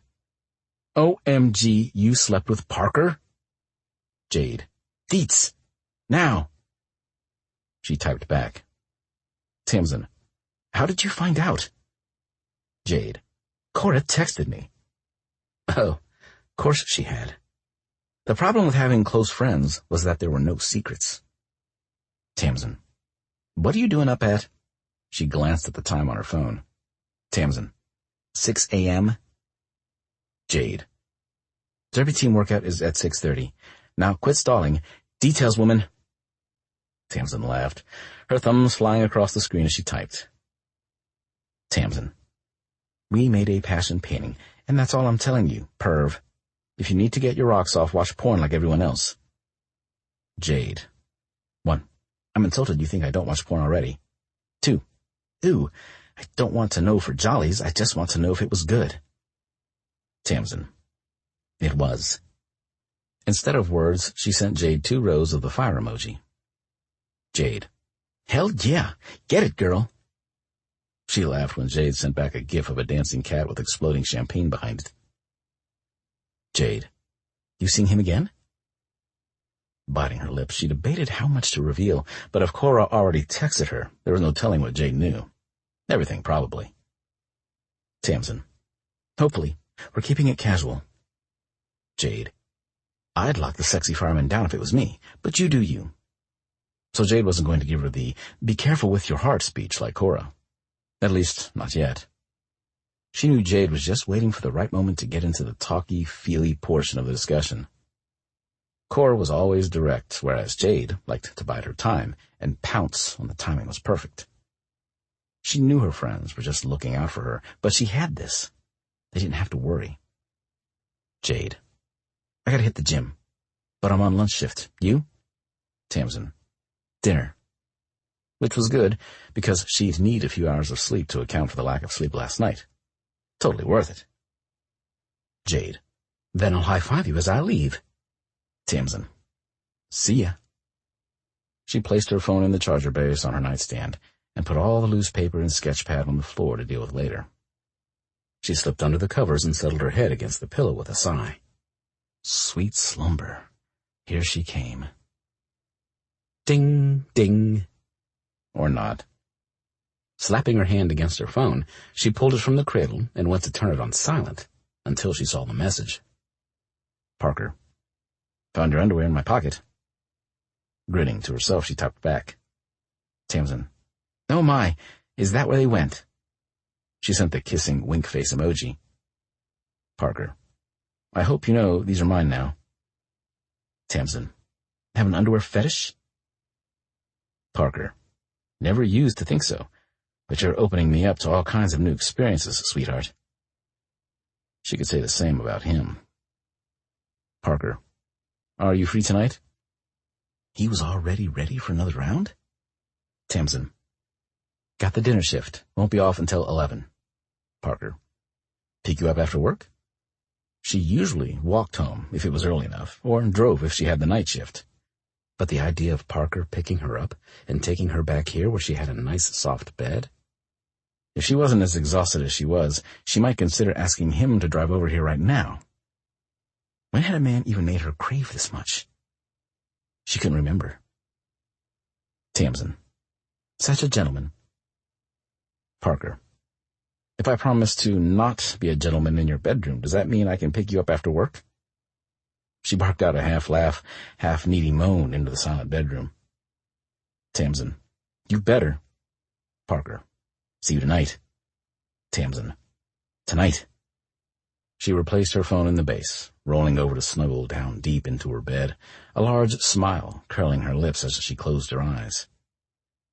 She knew Cora and Jade might argue that she was moving too fast with Parker, but this was just sex. Just fun.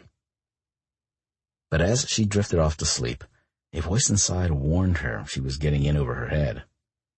That her friends were right. and fun would lead to feelings and falling. And everyone knew when you fell, things could break. She'd just have to be sure if that happened, the thing that broke wouldn't be her heart. Chapter 16. "Parker, darling," his mother called, waving from the table. Parker nodded to the maitre d', who escorted him to where his mother sat. They tried to meet for weekly lunch.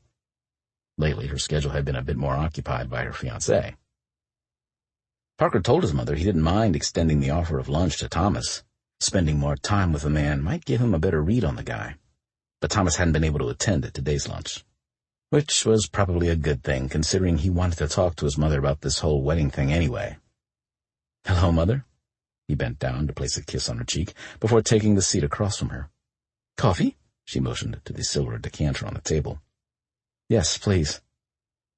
He needed about 1.5 gallons today. It was a good thing he was used to running on little to no sleep, because he only caught a few hours before his alarm blared, reminding him of meeting his mother. A secret smile curled his lips as he remembered why he'd stayed up until the pre-dawn hours. And with who? Tamsin. Just thinking her name had all kinds of memories flooding his brain. Delicious, wild memories that he should probably stop thinking about while with his mom.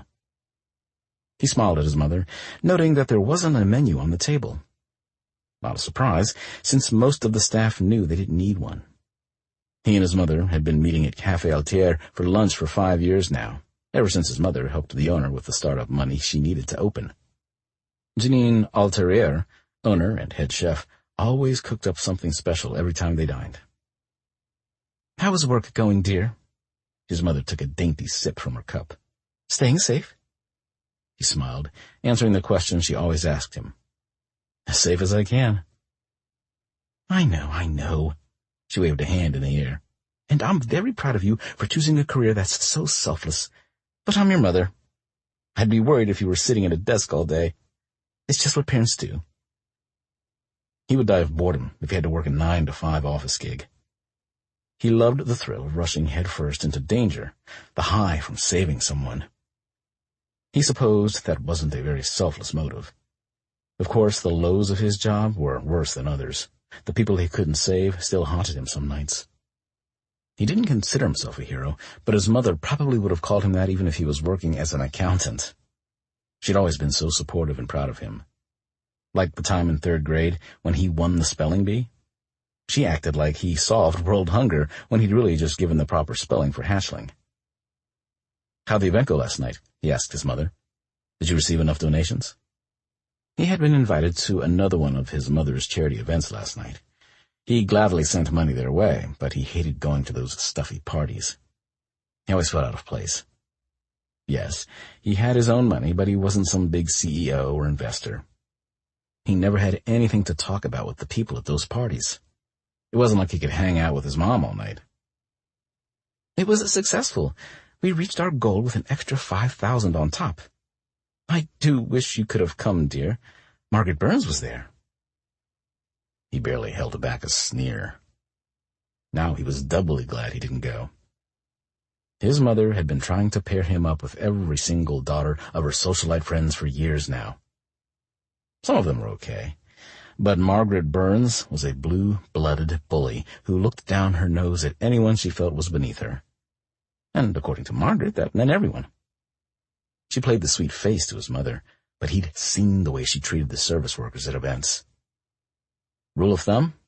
Never date anyone who was a jerk to servers. It wasn't like Margaret was interested in him anyway. He'd heard the whispers about what she thought of his chosen profession, not that he gave a rat's ass. He much preferred the company of the woman he spent last night with to anyone who would have been at the charity event. "I hear you've been spending time with Tamsin." He choked on the sip of coffee he'd just drank.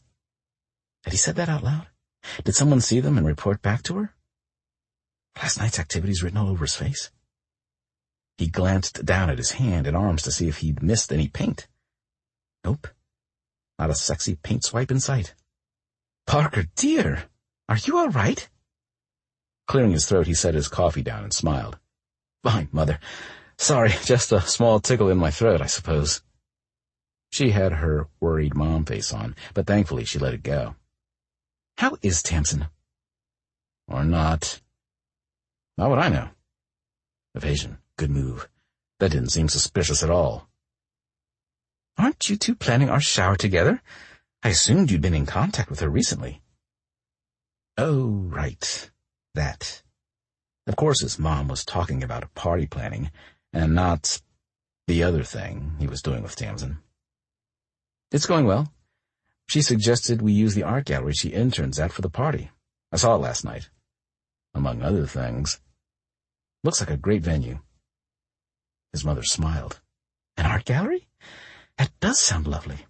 According to Thomas, Tamsin is a very talented artist herself. She was. Tamsin not only had skill, but she also managed to infuse emotion into her art. He hadn't just looked at her drawing and paintings when he snuck a peek at them in her room. He'd felt them. He had no idea how to describe it, but something in his chest resonated as he stared at the dark lines, the bright colors on the canvas. She had a gift, for sure.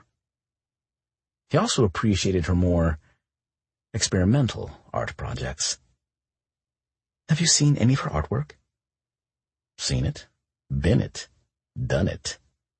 I have. She's amazing. At his mother's arched brow, he corrected himself. Her artwork. She's an amazing artist. The creative arts are so important. Art and music nourish the soul, even if only as a hobby. Oh, no.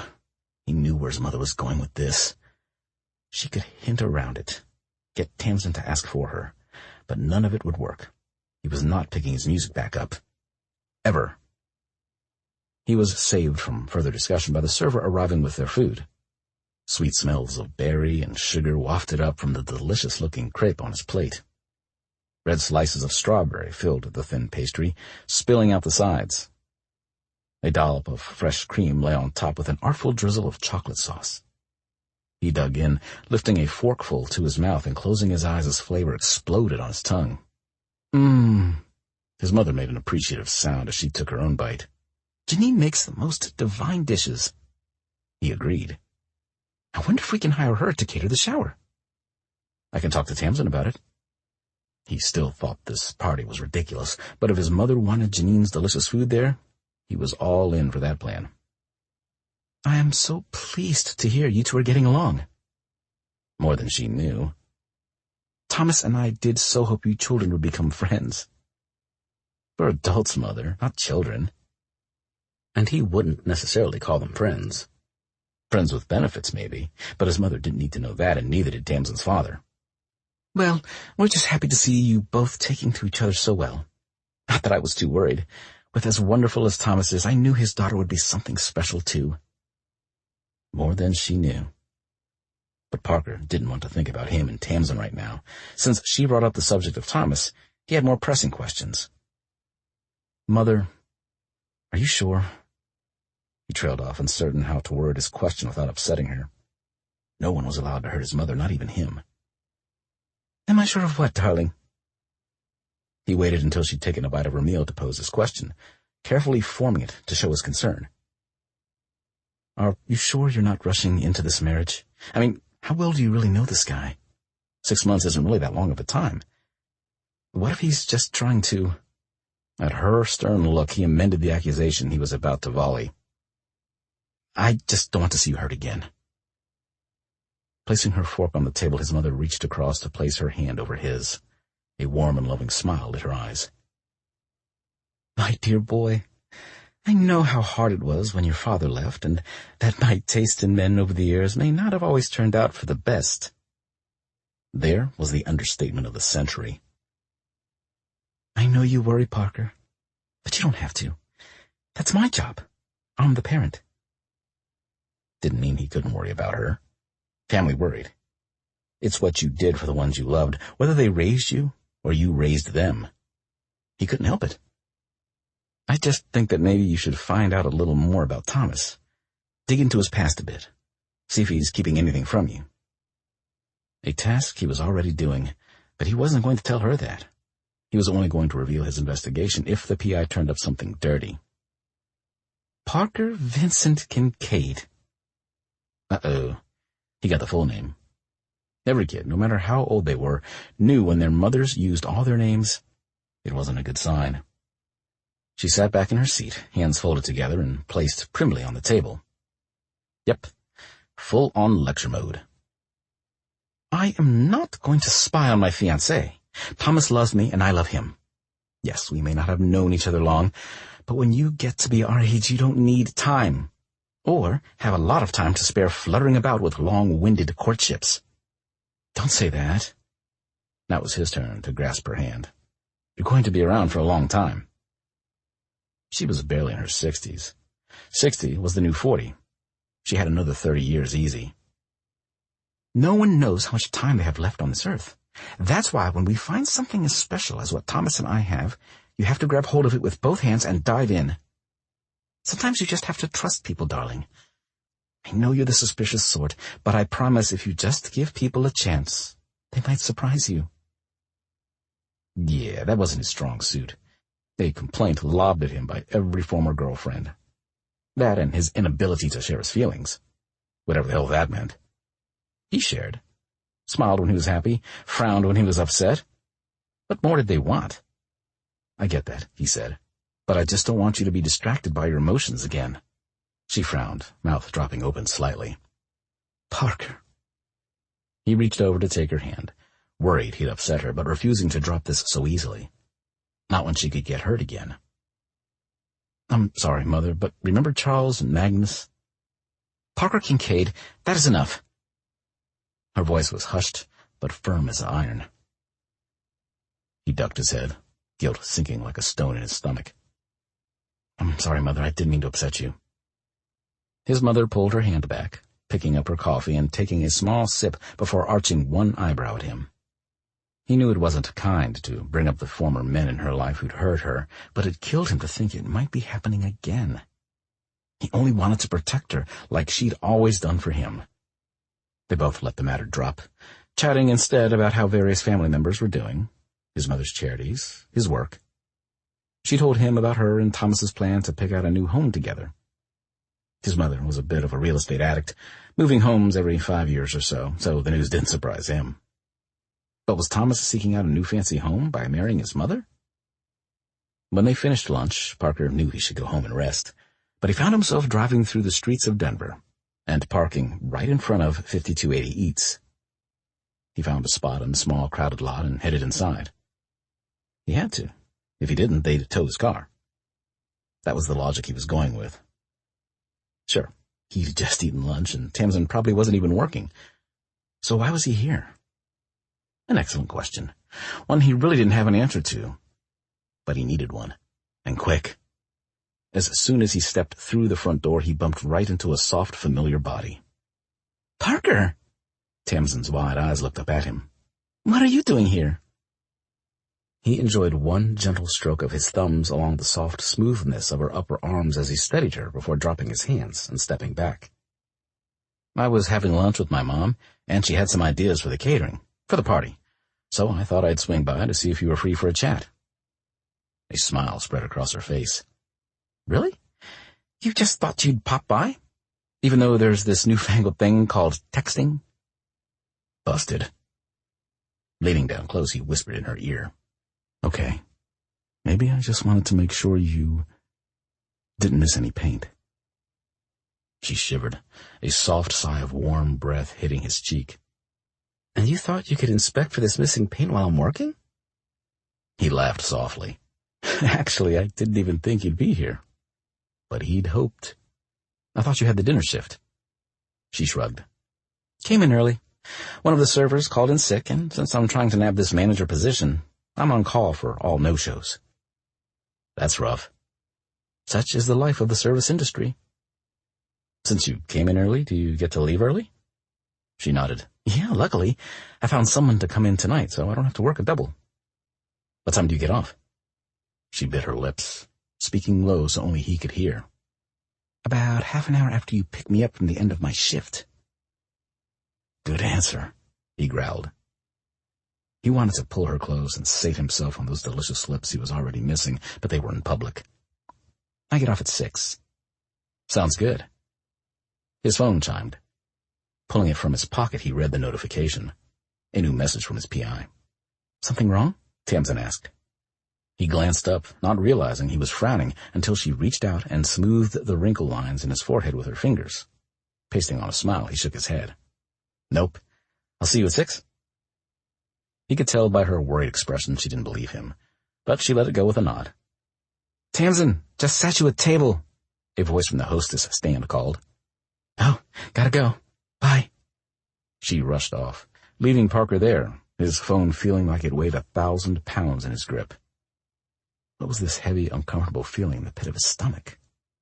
He told himself this thing with Tamsin had nothing to do with his investigation of her father. So why did he feel a little sick keeping it from her? Maybe the email had good news. And since when was he hoping for good news? It wasn't like he wanted his mother's heart broken. Again.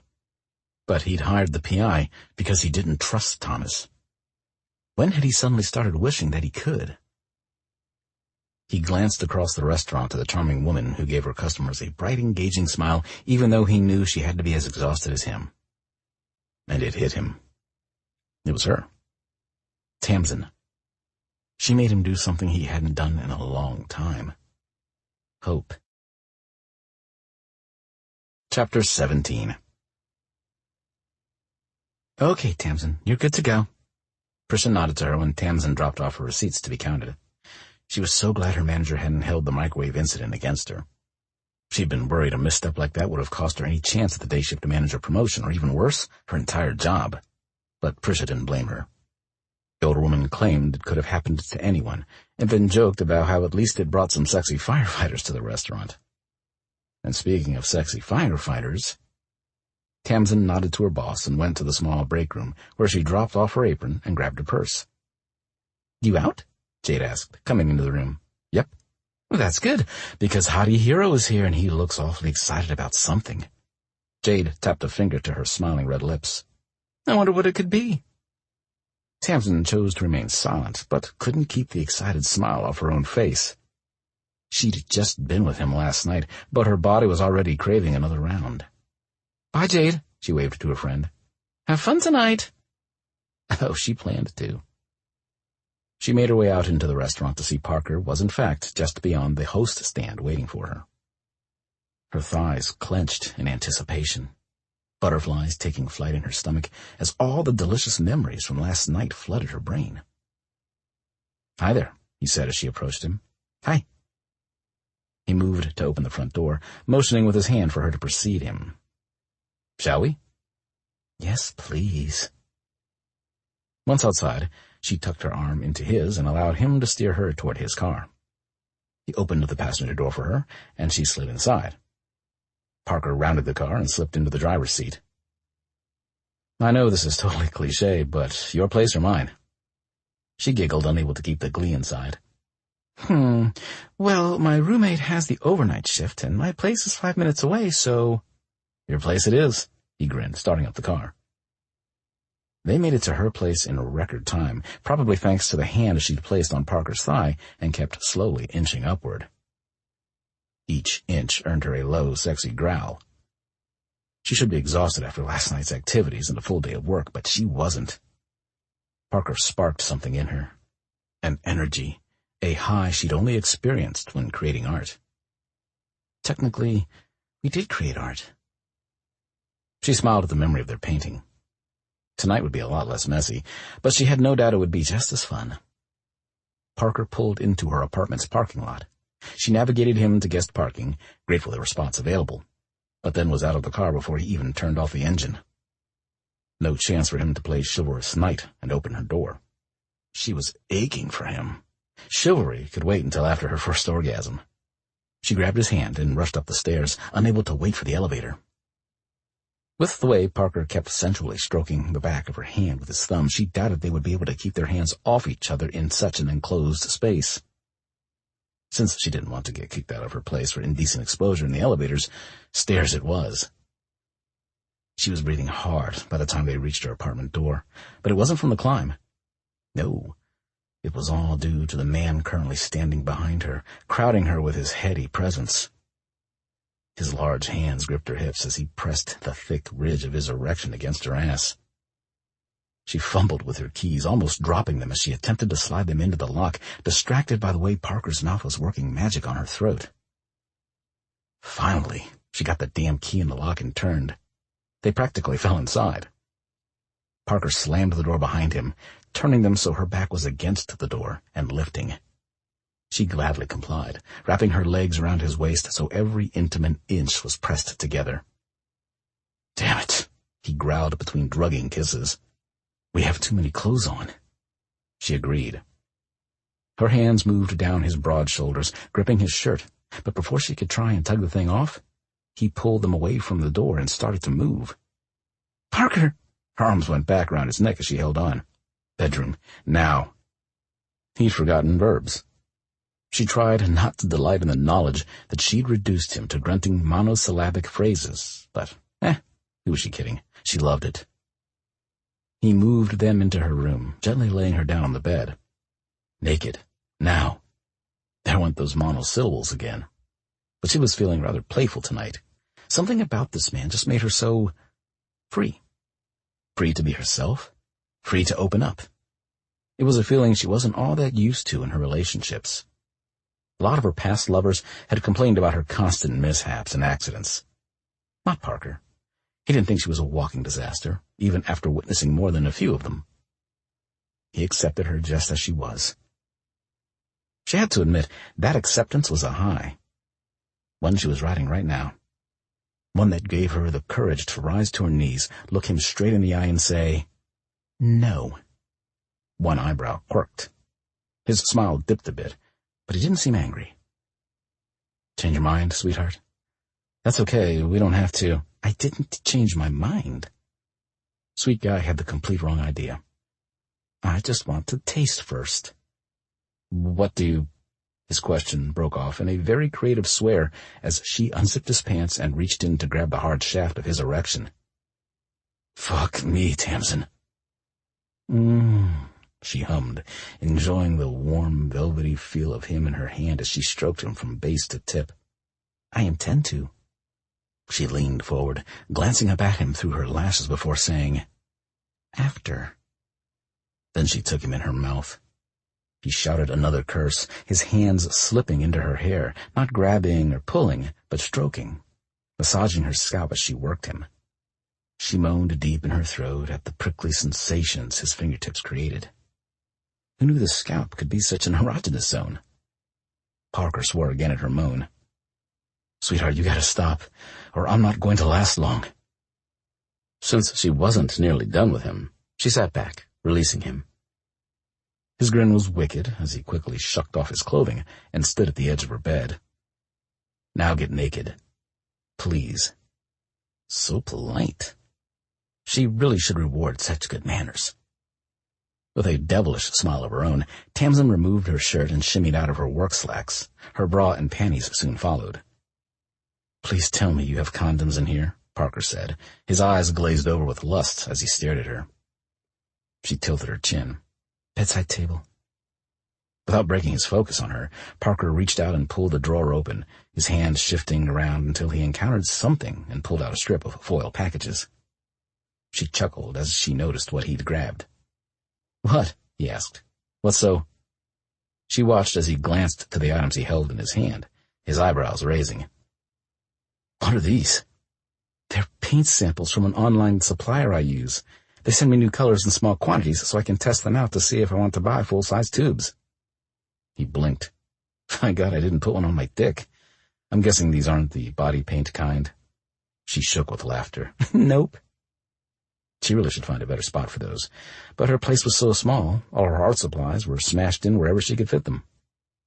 Reaching into the open drawer, she grabbed a condom and held it up triumphantly. "I think this was what you were looking for?" He grinned, coming down over her on the bed. "It is indeed." His lips pressed against her in a soft kiss, but she was too amped for soft. Grabbing the back of his head, she pulled him closer, nipping at his bottom lip. He opened for her, and she thrust her tongue against his, tasting the sweetness that was unique to Parker. His hands cupped her face, thumb stroking her chin as his left hand moved down her body, pausing to pay special attention to her breasts before continuing its journey down her stomach, over her hips, leaving a wake of fiery need along every bit of skin he touched. His mouth devoured her, while his hand mapped her every inch, finally coming to rest between her thighs. She tore her mouth away from his, crying out as he slipped 2 fingers inside, his thumb working her as he pumped his fingers in and out. "Parker," she whimpered, "the sensation's too strong. I want you." "You want me what, sweetheart?" "I want you inside me. Now." She was on a razor's edge here. Luckily, he seemed to be as desperate as she was. He pulled away, ripping the condom open and rolling it down his length. Then she felt the blunt head of his cock at her entrance. "Ready?" She nodded. "Yes, please." He entered her in one thrust that had her crying out from the sheer ecstasy of it. It was even better than she remembered. How could it be better? She figured she'd built it up in her mind over the day, exaggerated their night together because of the canvas and uniqueness of their first time. But this second time was even better, and they were in a plain old bed. How was that possible? She wrapped her legs around him, arching her hips for a deeper connection. His mouth found hers again, and she lost herself in the very essence that was Parker. He was like a living, breathing expression of art. Beauty and strength, hard edges and soft caresses. All the contradictions that made life beautiful. All too soon, she felt that low tightening in her core. The wave rising over her. She didn't want this to be over so quickly, but her body wasn't giving her a choice. It was a good thing they had the entire apartment all to themselves tonight. She planned to use every last minute of it to sate her thirst for this man. "Parker," she cried out, "I'm close." "Me too, sweetheart." He quickened his thrusts, going harder, deeper with each one until she screamed, her orgasm rushing over her, enveloping her body with tiny pinpricks of warm electrical sparks. He pressed deeper, crying out his own release, whispering her name like a prayer before collapsing on top of her. He rolled them so he wasn't crushing her. That chivalry again. A woman could get used to it. "Shower?" she asked, stroking his hair. "In a minute," he muttered. "I think he might have killed me, and I need a minute to recover." She giggled. She might have killed him, but he'd done just the opposite. Tamsin felt invigorated, renewed. Being with Parker was unlike anything she'd ever experienced, and she had no idea what to do with that, except enjoy the ride. Tamsin moaned as the warm arm around her waist squeezed gently. "Morning, sweetheart." Parker's lips caressed her cheek. She turned her head, capturing his soft, full mouth with her own. "Morning," she mumbled between kisses. "Can I bring you some coffee?" That got her eyes open. Coffee often did, even just the mention of it. "You made coffee?" He grinned down at her. The smile was so bright and happy it nearly sucked all the air right out of her chest. "No, but I can figure it out." "Then by all means." She waved a hand in the air and snuggled further into the cozy blanket. The mattress bounced as Parker rose. She glanced over her shoulder to sneak a peek, a small moan of disappointment escaping her when he slipped on his boxers. "I'll make you coffee, but I'm not doing it with my junk out," he said with a chuckle. "Why not? Cora's probably not home yet. It's just us here." He winced. Let's just say it's a preventative measure after a particularly horrifying story Ward told about a guy he knew who made romantic gestures involving making naked breakfast that went south real quick. "You know, usually those 'I have a friend who knew a guy' stories are made up," she laughed. He pointed at her, a smile curling his lips. "No naked coffee making." "Spoil sport." She stuck her tongue out at him. "After coffee, we can have more naked time." Sounded good to her. She blew him a kiss, which she caught because he was adorable like that, and flopped back into bed. She could stay here and wait for him, or a naughty thought entered her mind. She could go out there and ask him to see how sturdy her kitchen table was. Delicious images filling her brain, Tamsin threw back the covers and tugged her robe on over her naked body. The soft, fuzzy material rubbing against her hypersensitive skin ratcheted up her anticipation. Leaving her bedroom, she made her way down the hall to the kitchen, but before she could pinch Parker's scrumptious-looking butt, a knock on the door interrupted her. Parker turned from his position at the coffee maker, his eyes widening at the sight of her before he glanced at the door, his brow furrowed in question. She shrugged. She had no idea who it was. Cora would just use her key. It could be a salesperson. They didn't get many in the building, but sometimes those newspaper people would drop by to try and get her to sign up. Who the hell read the newspaper these days anyway? Didn't matter. Whoever it was, she was going to tell them to go away. Politely, because it wasn't their fault they were interrupting morning sexy time. She moved to the door, opening it slowly to peek out and see who it was. "Dad! Victoria!" She nearly slammed the door in horrified shock. Nearly, but didn't. "Pumpkin?" Her dad's smile was a mile wide. "What are you doing here?" Her gaze shifted to Victoria.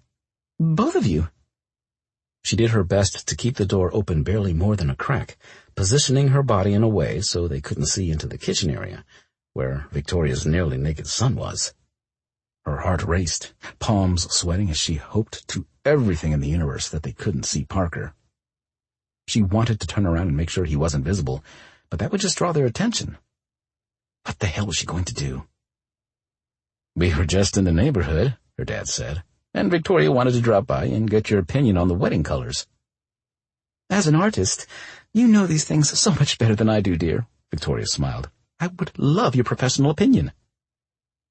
While she was flattered Victoria considered her worthy of such a task, right now the woman could pick hot pink and pea soup green, and Tamsin would smile and nod because the only thing her brain could focus on was the half-naked future stepbrother in Tamsin's kitchen. A half-naked future stepbrother who a few moments ago was fully naked because we had sex last night. Oh, no. This was a disaster. She had to get rid of her dad and Victoria before they discovered Parker. If he had clothes on, they might be able to come up with a plausible excuse for him being here so early in the morning. They could say they were party planning. But who the hell planned a party in their underwear? "Tamsin?" Her dad tilted his head with a small frown. "Aren't you going to invite us in?" "No." She winced at the shocked expression on their faces, turning her outburst into a small groan. "I would totally, but, She searched her mind for a reason her dad and future stepmother couldn't come into her home. A possible excuse that wouldn't seem rude or suspicious. As she thought, something caught her gaze.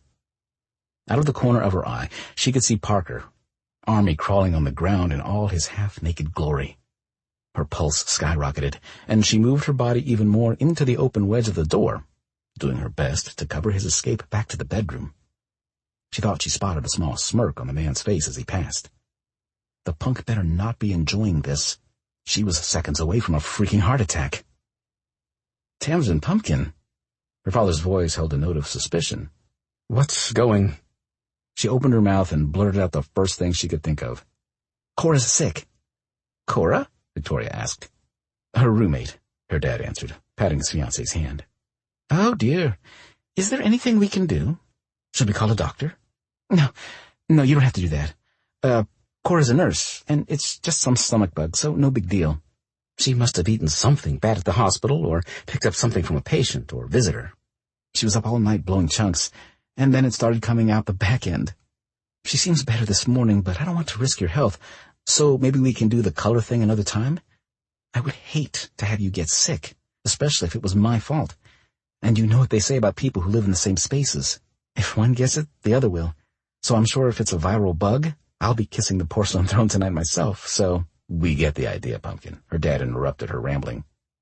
"We can come back another time." They started to turn when Tamsin saw a figure heading down the building's hallway that made her heart freeze. "No!" Again she winced as her dad and Victoria stared at her with shock. She really needed to cool it, but how did one stay cool in a situation like this? The elevator has been on the fritz lately. You better take the stairs."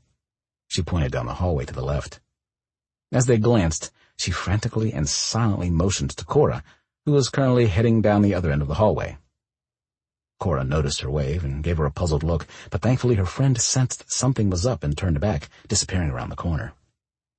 But we took the elevator up, and it seemed fine. Oh, you know how it can be. She tried for a light-hearted chuckle, but it came out as more of a manic cackle. Working fine 1 minute, I'm stuck inside for hours the next. Plus, Dad, didn't your doctor say you needed to get more exercise? He did say that, Thomas, darling. Points to Victoria for agreeing with her. Well, all right, I suppose. We can take the stairs, but please give Cora our best, and let me know if this bug gets you. Yes, dear. I can have some soup delivered or send over my private doctor if you need. Private doctor? Wow. Parker's family really was rich. She didn't even know those were a thing. I'm pretty sure it's something she ate, but just to be safe, you guys better go. Thanks for stopping by. See you later. She plastered a smile on her face, watching and waving as her dad and Victoria made their way to the stairwell door and disappeared behind it. Once they were gone, she let out a massive sigh of relief. Do I even want to know? Cora asked, once she made her way down the hall and came to stand in front of Tamsin. No, you do not. She opened the door for her roommate, who stepped into the apartment a few feet before stopping, her head swiveling to the hallway and back to Tamsin, a knowing grin curling her lips. Oh, I get it now. Tamsin shut the door and came to stand by Cora, seeing what her roommate was staring at. And what her roommate was staring at was Parker, in his boxers, doubled over, trying to hold in laughter. It's not funny, Parker. We almost got caught by our parents. It's pretty funny, Cora said, a chuckle escaping her lips. She shook her head, the laughter bubbling up inside her. Okay, it was a little funny. You, she pointed at Parker, go get dressed. And you, she pulled Cora in for a hug. Thank you for helping out. And sorry I told my dad you had explosive diarrhea. She let go of her friend, turning to grab Parker's arm and hustle them into her bedroom to the cry of her roommate demanding, You told him what? Chapter 18. 2 days later, Tamsin was standing in front of Parker's door. After the almost getting caught by their parents incident, Cora and Parker teased her playfully all morning until he'd left for his shift at the fire station. They'd texted back and forth, and it was strange how addicted to this man she was already. It had only been 2 days, and already her body was craving his touch, starving for it like a chocoholic standing outside the gates of Willy Wonka's factory. This whole thing was new and shiny. It still had the wow factor. And Parker was good in bed. Really good. Eventually, this burning need for him would dwindle. She'd make sure of it because she refused to consider the alternative. Falling for a man who was clearly a commitment phobe? No, she couldn't do that. She lifted her hand and knocked, but the door swung open to reveal the object of her thoughts in the flesh. Parker had on a pair of dark blue jeans and a gray t-shirt snug enough to show off the muscle definition of his biceps. Yummy. Each human body was beautiful in its own way, but Parker's was a masterpiece of sharp lines and hard muscles. Such an interesting contrast to his warm personality and soft smile. Hey there. He grinned in welcome, and she nearly melted into a puddle of goo, like the time she accidentally left her wax sculpture in her car on a 100-degree day. No one should have this much sexual charisma. It wasn't fair. But she was glad she got to be the recipient of it. For now, anyway. Hi. She lifted the box in her hand. I come bearing tasty treats. His gaze traveled down her body, eyes heating with desire. You sure did. Was the AC on? Because she was overheating. She bumped him with her hip, stepping inside when he shifted to let her by. Cool it, Casanova. We have food to sample before we can sample other things. He shut the door with a chuckle. If you say so. We're both going to need the calories for what I have planned anyway. She liked the sound of that. She moved into his apartment and stopped short. Her jaw dropped slightly as she took in the place. This wasn't an apartment. She had an apartment. One that could fit into his living room 1.5 times, it appeared. This place was huge, possibly bigger than the house she grew up in. And fancy. There was a giant flat-screen TV taking up a significant portion of the far wall. a hallway that went off to the left, which she assumed held bedrooms, or the passage to Narnia for all she knew. A large, plush-looking couch and love-seat were placed in the middle of the living room. A few bookshelves lined the opposite wall, and the third wall was taken up by floor-to-ceiling windows, providing an astounding view of the city below. She should have guessed when he told her he lived on the 18th floor that his place would be fancy, but she hadn't imagined it would be this. Wow. What? Your place is amazing. He glanced around, shrugging like he didn't see what she did. Yeah, I guess it's pretty great. Pretty great? She snorted. Parker, how can you afford to rent a place like this? She knew firefighters could make a decent living, but nothing that could afford something like this. I don't rent it, I own it. She turned to face him, shock causing her eyes to widen. You own it? How the hell did he manage that? She was still paying off her student loans from art school. She couldn't even buy a season's ski pass, let alone an opulent condo on the 18th floor. I had an inheritance from my grandparents. It was enough to go to a fancy Ivy League school, but I went to the firefighter academy. I used the rest for this place. She kept forgetting that Parker's family was loaded. He didn't act like a snob. Not that all rich people did, but she worked in the service industry, and people with money tended to let you know it. Repeatedly. Come on, he said, moving toward the kitchen. I've got the samples from Café Altier in here. They were taste-testing appetizers to choose who to cater the wedding shower. She'd heard a lot about Café Altier, but it was too pricey for her budget. She, of course, was bringing a selection of Thai's finest bites. Holy crap! And speaking of Thai, the chef would flip his lid if he saw the fancy-looking stove in Parker's kitchen. It had 2 ovens. She didn't know they even had that for personal homes. Please tell me you cook on that thing. If he didn't, it would be a crying shame. A waste. If Ty ever found out, he might try to sneak in here, rip the oven from the wall, and carry it home. Heck, she wanted to rip it out of the wall and take it home. Parker grimaced. I try. My crewmate Tanner's husband is a fantastic cook. He's given me a few lessons. Actually helped me pick out the stove, in fact. She'd bet. Only someone who knew a lot about cooking would know to buy an item like that. What she wouldn't give to have an entire weekend to test that baby out. The things she could make. Her mouth watered just thinking about it. She followed him over to a large round table. It was made of some kind of wood and stained a dark burgundy-type color that matched the kitchen cabinets. There was a tray of decorative-looking foods. Breads with fruit and cheeses, pâté, tapenade, all artfully arranged on the tray with a flourish of green garnish surrounding the tiny morsels. They looked almost too pretty to eat. She placed her box on the table, knowing what she brought might not look as fancy, but she'd bet it tasted better. Ty was an amazing cook. I don't know, Parker, she grinned. Is that food or art? Seems too pretty to eat. I think I might win this one again. A challenge sparked in his eyes. That was trivia. This is food, something I have a lot of experience with. She snorted. Who didn't have experience with food? Everyone ate. Hello, she pointed to herself. Works in the food industry? I highly doubt you know more about food than me, Fireboy. He grinned, leaning close to whisper in her ear. Ah, but you forget I grew up tasting the work of world-class chefs. My palate has been trained since birth to recognize the most delectable of dishes. She shivered as his lips ran along her cheek. He pressed his mouth to hers, running the tip of his tongue along the seam of her lips until she opened for him. He kept the kiss soft and sensual, but it had her knees quivering all the same. I know heaven when I taste it. He pulled away with a smile. Tamsin sunk into the chair at her side. It was either that or collapse on the floor. The things this man did to her. Let's bet on it. He sat in the chair beside her. Do you want to bet on whose chef choice is better?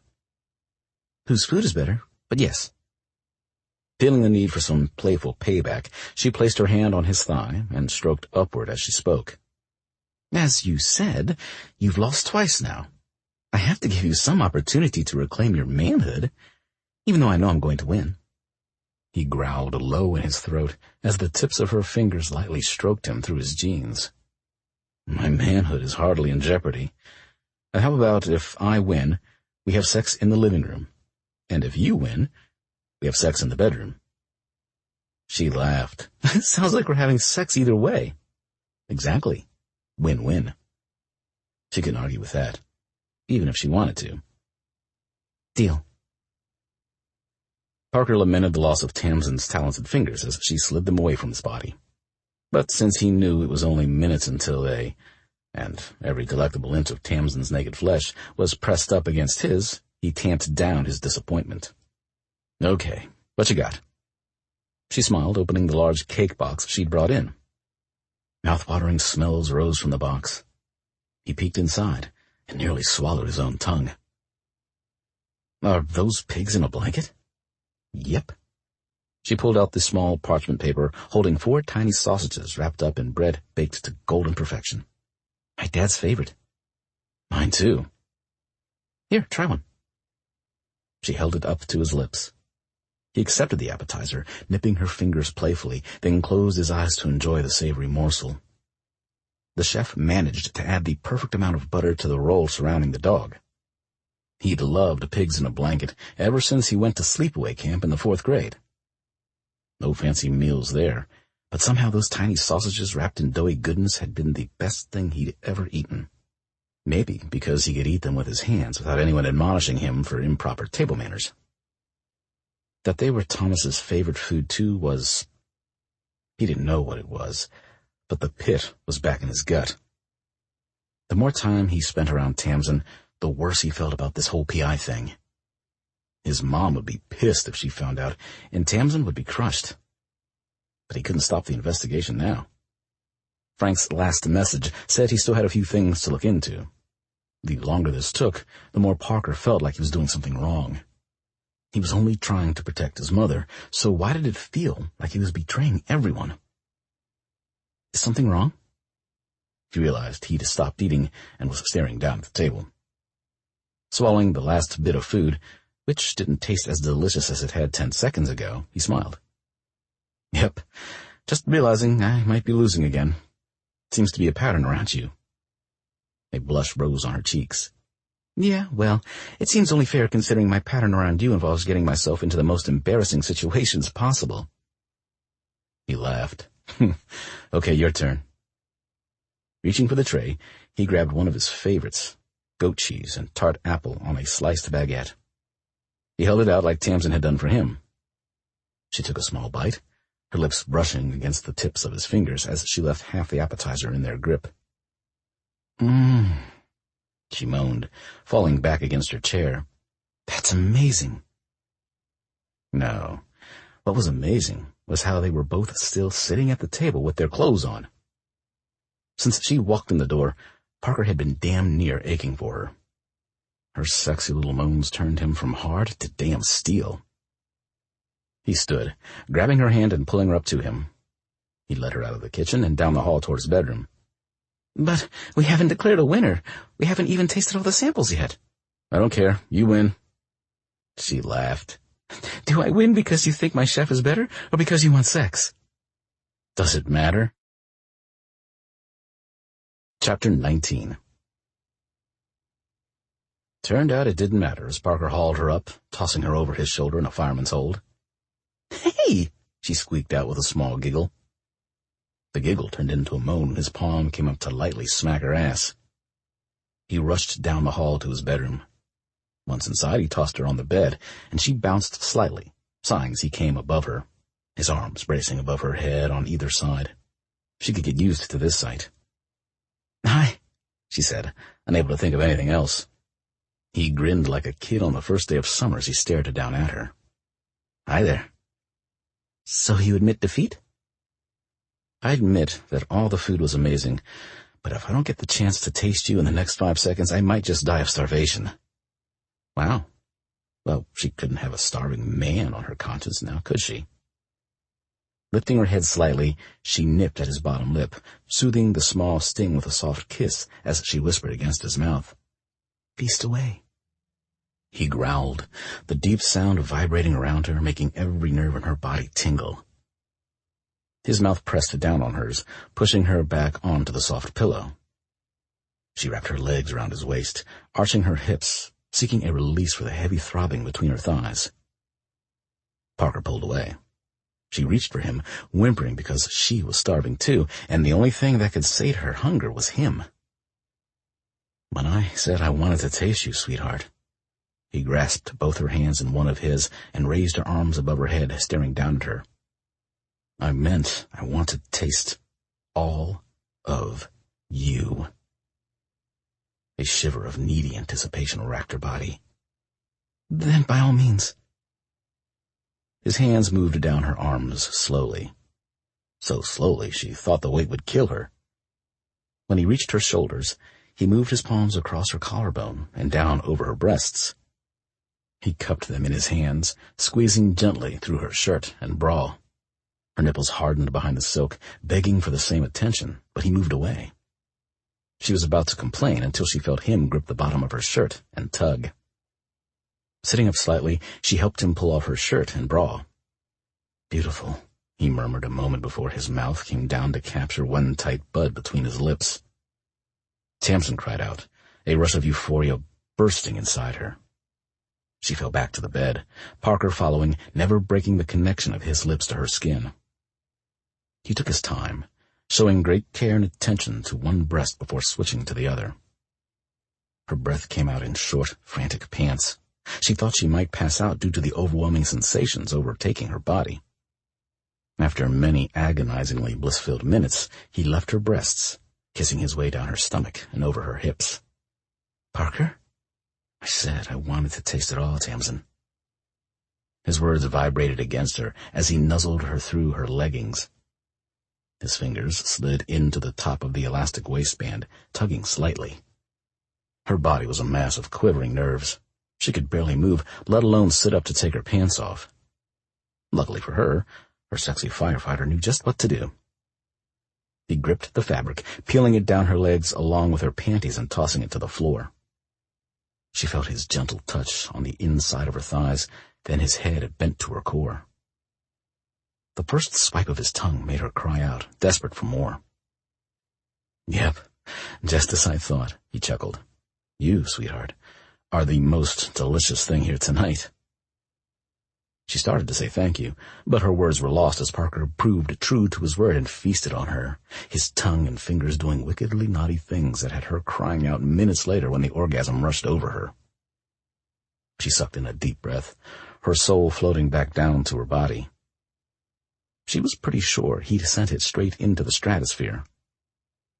Parker moved off the bed, frantically ripping his clothes off and reaching to his bedside drawer, pulling out a small silver packet before returning to her. She wanted to grab the condom from him and roll it on, but he'd sated her too well. Her limbs had turned to jelly, leaving her unable to do anything but smile. He tore open the foil, pulling out the condom and rolling it down his length.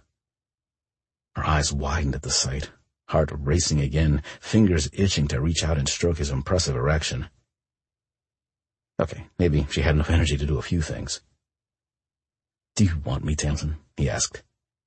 More than she probably should. "Yes," she whispered, lifting her legs to wrap them around his waist.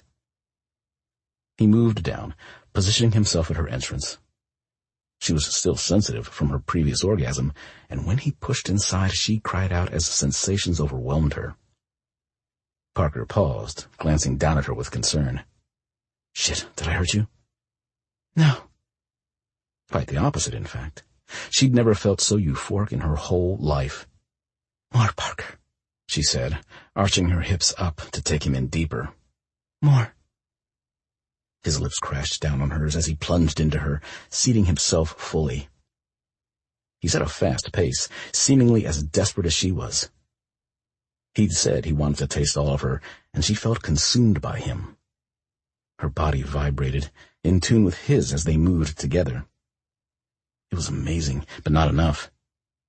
She arched up, pushing his shoulders slightly. Parker took the hint and rolled them, leaving her on top, just where she wanted to be. She came up to her knees, lifting herself and sinking down on his cock. He swore, gripping her hips in his hands, grinding her against him with delicious pressure. She thanked her lucky stars for her yoga classes as she arched her back, placing her hands on his thighs behind her. The angle creating amazing friction. For both of them, if his deep growl was anything to judge by. His thumb moved across her hips and down to the center of her, rubbing against her with just the right amount of pressure to send her body spinning toward another orgasm. But this time she wanted him with her. She let go of his legs, moving back over him to capture his mouth, feasting on him this time. He quickened his thrusts, his grip on her hips tightening, her body coiled tight like a spring about to burst. Parker replaced his thumb with the heel of his hand, pressing firmly, and it sent her over the edge into oblivion. She pulled away from his lips, crying out as another orgasm crashed over her. Parker roared with triumph. Watching Tamsin in the throes of ecstasy was the most beautiful thing he'd ever seen.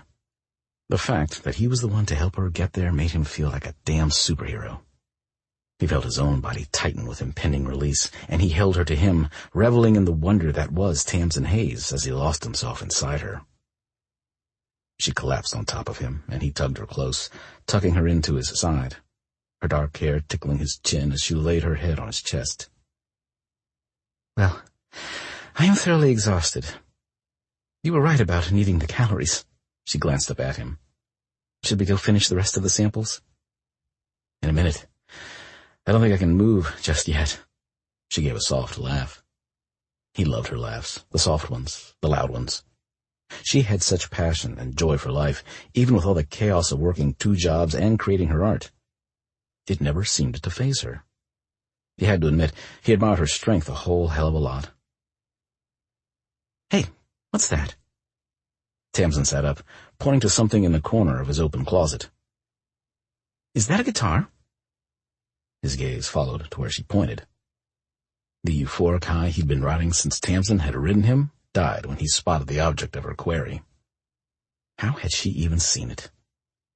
He'd tucked the damn thing back there and covered it with a blanket so he could forget about it, and everything it represented.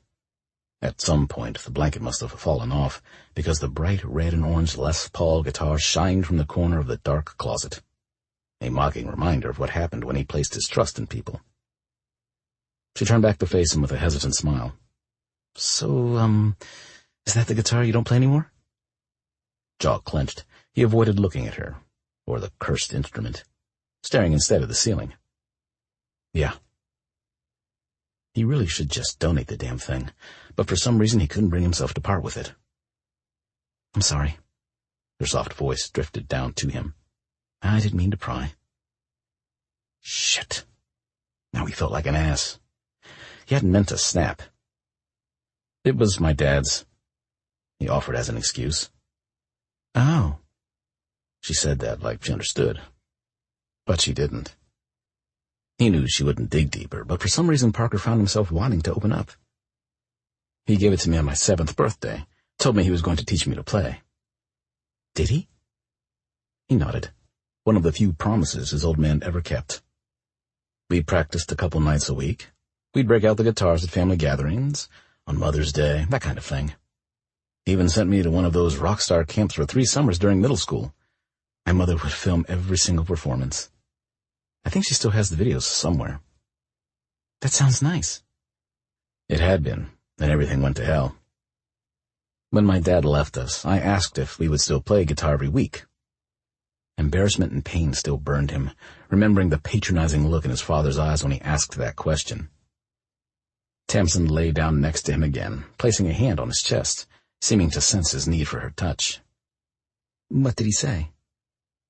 He had to unclench his teeth to speak. "He told me I needed to grow up, that since I'd chosen to stay with Mom instead of live with him, I picked my side." "That's horrible," she exclaimed. "Children don't pick sides in divorce. Besides, I'm sure you weren't even old enough to choose.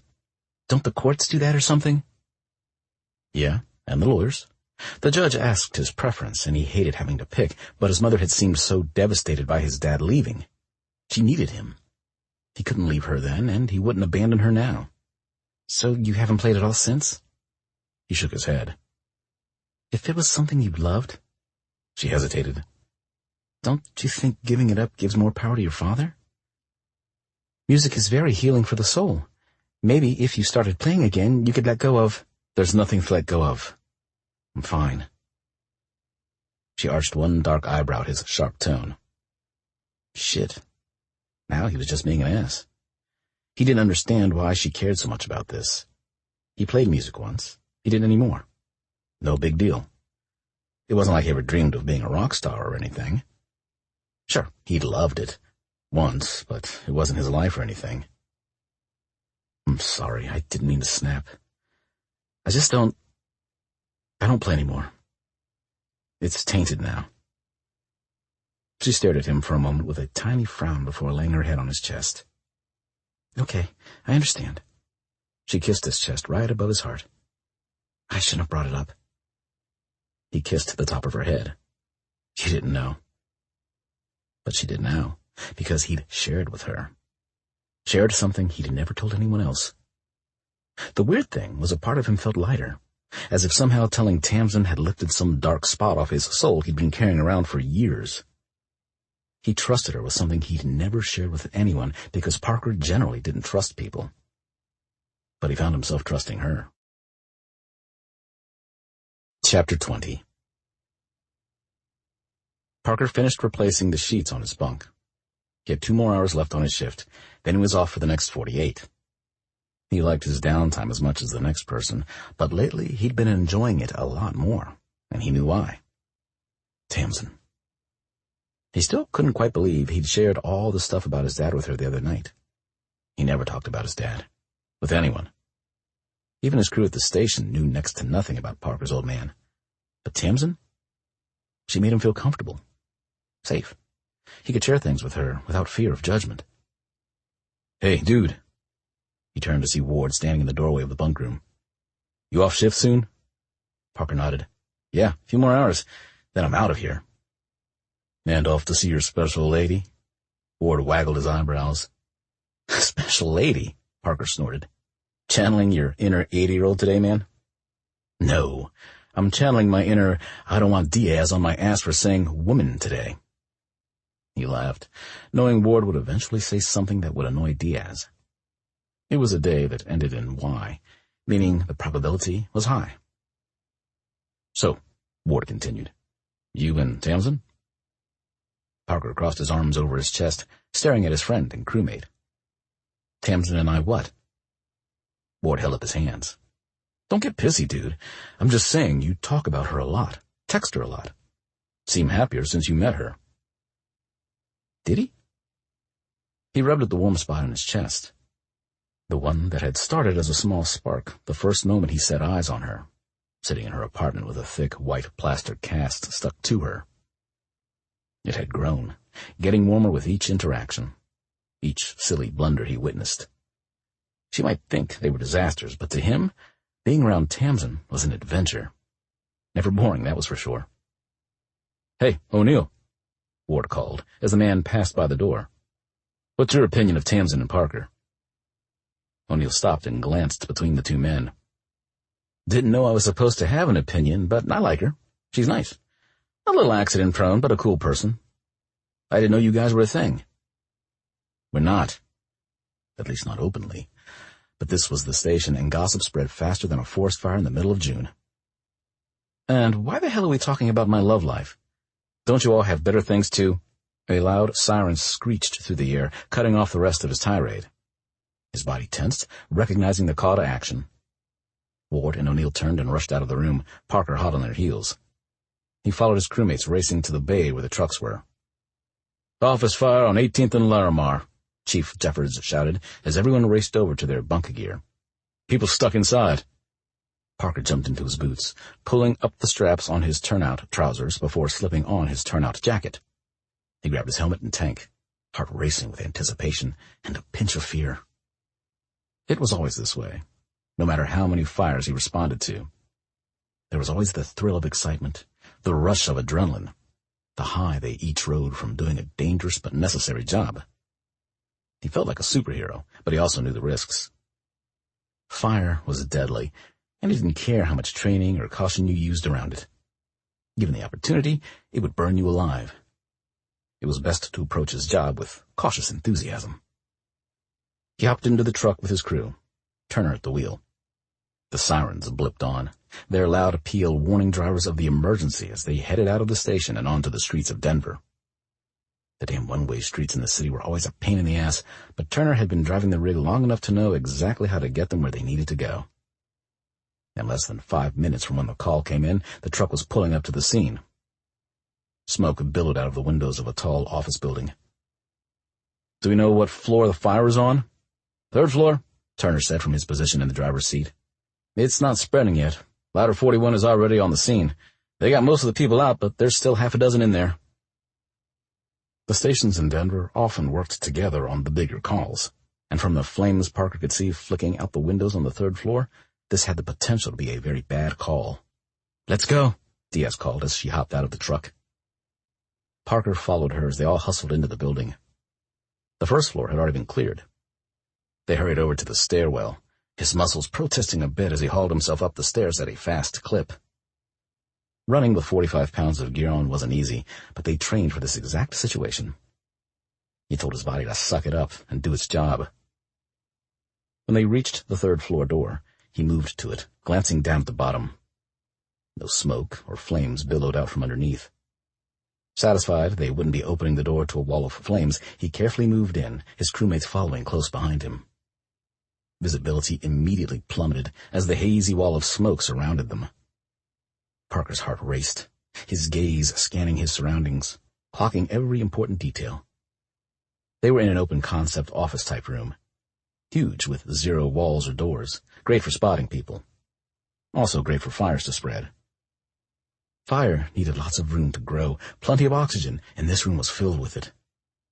"There," Ward shouted, pointing to a group of people huddled underneath a long table at the far side of the room. Parker raced over, bending down low as he approached the group. "Denver fire!" he shouted over the roar of the flames and sobs of the scared group. "We're going to get you out of here. Is anyone hurt?" There were more sobs, a few head shakes, and one woman who nodded. "I lost my glasses, and there's so much smoke I can't see anything. I forgot everything they taught us, and—" She choked on a cry, her coworker wrapping an arm around her in comfort. People often panicked in emergency situations. No matter how many fire drills someone did, the real thing was far scarier and more disorienting. "Are you the only ones left? Is anyone else on this floor?" "June," a younger man in a gray hoodie said, his eyes going wide with terror. "Where's June?" "She was getting coffee in the kitchen," the first woman said, tears pouring down her face. "Where?" She pointed to the back of the room, where Parker saw a small open doorway filled with smoke. What made his heart stop was the orange flames he saw popping out. "I'm on it," Parker said with determination, then turned to the others. "You got them?" "We've got them," Turner reassured him. "But you sure you want to go in there?" But Parker had already stood, booking it across the room, knowing his crewmates were taking the others out to safety. When he reached the kitchen doorway, he ducked low, trying his best to see in the dense dark smoke. "June!" he shouted as loud as he could. "June! Denver Fire Department! Can you hear me?" Heat bombarded his body as he stepped into the room. His suit was fireproof, but the heat still got through. He ignored his body's protest, the innate instinct ingrained in every human that told them to run where there was danger. He didn't run from anything. Staying low, he scanned the room. His heart leaped in his chest as he spotted a small lump of a figure in the back corner of the small kitchen area. The fire had consumed the cabinets on the wall and was eating away at the ceiling, but his path to the woman was clear. "June?" He rushed over to her, sending out all the hope he had in the world as she was breathing. "Cough! Cough!" Relief loosened his tense body as he saw the woman move, heard her lungs working to expel the gritty smoke from them. Wouldn't work until he got her out of here. "I'm from the fire department, June. I'm here to help." He saw her eyes open slightly, relief filling them as she lifted her arms. She was clearly too weak to walk by herself. Too much smoke inhalation. He had to get her out of here. Scooping her up into his arms, he turned and headed back toward the door. Just as he got there, a loud, smacking pop rent the air.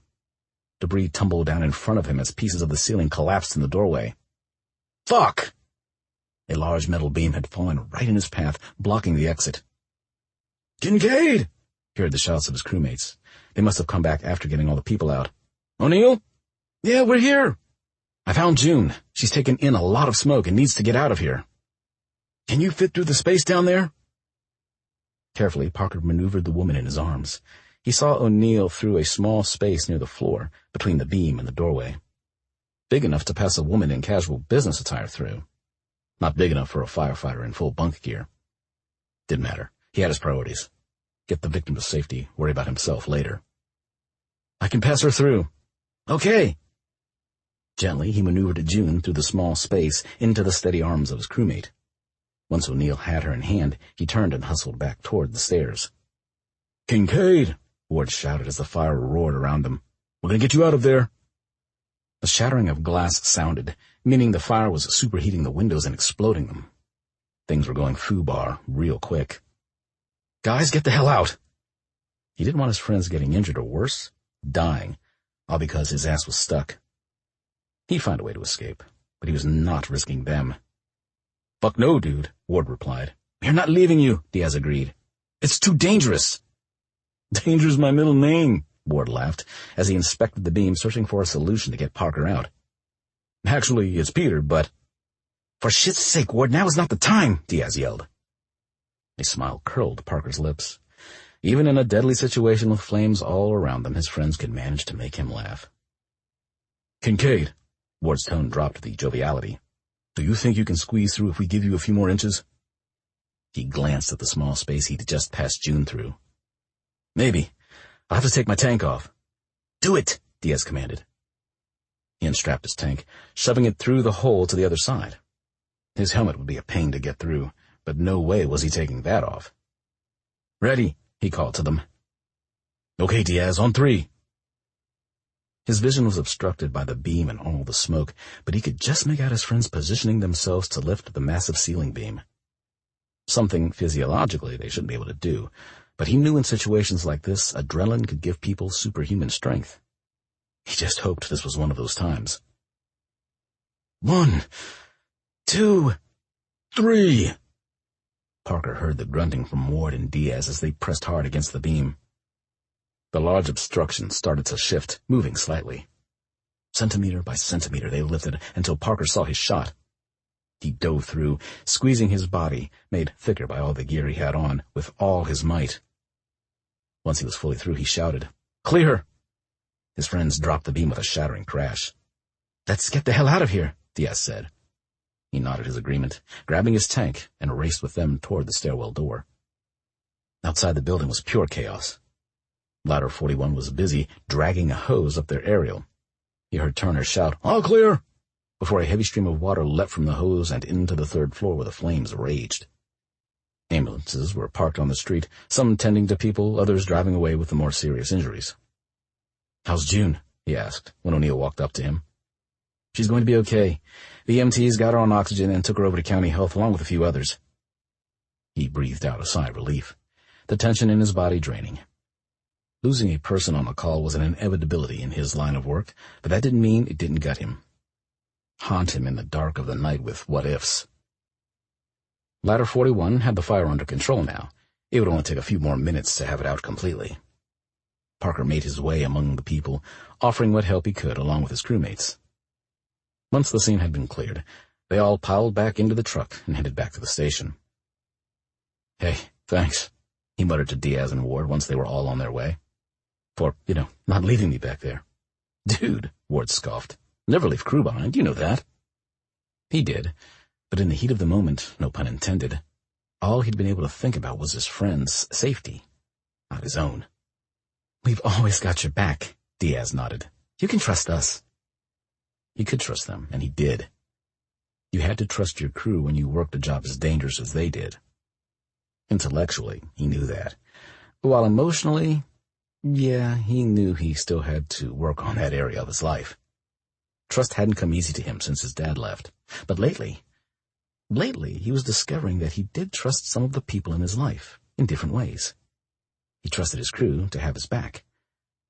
And the other night, he trusted Tamsin with a part of himself he never thought he'd feel comfortable sharing.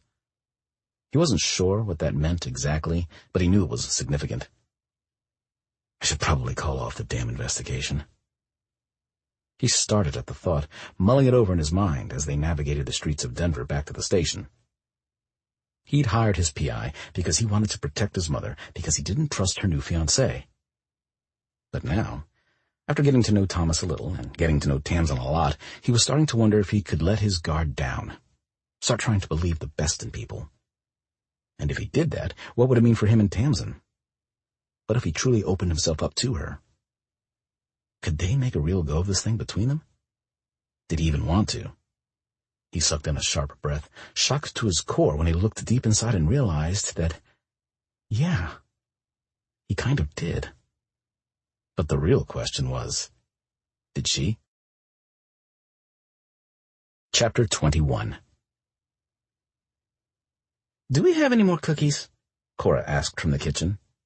"I could have sworn we had half a sleeve in here last week." Tamsin winced. "Yeah, I kind of got into the groove last night and forgot to eat dinner, then ended up scarfing the entire package. I'm sorry." It happened a lot when she was working on a project. She'd get so immersed in her work, she'd forget to eat for hours. Then she'd be famished and devour everything in sight. Made for great art, but terrible heartburn. Cora sighed, grabbing the box of graham crackers. "A poor substitute, but at least they're sweet." Her roommate came to join her on the couch where they were binging the last season of their favorite comedy show. They each had such hectic work schedules, it was hard to consistently watch anything together. So they picked out favorites to binge when they had spare moments and swore not to watch any episodes without the other under penalty of full rent payment. "I'm so sad this is the last season," Cora said as she passed over a graham cracker square. Tamsin accepted the sweet cracker, breaking it in half and bringing a piece to her lips. "Me too. But everything ends eventually." True, in entertainment and life. Endings were just beginnings anyway. Like her dad selling the house. The era of him living in her childhood home was over, but he would be starting a new adventure in a new home with his new wife. And one day, hopefully, she'd be able to leave the restaurant to be an artist full-time. It would be sad to end that time with all the friends she'd made at work, but she'd be starting a new journey with her artwork. And with Parker... Actually, she didn't want that to end. The thought struck her like a whack to the head. She didn't want things with Parker to end. They'd agreed it was just temporary. No promises, no problems. But Tamsin was discovering she wanted promises. She wanted more with Parker. The sex was phenomenal, but she also liked talking with him, being with him. He was funny and sweet, and he never made her feel awkward or weird. She could be herself around him, and she liked that. It was a terrifying thought for a woman who lived her entire life determined not to fall as hard as her father had. She didn't want to care about someone so much that losing them would hollow her out. She made sure all her relationships were light and fun. No deep feelings, no deep hurt. It was how she operated. The protection she needed. She poured all her heavy emotions into her art because art couldn't die and leave you with an empty hole inside you that never healed. She'd never been tempted to want more from anyone. Until now. Her stomach pinched in terror at the realization. No. She shook her head, pushing away the uncomfortable thought. She was getting ahead of herself. She was probably just feeling this connection because she and Parker had been spending a lot of time together lately, that's all. The fantastic sex was messing with her emotions, creating a closeness that wasn't there. But that wasn't entirely true. She swore she'd felt the pain radiating off him as he shared the story of his father and the guitar. As much as she yearned to hear him play, she understood why it might be too painful for him. She wished she could help him get over that pain. No one should give up their art because of someone else. It was such a healing and life-giving practice, one that the world often pushed aside as silly or pointless, or taken away as punishment like his father had. She saw the anguish of the small boy inside, being torn apart as his father forced him to choose between parents. Parker had opened up to her. That wasn't some throwaway thing you said to a sex buddy. That was real. He trusted her with a part of him he didn't share easily. It was humbling and a little scary. All she'd wanted to do after was wrap him in her arms and take all his pain away. Oh, crap. I like the guy. and not just a little like either. Tamsin was afraid their just fun agreement was quickly falling into feelings. "Hey, Tam, you okay?" Cora asked with a worried expression. "Huh?" She shook her head. "Oh, yeah, just spacing, I guess." Worrying about falling for her sex buddy, the implication of it, the opportunity for pain and heartbreak, and the impact on her father's happiness. No biggie. Cora stared, but when Tamsin smiled back, her roommate grabbed the remote and hit play. They'd watched 2.5 episodes when Cora got a notification on her phone. Shit. What? Cora stood reading the message on her screen. There was a fire in one of the office buildings off 18th and Larimer. A fire?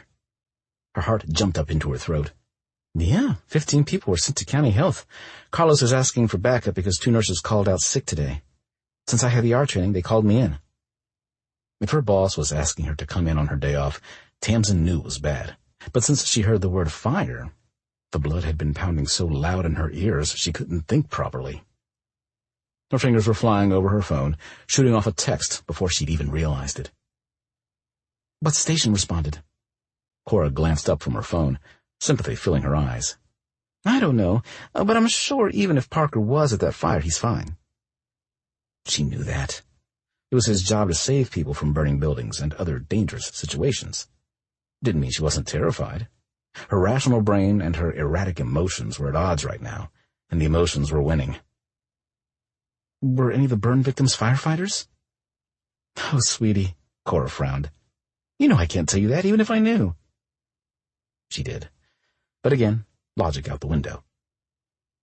Tamsin glanced down at her phone. No texts from Parker. Not a surprise. If he was at the fire, it wasn't like he could respond to her, and it wasn't like they were dating or anything. He wasn't supposed to check in with her, and she didn't have the right to demand that of him, no matter how worried she was. Even if it was over now, she was sure he'd still be busy. It's 'cause he was busy, right? Not because he was in the back of an ambulance, injured on the very dangerous job he performed.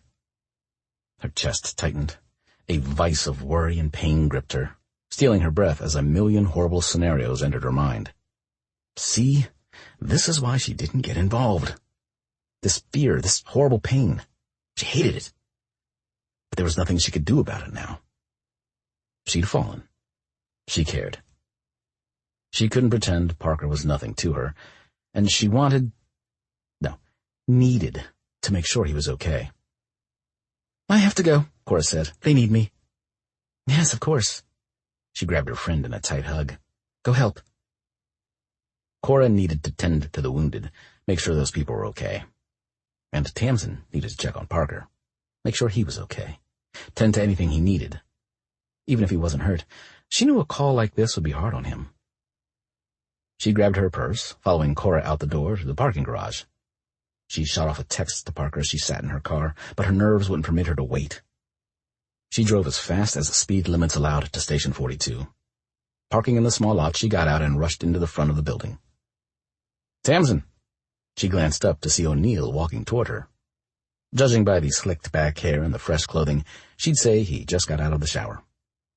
Cora hadn't said how long ago the fire was, but if the victims had already been transported to the hospital, she imagined it was long enough ago for the men and women of Station 42 to be back. And she was right. What are you doing here? She stepped closer, heart pounding so hard the frantic organ was nearly beating out of her chest. I heard about the fire.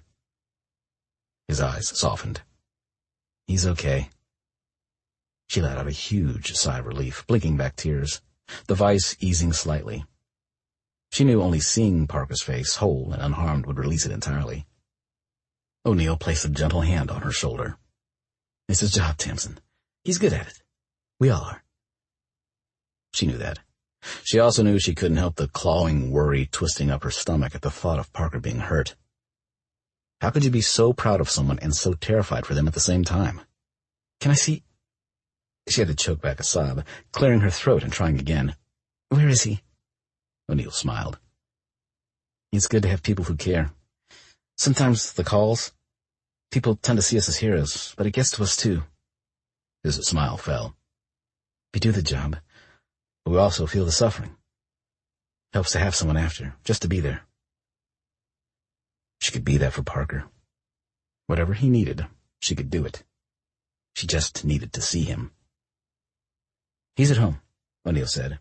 "His shift was close to ending when we got the call, but he was still here, so he jumped on the rig with us. Chief sent him home the second we got back." "Thank you." She threw her arms around him, needing to give him some comfort, too. Rushing back outside, she hopped into her car and navigated the one-way streets of downtown Denver to Parker's place. Lucky for her, his building had guest parking, and she was able to find a spot. She locked her car and rushed inside, impatiently waiting for the elevator that seemed to take a decade. O'Neill said Parker hadn't been hurt. Not physically, at least. She wouldn't feel completely at ease until she saw him with her own eyes. Finally, the elevator came, and she made it to his front door. Lifting her clenched and trembling fist, she knocked. No answer. She knocked again. Still no answer. She was 2 seconds away from trying her best to jimmy the lock. Didn't matter that she had no idea how to do that. Her brain was freaking out with the need to see Parker. Touch him. Make sure he was all in one piece. Just as she lifted her fist to knock again, the door swung open and her clenched hand slammed right into Parker's surprised face. "Oh!" He clutched his nose. "Oh my God, Parker. I'm so sorry. I heard about the fire and I didn't know if you were called in or if you were hurt. Cora got called into work for some burn victims, but they didn't say if they were civilians or first responders. I tried texting you, but you didn't answer, and I know you were busy, but I was worried, so I went by the station, and O'Neill said that—" "Tamsin," he chuckled, dropping his hands, a small smile on his lips. "It's okay. I'm fine." She pressed her hands into her stomach, worry and embarrassment mixing together to make her stomach as sick as the day after a midnight margarita party. "I'm sorry. I didn't mean to punch you in the face. We should put some ice on that." "That's okay." He pulled her inside, closing and locking the door behind her before leading them to the kitchen area. His voice turning husky as he stared at her with need in his eyes. "You can kiss it better." For the first time since Cora told her about the fire, her panic subsided. Her brain and body finally relaxed enough for her to take in the situation. The situation being that Parker had clearly taken so long to get to the door because he'd been in the shower, evident by the towel wrapped around his waist and nothing else. She took him in, from the damp, slicked-back hair, down his cut chest and delicious abs, still glistening from the shower. Not a sign of injury or ash anywhere. He was fine. He was safe. And she was so relieved she could kiss someone. And since someone was standing in front of her, that's exactly what she did. Tamsin ran her hands up Parker's chest, around his shoulders, and up the base of his neck to dig her fingers into the short strands of hair at the back of his head. She pulled him down to her, pouring all her relief and happiness into the kiss. His hands grasped her waist, tugging her closer until she could feel just how flimsy that towel was at hiding his arousal. "Bedroom," he growled between kisses. "Now." She shook her head. "Too far. Here." "As much as I want to bend you over this counter and take you right now, sweetheart, I don't keep the condoms next to the cutlery." "In my purse." She panted as his hands went to her breasts, cupping and squeezing with just the right amount of pressure to make her eyes cross. "Emergency condom." This definitely constituted an emergency. If she didn't get Parker inside her in the next 30 seconds, she was going to die. She reached into her purse and grabbed the strip of 3 condoms she kept with her. Tossing her purse on the ground, she ripped one of the foil packets off, letting the other 2 fall to the floor. She was sure they'd use them later, but right now she didn't care. She held it out for him, but Parker shook his head. "You put it on me, please." Well, since he asked so nicely. Maintaining eye contact, she moved her hand down his chest, lightly skimming her fingers along all that scrumptiously hard muscle. When she got to the towel, she flicked the knot, allowing the terry cloth to open and fall down to rest with the other abandoned items. She gripped his hard length in her hand, stroking him from base to tip. Parker groaned, arching his hips into her touch. "Sweetheart, you can play later, but right now I need you." She released him, but only long enough to open the condom and roll the protection over him. She lifted her hands to her skirt, intending to slip it off her hips, but Parker put a hand over hers, stopping her. "Leave it on, please." She She smiled. Keep begging me for things, and I might start to think I have power over you. His eyes darkened, thumb coming up to brush softly over her lips. You have no idea, sweetheart. But turnabout is fair play, and I promise you, by the end of the night, you'll be the one begging. A shiver racked her body. She removed her hands, leaving the skirt in place. Now put your hands on the counter. From polite to demanding, the man sure knew how to do a 180. Body humming with anticipation, she did as he commanded. Turning to face the kitchen counter, she placed her palms on the cool marble surface.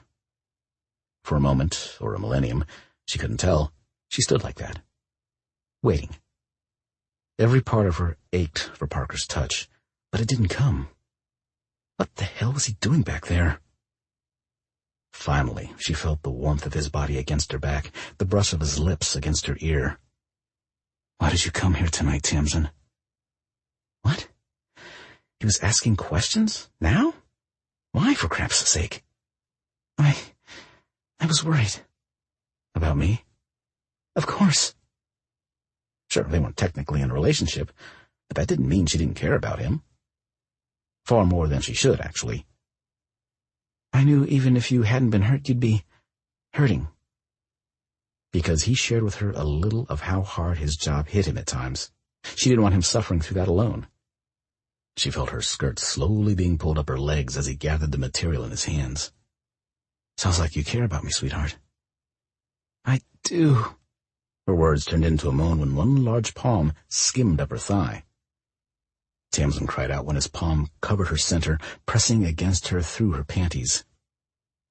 And you came to make me feel better? His fingers slipped inside the cotton, rubbing her bare flesh, causing her brain to short-circuit. All she could do was nod and moan. He kept up the torture until she thought she might pass out. Parker, please. His chuckle vibrated against her cheek. Told you you'd beg. She'd beg, plead, threaten, anything to get him to get on with it. This slow torture thing was killing her. Thankfully, she didn't have to do any of that. He tugged her panties to the side, and then the blunt head of his cock was pressed to her core. Ready? She'd loved that he asked, but she was beyond waiting and coming dangerously close to exploding. Now, Parker! He pushed inside, and she almost wept with pleasure. Nothing made her feel as whole, as complete as having Parker inside her. His hands gripped her hips, protecting them from colliding with the countertop as he set a furious pace. She arched back, meeting him thrust for thrust. He filled her. Not just physically. Tamsin felt his essences meld into her own, as if for a moment in time they weren't two people, but one. One body, one soul, sharing breath, sharing space in the universe. He surrounded her inside and out. She couldn't tell where he ended and she began. It was such a heavy feeling, and yet she felt as though she was floating among the clouds. Her heart ached in her chest as this new, unfamiliar emotion overwhelmed her, bringing tears to her eyes. She blinked them back, focusing on the bright, burning light Parker was stroking within her. She had no idea what this man was doing to her, but she never wanted it to end. But all things come to an end, and far sooner than she would have liked, she found herself crying out with release. Parker held her tight, following her into bliss just a moment later. She collapsed against the counter, the marble cooling her overheated skin. Parker's heavy weight pressed against her back, but she didn't care. She loved feeling him. Any of him. All of him. She'd happily take his weight and his burdens if he'd let her. Carry the load. She hadn't intended for this man to mean so much to her, but somehow at some point he had. I mean it, she whispered. I do care for you, Parker. She felt his body tense against hers. Crap. Her mouth had run away without her brain again. I don't say that hoping to hear anything back. I know what this is. He never promised her anything, and she wouldn't demand it of him now. That wasn't fair. But I just wanted to let you know. I care. He was silent. The only sound the heavy pants of their breathing, trying to return to normal. She'd just started to admonish herself for ruining a great thing when his lips pressed against her temple in a soft kiss. "I care too," he whispered back. She had no idea what this meant for them, but for now Parker was safe. They were together, and that was all that mattered. Chapter 22. "Hey, sweetheart." Tamsin sighed, burrowing deeper into the plush comforter on Parker's bed. His lips grazed her cheek, but when she turned over to snuggle into him, she found the bed empty. Blinking her eyes open, she looked up to see him standing above her. He smiled down at her, that sexy grin ramping up her heart rate, among other areas of her body. "What are you doing out of bed?" She preferred him in bed, with her, naked. Sadly, he was fully dressed in a loose pair of shorts and a gray t-shirt. "I'm heading down to the gym. Wanna come?" The only workout she wanted was a repeat of last night. Sex was far more fun than running to nowhere on a treadmill. You needed to exercise, and you could have a sexercise. "I think you've mistaken me for someone who's a morning person and a workout person." Crooking her finger, she motioned to him. "But come back to bed, and I'll forgive you." He laughed. "Hold that thought. Let me get the daily calisthenics out of the way. Then I'll be back up here to show you how fun working out can be." He placed the knee on the bed, leaning down to cover her mouth with his. After thoroughly kissing her until her toes curled against the soft cotton sheets, he rose, giving her a wink before heading out the bedroom door. "Make yourself at home. I'll be back up soon," he called over his shoulder. She heard the front door open and shut. What kind of man turned down morning sex? She sighed. The kind who had a job that demanded he keep in peak shape. Hard to be mad at him when he was only doing what was necessary to make sure he could keep being a hero, pulling people out of burning buildings. Yesterday's event rose in her mind. The fire. Her worry. The absolute relief that filled her once she saw him unharmed with her own eyes. She'd never known fear like that, never felt the piercing sting of worrying for a loved one. Her mother died when she was barely more than a toddler. Yes, she missed her, but more the idea of her. She didn't actually remember her mother at all. If she would have lost Parker? No, she couldn't think of it. Besides, he was fine. She'd made sure to inspect every inch of him, just to be safe. Last night had been amazing.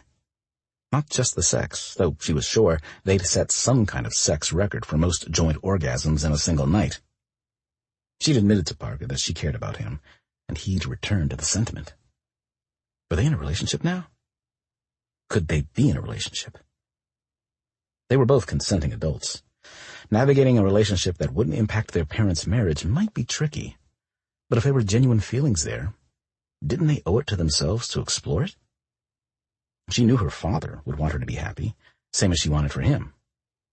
And for the first time in her life, the excitement of the possibility of a future with Parker was overriding her fear of losing him one day.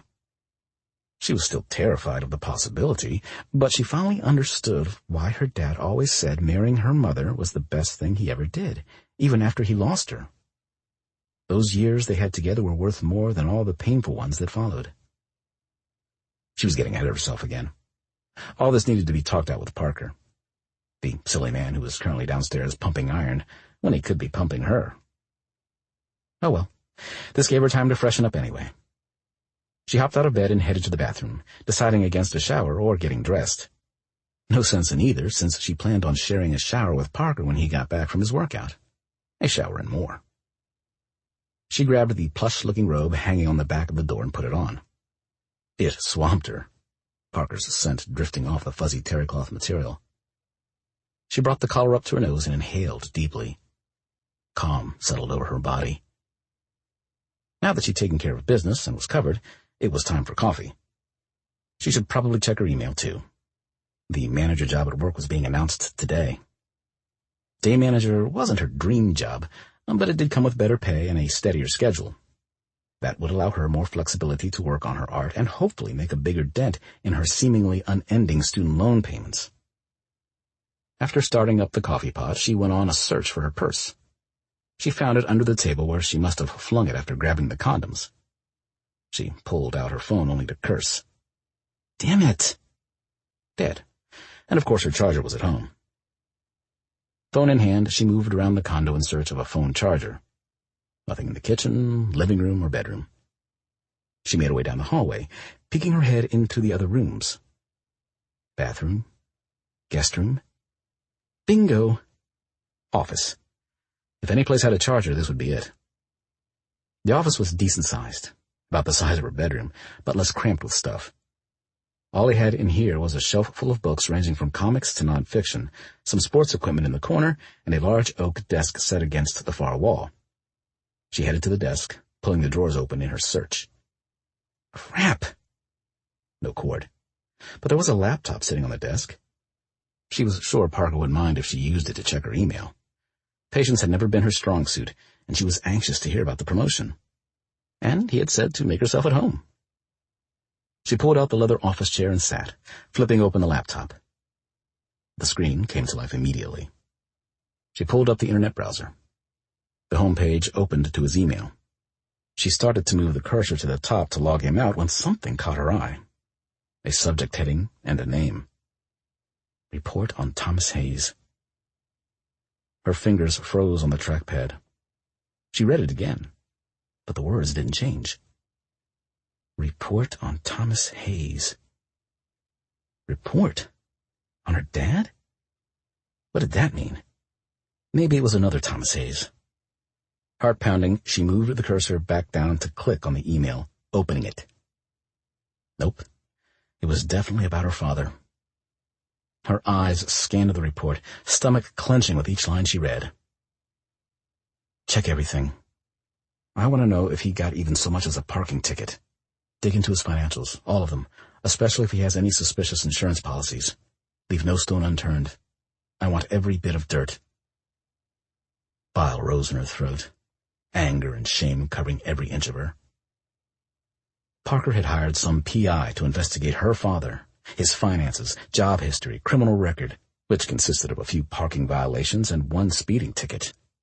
Something she could have told him if he asked, but he didn't. Why?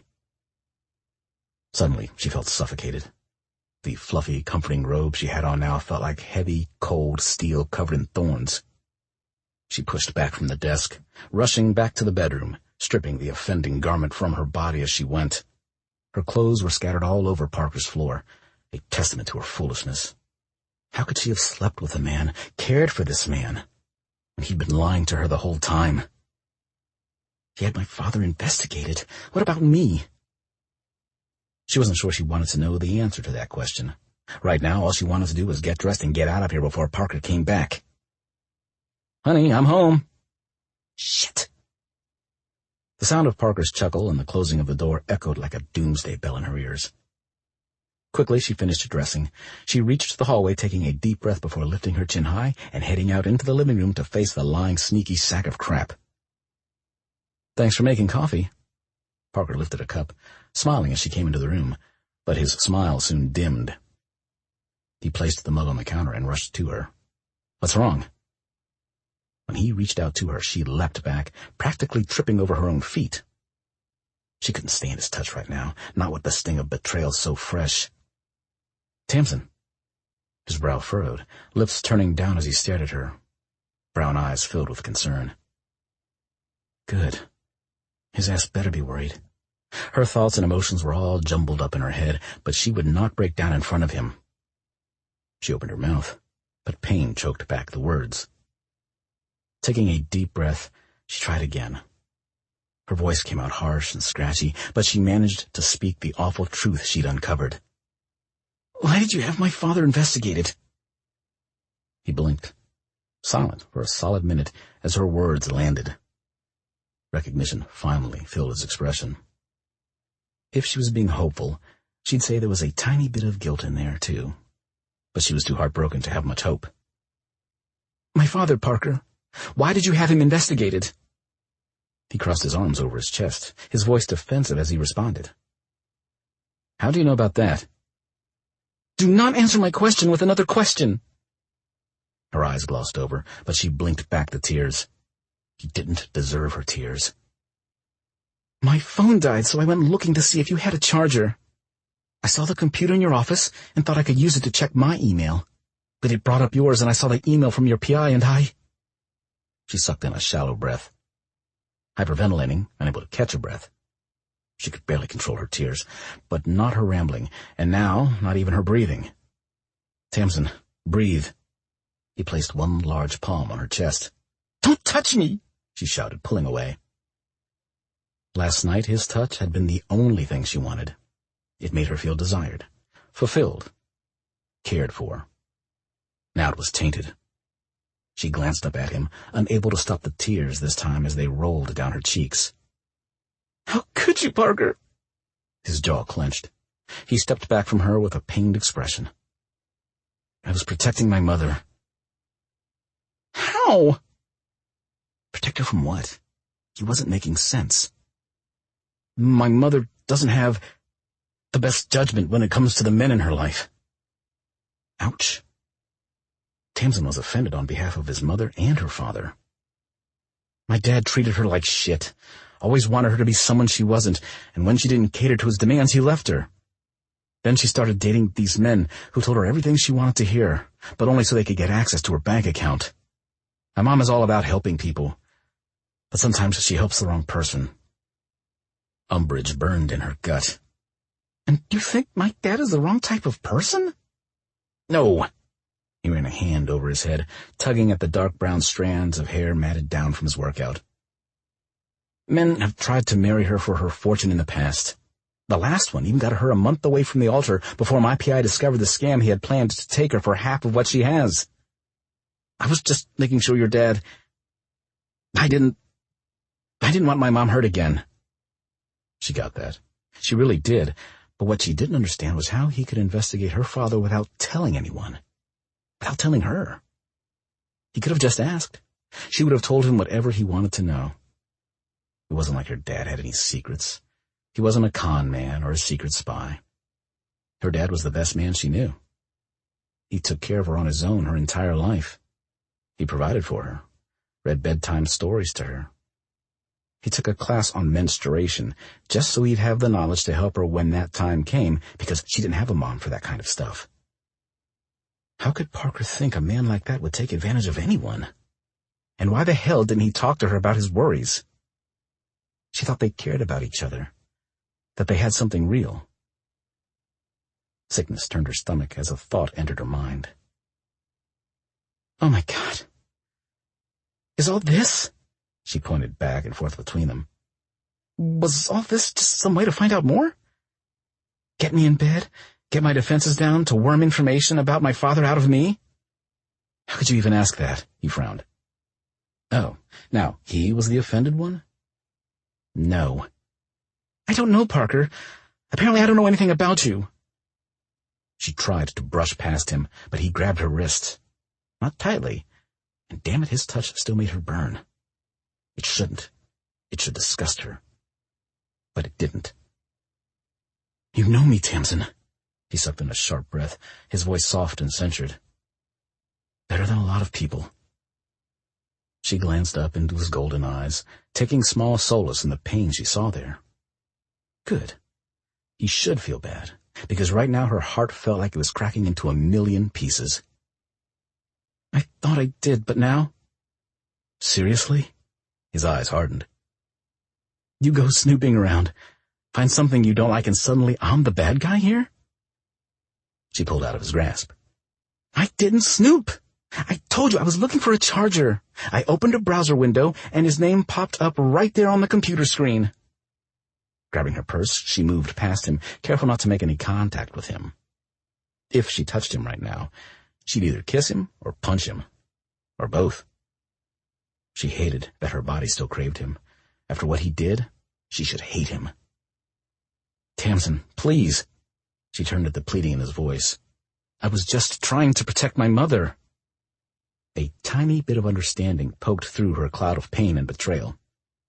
She took a small step closer, staring up into the face of a man who just an hour ago she thought she had a real shot at a relationship with. "You could have asked, Parker.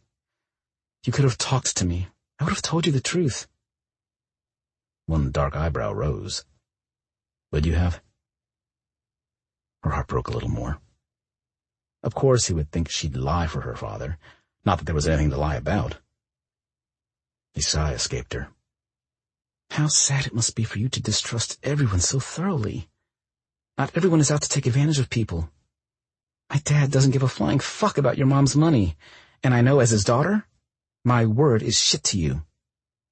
It's not shit, Tamsin, She held up a hand, stopping whatever he was going to say because she didn't want to hear it. Some people are good. Some people do love without conditions. My father is one of those people, and if you would have taken the time to get to know him instead of hiring some stranger to dig into his life, you would have seen that. He had nothing to say to that. Didn't matter. She was done here anyway. Done with this. Done with him. She turned to go, but his voice stopped her. Tamsin, he hesitated. You won't tell them about this. Your dad, my mom, about the... She wasn't quite sure if he meant the investigation or their relationship. Check that. Former relationship. Didn't matter. No. The words tore from her throat like glass. I would never hurt my father like that, or your mother. Because unlike you, I trust the people in my life to make their own decisions. Goodbye, Parker. She moved quickly toward the door, wrenching it open and hurrying through. No promises, no problems. It was what they agreed on. It was supposed to make this easy, but nothing about this was easy anymore. Because they'd forgotten the biggest P of all, the one that crept up on you, infiltrated every relationship, no matter how light and easy you tried to make it. The one universal truth that came up to bite you in the ass when you least expected it. Pain. And right now, Tamsin was in more pain than she ever imagined. Her heart felt like it had been dug out of her chest with a dull spoon and stomped on. And she didn't know how she was ever going to feel whole again. Chapter 23. Parker slammed his locker closed. His shift was over, and not for the first time this past week he wished the chief would let him put in some overtime. But the man was very particular about their 24-on, 48-off schedule, and overtime was rarely approved. Sucked, because Parker could really use the distraction of work to get his mind off the absolute fuck of a mess he'd made with Tamsin. Hell, man, Ward grunted, leaning against his own closed locker to his right. What did the locker ever do to you? Leave him alone, O'Neill said from his other side. The guy is clearly suffering from being a dumbass. Parker glared back and forth between his crewmates. What does that mean? O'Neill shrugged, closing his locker so gently it didn't make a sound. It means you missed pub quiz this week, and not because you were on shift. But someone else was also absent from pub quiz. A certain dark-haired artist who has you spinning your wheels lately? What? He wasn't spinning his wheels. He didn't even know what that meant. Since you've been grumpy as shit all shift, I imagine both of your absences weren't from being shacked up together, but due to you both trying to avoid each other, which means you fucked it up somehow. Hey, he turned to face O'Neill. Why do you assume I fucked it up? Why couldn't Tamsin have been the offending party? I'll take this one, dude, Ward said from behind him. Because as accident-prone as she is, the woman is a sweetheart. You, on the other hand, pretend to be this fun-loving guy without a care in the world. But underneath, you're a suspicious bastard. He whipped around. Am not. Ward chuckled. R2. He's right. O'Neill came around to stand beside Ward. He did not appreciate the way his supposed friends were ganging up on him. I've worked with you for 5 years now, and I've never seen you get close to anyone, except Tamsin. Not even us. He didn't know what to say to that. If you don't let people in, O'Neill continued, you can't get pissed when they decide to leave. O'Neill's expression darkened. That's when it hit him. His friends were right. If he even had the right to call them friends. He did keep people at arm's length. Sure, he joined in on pub quiz and joked around at the station, but beyond that, he kept things very surface level with everyone. Everyone except Tamsin. He'd let her in. Showed her bits of himself he'd never shared with anyone. And now she was gone. Because of him. Because he couldn't trust anyone. Thanks, Dad. Seems you can still fuck up my life without even being in it. Just go apologize, dude. Ward snapped his fingers. And buy her a present. Women love presents. Ward! Diaz's loud voice called from outside the bunk room. Did you leave this chart-encrusted nightmare in the sink? Shit. Ward's head tipped back, his eyes rolling to the ceiling. Parker chuckled. Yeah, I think I'll take my advice on women from someone who's actually good with them. I'm great with women, Ward scowled. Diaz is not a woman. Well, she is, but she's also a punishment for something I did in a past life, sent here to torture me with her constant disapproval and badgering. Oh, didn't realize you believe in reincarnation, Ward. How enlightened, O'Neill said with a small smile. Ward flipped them both off. Screw you both. Parker moved past his friends to the door, more than ready to head home and crash. Maybe he could sleep off this dark ache in his chest that had been haunting him ever since Tamsin stormed out of his place last week. See you guys. They shared a look, like they wanted to say more but didn't. As a fire crew, you got close to the people you worked with, but sharing feelings wasn't really his strong suit. The people he saved needed him to be strong and sure in the face of any crisis, and sometimes it bled over to his personal life. Healthy? Probably not, but it was how he coped. Parker pushed out of the room to see Diaz leaning against the wall a few feet down. He nodded to her, and she smiled at him before opening her mouth and shouting, I swear, Ward, if you don't get your ass out here and clean that— Ward came storming out of the room, passing a glare to Diaz as he hurried toward the kitchen. I'm coming. Geez, Diaz. Don't get your bunk gear in a twist. I'm not wearing any bunk gear, but if you don't start cleaning your messes, I'll put itching powder in yours. She winked at Parker, grinning as she slowly ambled after Ward. Parker shook his head with a laugh. Those two loved to push each other's buttons. Sure, they fought like cats and dogs, but there was playfulness under it. It reminded him of Tamsin, how she teased him, placing silly bets, her eagerness to explore in the bedroom, or kitchen, or back of an art gallery. Damn, he missed her. This was supposed to be fun and simple. When had it all gotten so complicated? When you started to care about her and betrayed her trust. He ignored the annoying voice and headed out of the firehouse to his car. He'd just locked the doors when his phone chimed with a message. Hope rose as he pulled out the phone, but those hopes were dashed when he saw the sender. His mother. He had no idea why he thought it would be Tamsin. She'd made no attempt to contact him over the past week. Just because he was obsessively thinking about her didn't mean she was doing the same. He read the message. His mother wanted him to come over. But spending time with anyone right now was the last thing he wanted to do. He wanted to crawl into bed and stay there for a week. But this was his mother. She might need him, so he shot off a text saying he'd be right over. 10 minutes later, he was pulling up to his mother's house in the Cherry Creek area of Denver. He parked in the driveway at the back of the house and made his way inside, knocking before entering. Mother? I'm in the sunroom, darling. He followed her voice to the side of the house where the sunroom was located. His mother sat in her favorite chair reading something on her e-reader. She put the device down as he entered the room, motioning to the chair beside her. A spread of finger sandwiches and fruit was set on the small round table between the two chairs, along with a pot of coffee and 2 cups. Oh boy. He must be in for it if his mother had her cook whip up conversation food. The last time his mother had a spread like this waiting for him was when she informed him she was engaged. Maybe she called him here to tell him they decided to elope. That would be good. Then he wouldn't have to suffer through an awkward wedding, spending time in the presence of the woman who made him feel things he didn't want to feel. This looks lovely, Mother. He bent down to kiss her cheek before taking his spot in the chair next to her. What's the occasion? AKA the bomb she was about to drop.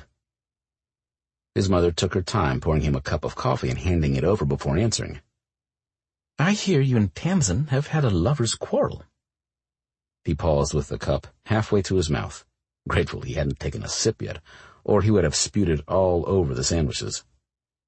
Then what would he shove in his mouth to avoid his mother's interrogation? I'm sorry? There were so many things to dissect in what she just said. He didn't know where to start.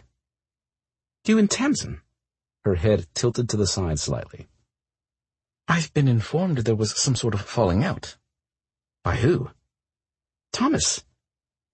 He discussed with me the other day how despondent and upset Tamsin was when she brought him dinner. Poor girl wouldn't tell him a thing, but she clammed right up at the mention of your name. So we assumed it was a lover's spat. Tamsin hadn't told her dad about the investigation. Of course not. She said she wouldn't, and Parker knew he could trust her. The man who didn't trust anyone knew, without a doubt in his body, he could trust the one woman he'd hurt the most. How was that for irony? As grateful as he was that she kept quiet, he hated that she was hurting. Hated that it was because of him. Hated this whole mess he'd gotten him into. Still, if she hadn't said anything about them to her father, then how did his mother... Just because Tamsin and I had a... He paused, trying to find the right wording for the implosion of their relationship. Disagreement doesn't mean we are. We were. We're not. Oh, darling, please. She waved a hand in the air, saving him from having to utter the word lover to his mother. You get all moony-eyed any time her name is mentioned. You couldn't keep your eyes off her at the engagement party. And a little birdie at your station said you two have been spending an awful lot of private time together. Who the hell at the station was talking to his mother, and why? A mother knows when her son is in love. Parker stiffened in his seat, rearing back as if he'd been hit. I'm not in... His mother waited with a patient expression. The word had bounced around in his brain. Love. He didn't love Tamsin. Did he? She made him laugh, feel happy, cared for. She challenged him, had him opening up and sharing things he never imagined he would. He felt safe around her, safe to be exactly who he was. He didn't feel the need to be the strong protector. He could let out his emotions, trust she wouldn't use them against him. He hurt without her. Was this aching, driving need in his chest love? Shit. There it is. His mother sat back with a smile. And don't swear, darling. He nodded, his brain still trying to catch up to the fact that he loved Tamsin. Head over heels, hopelessly in love with Tamsin Hayes. I screwed up, Mother. Most men do, darling. But what did you do specifically? He took a deep breath, not looking forward to the disappointment about to come his way, and launched into his explanation. How he hired a PI to dig into Thomas's background, spending time with Tamsin while keeping his investigation a secret, leaving out exactly how they spent their time together. Some things a son should never share with his mother. When he got to the end of his explanation, he glanced up at his mother. Her lips were pinched, eyebrows raised, and, yep, sure enough, there was the disappointment in her eyes, blaring back at him. She placed her coffee cup on the table, shifting in her seat so she faced him. Her hands rested on her crossed knees. They were about to have quite the talk. He was sure of it. Parker, I think it's time you and I had a talk. See? I'm going to get back to you hiding something of grave importance from the woman you love, but right now I want to discuss my relationship with Thomas. Could they not? He really didn't want to. But when he opened his mouth, she held up a hand. No, darling. This is the time when you listen. I know relationships are hard. You have to put a lot of faith and trust in someone. You have to be vulnerable. And I realize that's never come easy to you. But I love Thomas. I trust him. I know, Mother, but you loved Dad, and look what he did. You trusted people before, and... He didn't want to insult his mother. He just wanted her to see. I was only looking out for you, trying to protect you. She shook her head with a soft smile and rose from her seat. Hold on for one moment. His mother left the room and came back with a dark folder in her hand. She stopped in front of him, holding it out. Parker hesitated before grabbing the folder. What's this? Open it and see. She retook her seat as he opened the file and started to read. A prenup? He looked up in surprise. It outlined complete protection for his mother. In the event of separation for any reason, Thomas wouldn't get a dime. Yes. She gave a slight shake of her head. And it was all Thomas's idea. I said we didn't need one. I don't believe in going into a marriage already planning for its demise, no matter what statistics say. I believe that love should be jumped into with one's entire being, but Thomas didn't want any doubt as to why he was marrying me.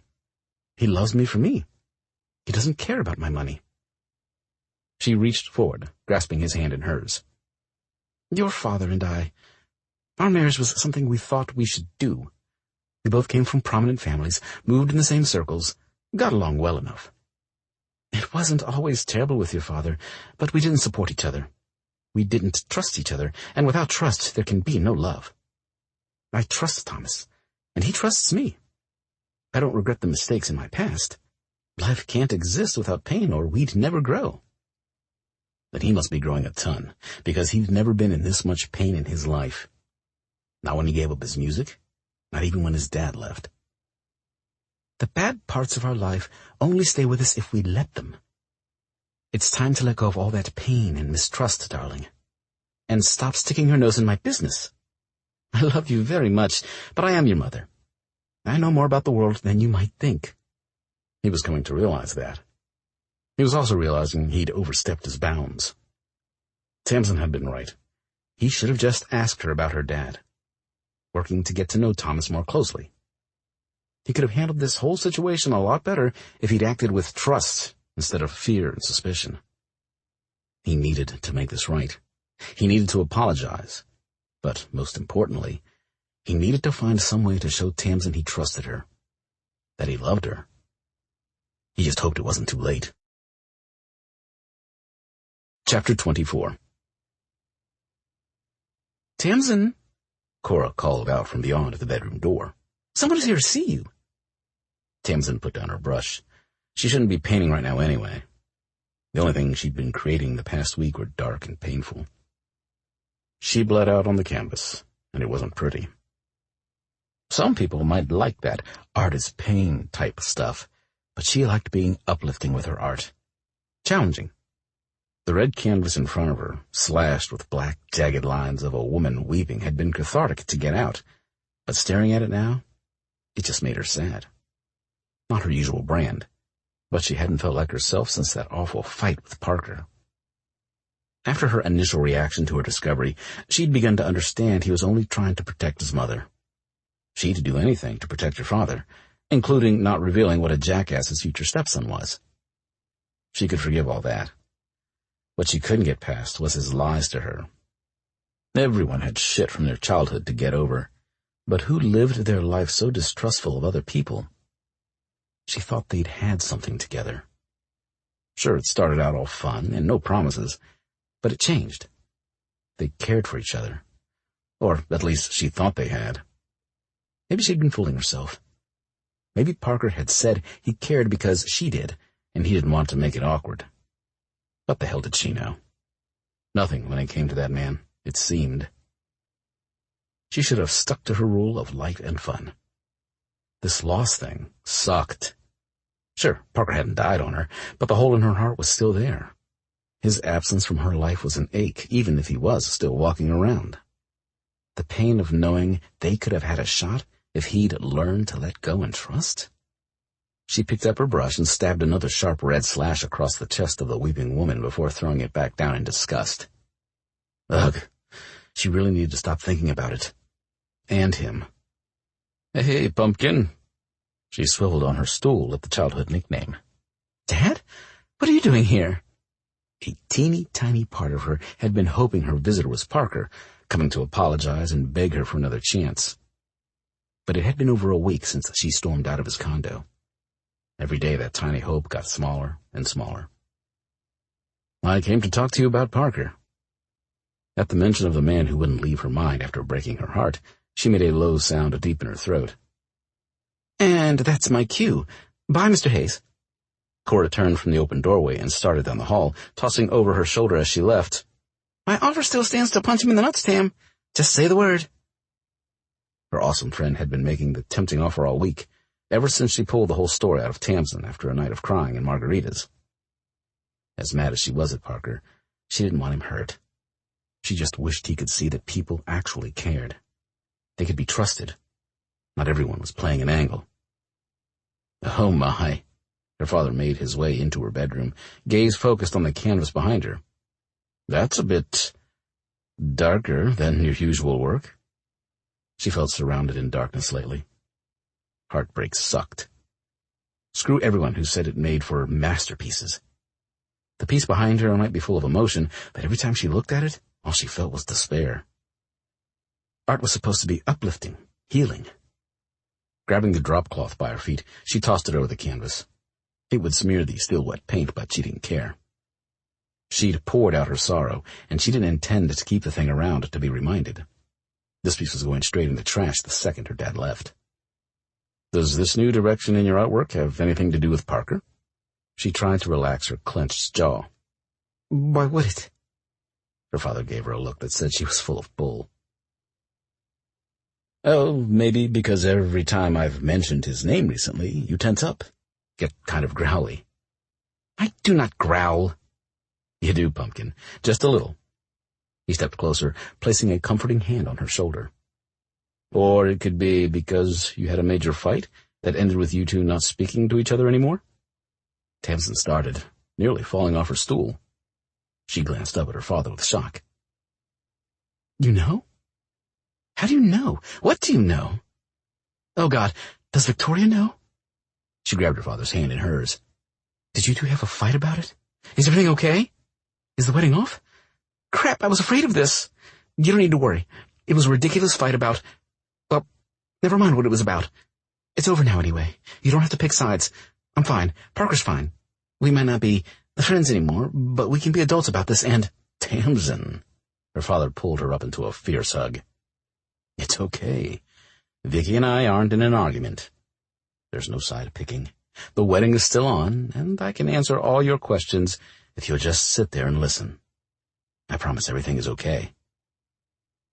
She didn't see how that was possible, but since she wanted answers, she sat back on her stool and told her mouth now was not the time to ramble. Parker came to see me yesterday. She leaned forward on her seat. He did? Why? What did he say? At her father's amused look, she sat back, miming zipping her lips closed. He made a confession. She sucked in a sharp breath. Vicky had him over the day before for a talk. It seems her mother's intuition was correct. Correct about what? He grabbed the stool on the other side of her easel. Lifting the small, wooden, articulated drawing figure off, he set it on the floor and brought the stool around to her side. Oh, boy. If he was sitting, this was about to be one of those conversations. The ones where he told her something she didn't want to hear, and she learned some lesson, like on those late 1990s TV shows the studios kept making reboots of. Vicky suspected there was something more between you and Parker than being friendly. Oh, they were friendly, all right. Extremely friendly for a while there, and now they weren't. I thought she was seeing everyone with rose-colored glasses. Kind of how when you're in love, you think everyone else is too, but she insisted she saw the signs. Avoiding eye contact, she picked at the dried paint on her hands. Signs of what? Of a relationship. Between you and Parker. A heavy sigh filled her chest. The cat was out of the bag. No sense in hiding it anymore. Though having a conversation with her dad about stuff like this was the last thing she wanted to do. She was already mired in anger and misery. Why not let embarrassment and discomfort join in? It was an emotional party no one wanted to be invited to, yet here she was. Yes, she finally glanced up to look her dad in the eye. Parker and I were in a relationship, but we're not anymore, and don't worry, I won't let it affect you or Victoria. I will be completely civil at the wedding. And at Thanksgivings, the holidays, birthdays. Oh, hell. How was she going to face Parker when even thinking about the man caused her eyes to well and her chest to seize? She didn't do well at hiding emotions, but she'd have to learn, for her dad's sake. Oh, Pumpkin, I'm not worried about Vicky and me. I'm worried about you. I'm fine, she lied. Tamsin. I am. She would be, someday, hopefully soon. It wasn't even serious anyway, Dad. We were just having fun. Probably something she shouldn't admit to her father, but it was better than the alternative, sharing what Parker had done and how he broke her heart. So then, all this anger and sadness has nothing to do with the end of your relationship, and more to do with the PI Parker hired? Her head snapped up. How did he know everything? Seriously, did parents have some all-knowing superpower, or what? How did you know about that? You told me. A slight breeze could have knocked her over. She blinked, her mouth dropping open, but her brain was unable to form any words. Parker told him? When? See there? That was a question. Okay, it was a word, but her voice went up at the end, so technically it counted as a question. Yesterday. He confessed the entire thing. His worry over his mother, hiring a PI, his feelings for you. Feelings, right. All his feelings for her were in his pants. Otherwise, he wouldn't have let her walk out the other day. He would have apologized at some point in the past week. He would have done something. But he hadn't. He confessed to his mother and to Dad. Okay, that was one thing, she supposed. Dad, I am so sorry. Tears blurred her vision, but she blinked them back. I didn't know he was doing that until I spotted an email on his computer. I didn't want you to be hurt. So you didn't tell me? Yes. Just like Parker didn't want his mother hurt, so he checked me out. Dad. Anger started to replace the sorrow. It's not the same thing. No, but you were both just looking out for your parents. Both protecting the people you love. I'd say that means your heart and Parker's were in the right place, even if the actions weren't. But actions matter, she shook her head. How can you not be upset by this? He paid someone to dig into your life. He violated your trust. Bushy, graying eyebrows rose as he stared hard. My trust? Or yours? You're the victim here. Why wasn't he angry? Pissed off? Upset even a little bit? That's a little extreme, don't you think? No crime has been committed. Should Parker have asked me about my life instead of paying someone to try and dig up a dirty secret I don't have? Yes. But the boy was only looking out for his mother. She's told me about some men in her past who weren't honorable. Right.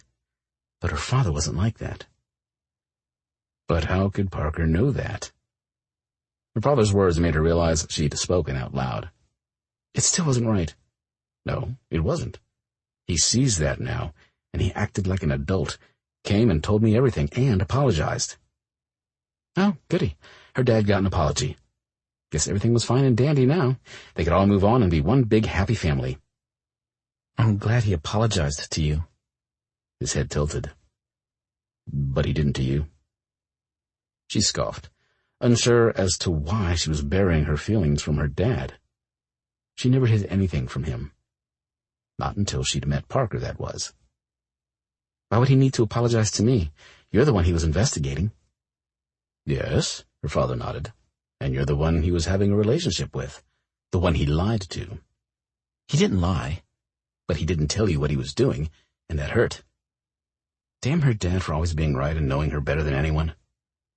It was that parental psychic mind vibe thingy. He always knew when she was upset growing up, and usually what it was about, too. Whether it was a school thing, an art thing, or very rarely a boy thing. This was just supposed to be fun, she whispered softly. I wasn't supposed to care about him. Her dad nodded as if he understood. The people we care for the most have the power to hurt us the most. Well, that sucks. It's called love, Pumpkin, and yes, it can suck, but it can also be wonderful, amazing, terrifying, and the best thing to ever happen to a person. Something warm and wet rolled down her cheek, and it took her a minute to realize it was tears. She did love Parker. Somehow, sometime, in all their fun, she'd fallen for him. She loved his laugh, his smile, his kindness, the way he never backed down from a challenge. Most of all, she loved that he never made her feel bad about being herself. He never once got frustrated with her rambling, or told her dreams of being a full-time artist were unrealistic. But he doesn't love me. How do you know that? She sniffled, rubbing her nose with the back of her hand. He hasn't texted or called, not once since our fight. It was a bad one, Dad. I was so angry at him, and he acted like he didn't do anything wrong. He'd blamed her for snooping, which, okay, she had been looking around, but it wasn't like she was looking for something to ruin what they had. That was the very last thing she wanted. And maybe that's what she was truly upset about. Not that Parker investigated her father, which she still thought was a jerk move, but the fact that he didn't understand why it upset her so much. He didn't care how hurt she was. He didn't trust her. People in love often argue, especially when they're hurt and angry. They're all very powerful emotions. What makes it real, makes it last, is if afterward you learn something. Grow from your mistakes and commit to being better. She supposed that was true, and Parker did apologize to her father, but she hadn't heard a peep from him. Well, I've learned love sucks. All it does is rip your heart out and make you paint shitty, dark, emo crap. She winced. Sorry about swearing. Her dad gave her a gentle smile. It's okay, Pumpkin. In this case, I'll excuse it, but don't let the loss of something you had stop you from accepting things into your life. I lost your mother, and it almost killed me. His eyes misted at the mention of her mother. Dad, he held up a hand. I'm okay. I wasn't for a long time. I put on a brave face, focused all my attention on raising you, thinking I had my one shot at love and I would never get another. And then I met Vicky. She's not a replacement for your mom. No one ever could be. But I love her. What we have is different, but no less powerful. She didn't want a new love. She wanted Parker. But it seemed he didn't want her. If he did, he would have called her the minute he apologized to her father. His silence spoke volumes. Just give Parker a little time. Are you reading my mind, Dad? He chuckled. No, but your face is as expressive as your artwork. Yeah, she'd been told that a time or 20. He'll come around. How do you know? It's easier to admit fault to someone you don't love. She scoffed. Parker doesn't love me. Loved having sex with her, yes. Cared about her? He said he did. But loved her? No, she doubted that very much. The guy had such high emotional walls around his heart, she doubted anyone could scale them. I wouldn't be too sure about that. He shrugged.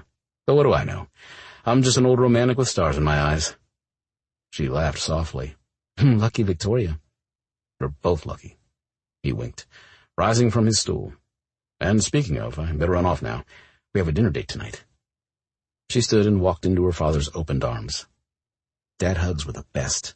Some of the misery and pain she'd been carrying all week melted away at his tight embrace. And Tamsin? He pulled back slightly to stare down at her. If Parker is too stubborn to see the treasure right in front of him, that's his loss. She snorted. Thanks, Dad.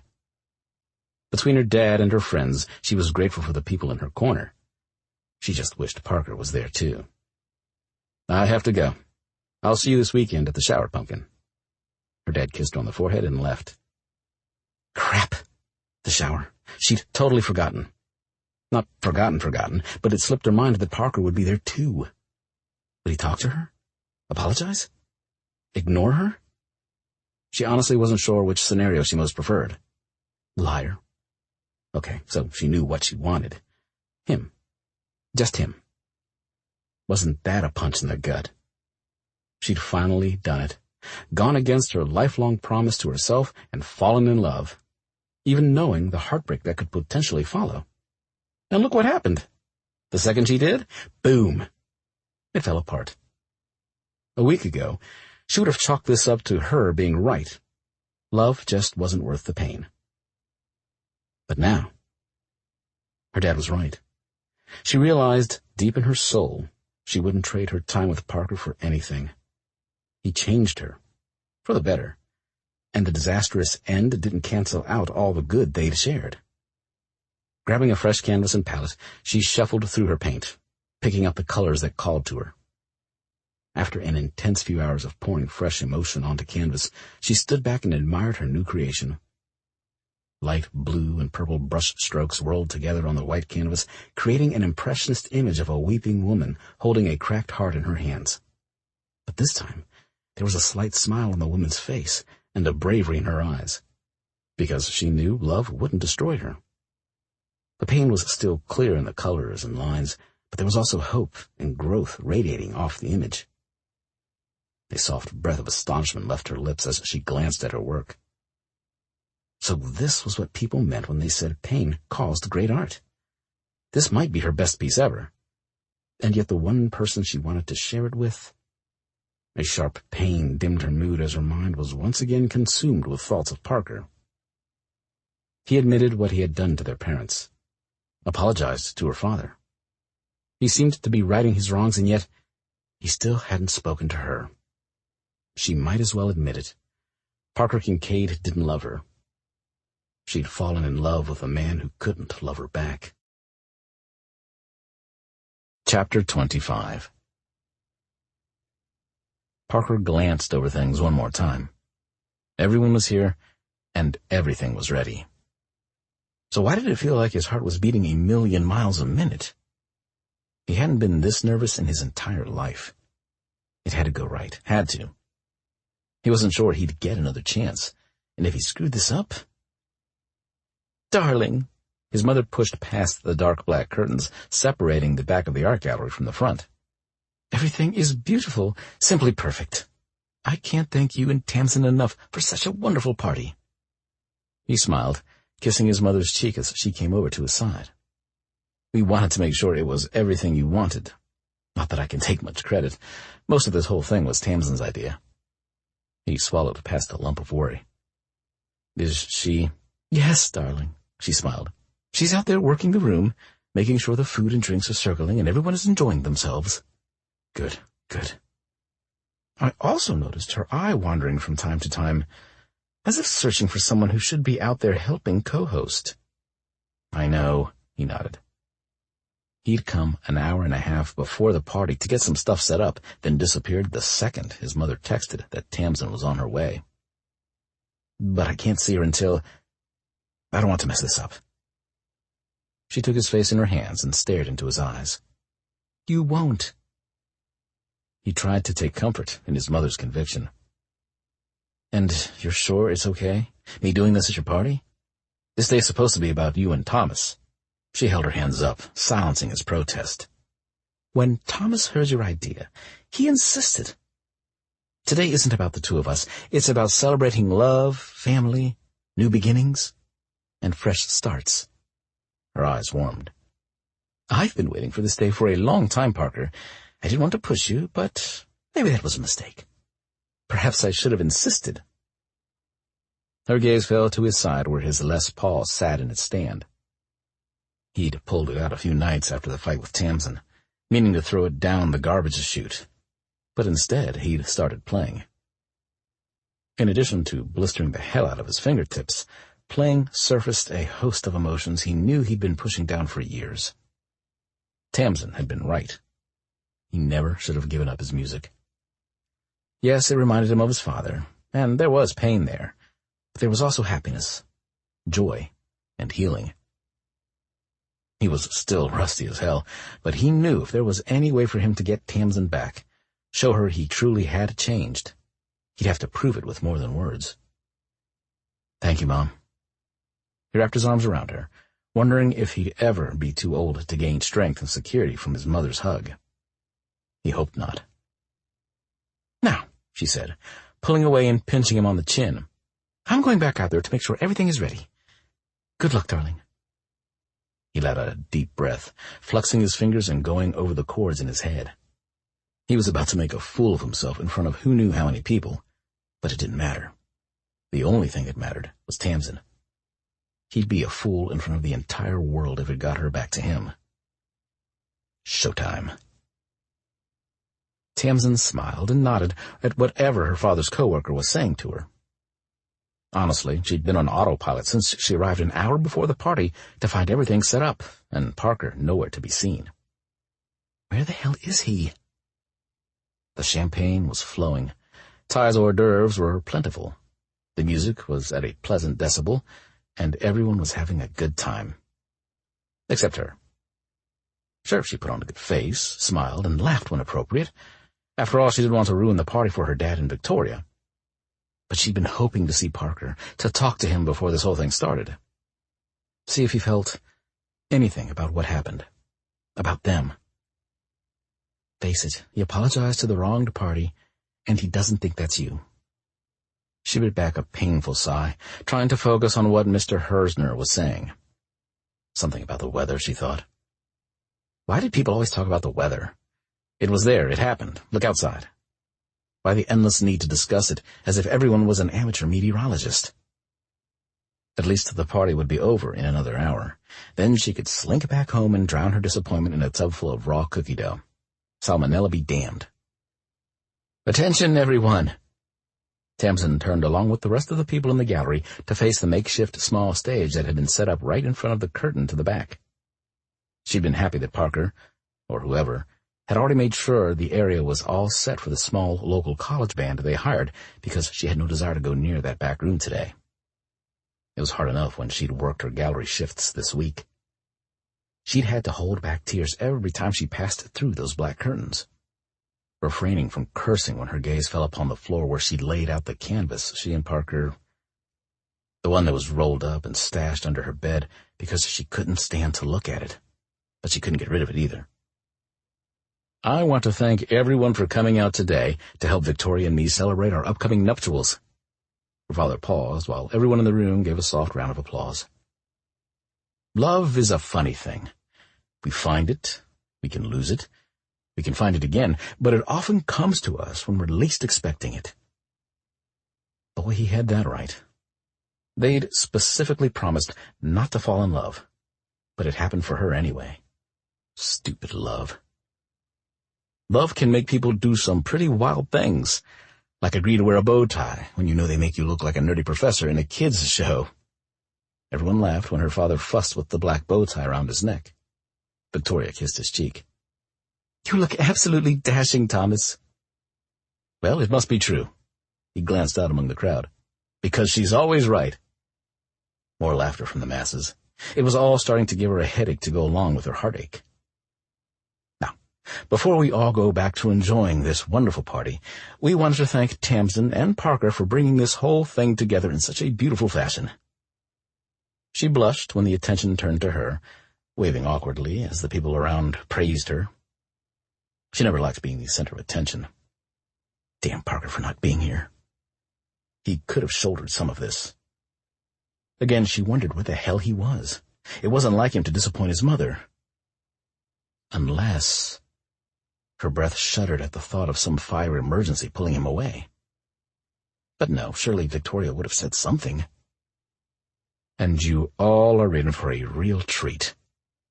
She exhaled as her father brought the attention of the room back to the stage. We have a special performance for you tonight. They did? Who? She didn't remember hiring anyone other than the college kids.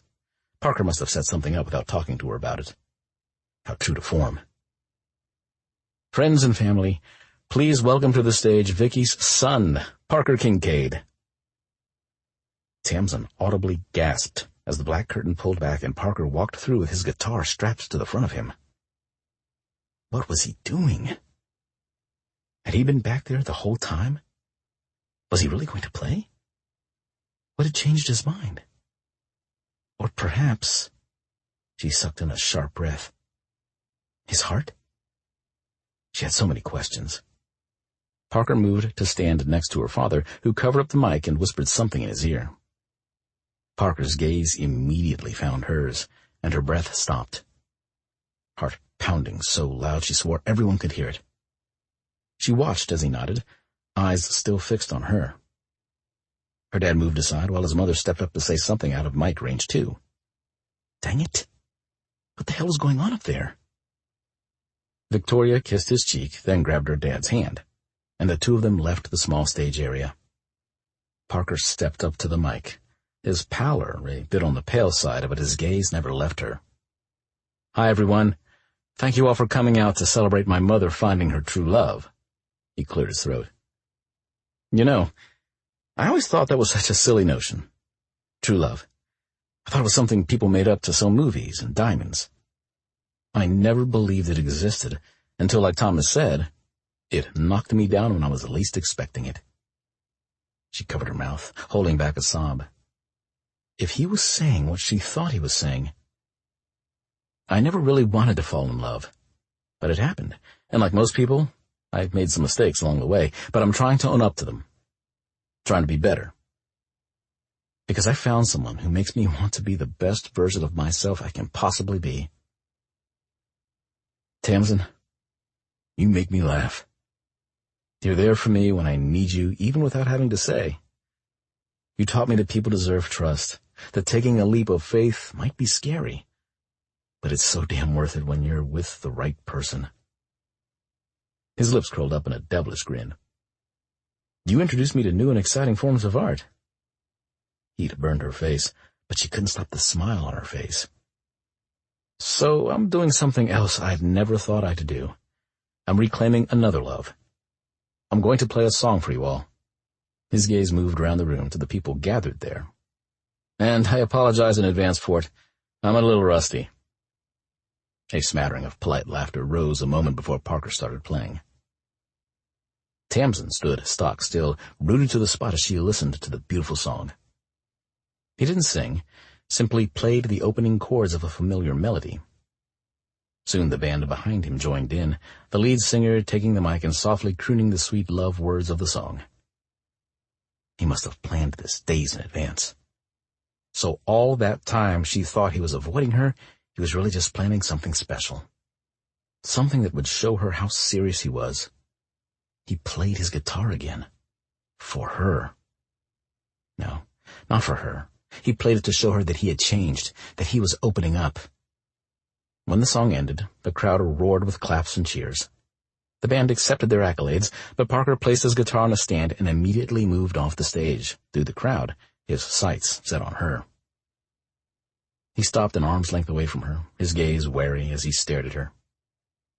Everything in her screamed to grab him and kiss him the way she'd wanted to do for days, but she didn't. He had things to say, and she desperately wanted to hear them. Hi. Hi yourself, she replied. You're late. The corner of his lips ticked up. Technically, I was here before you. I've just been in the back the whole time. She nodded. I wondered who set everything up before I got here. He took a step closer, until they were inches apart. Everyone had mostly gone back to mingling, but there were a lot of side eyes focused on them, clearly wanting to get the inside scoop. Having had enough public attention today, she grabbed his hand and headed back behind the black curtain that just minutes ago had haunted her. Once they were away from prying eyes and ears, she turned to face Parker. It almost hurt to look at his face after she thought she might never have this chance again. This chance to be alone with him. She wanted to say something, but she knew she had to let him start. I am so sorry, Tamsin. That was a good start. You played. She couldn't keep the awe out of her voice. He nodded. You were right. Music is healing, and I forgot that. When my dad left, it was too hard to play without feeling all that pain, so I pushed it aside. I thought if I never acknowledged it, it couldn't hurt me. But the pain was always there, underneath the surface, running my life and decisions even if I didn't realize it. I should have reclaimed what I loved for me. I should have trusted myself, my mother, your father, and you. He took both of her hands in his. You were right. I was letting my past color my vision of everyone. I wanted to protect my mother, but she can protect herself, make her own choices. I never should have started that stupid investigation, or kept it from you once we started having sex. Started falling in love, he corrected. Oh. Her eyes welled again. Good thing she wore her waterproof mascara today. I love you, Tamsin, he said, pulling her closer. I know we promised to just have fun, but being with you is more than fun. It's everything. And I know I screwed up, and I know we have some stuff to work through. But if you could... She stopped his rambling by throwing her arms around his neck and covering his mouth with hers. Something she'd been dying to do ever since he stepped out from behind the curtains. A moment later, or maybe an hour, time had no meaning when she was touching Parker. He pulled back with a grin. I guess that means you forgive me. There was that cocky confidence he wore so well. Oh, really? Want to bet? His eyes heated. Always. She chuckled. What are the stakes? If you're right, we go back to my place, and you let me worship every inch of you in slow, thorough detail until I convince you otherwise. She shivered. That sounded amazing. And if you win? We head back to my place, and you let me worship every inch of you in slow, thorough detail. She threw her head back and laughed, her heart lighter and freer than it had ever been before. I love you, Tamsin, he said softly, and I want to make all the promises in the world to you. She placed her forehead against his, brushing her lips against his mouth before speaking.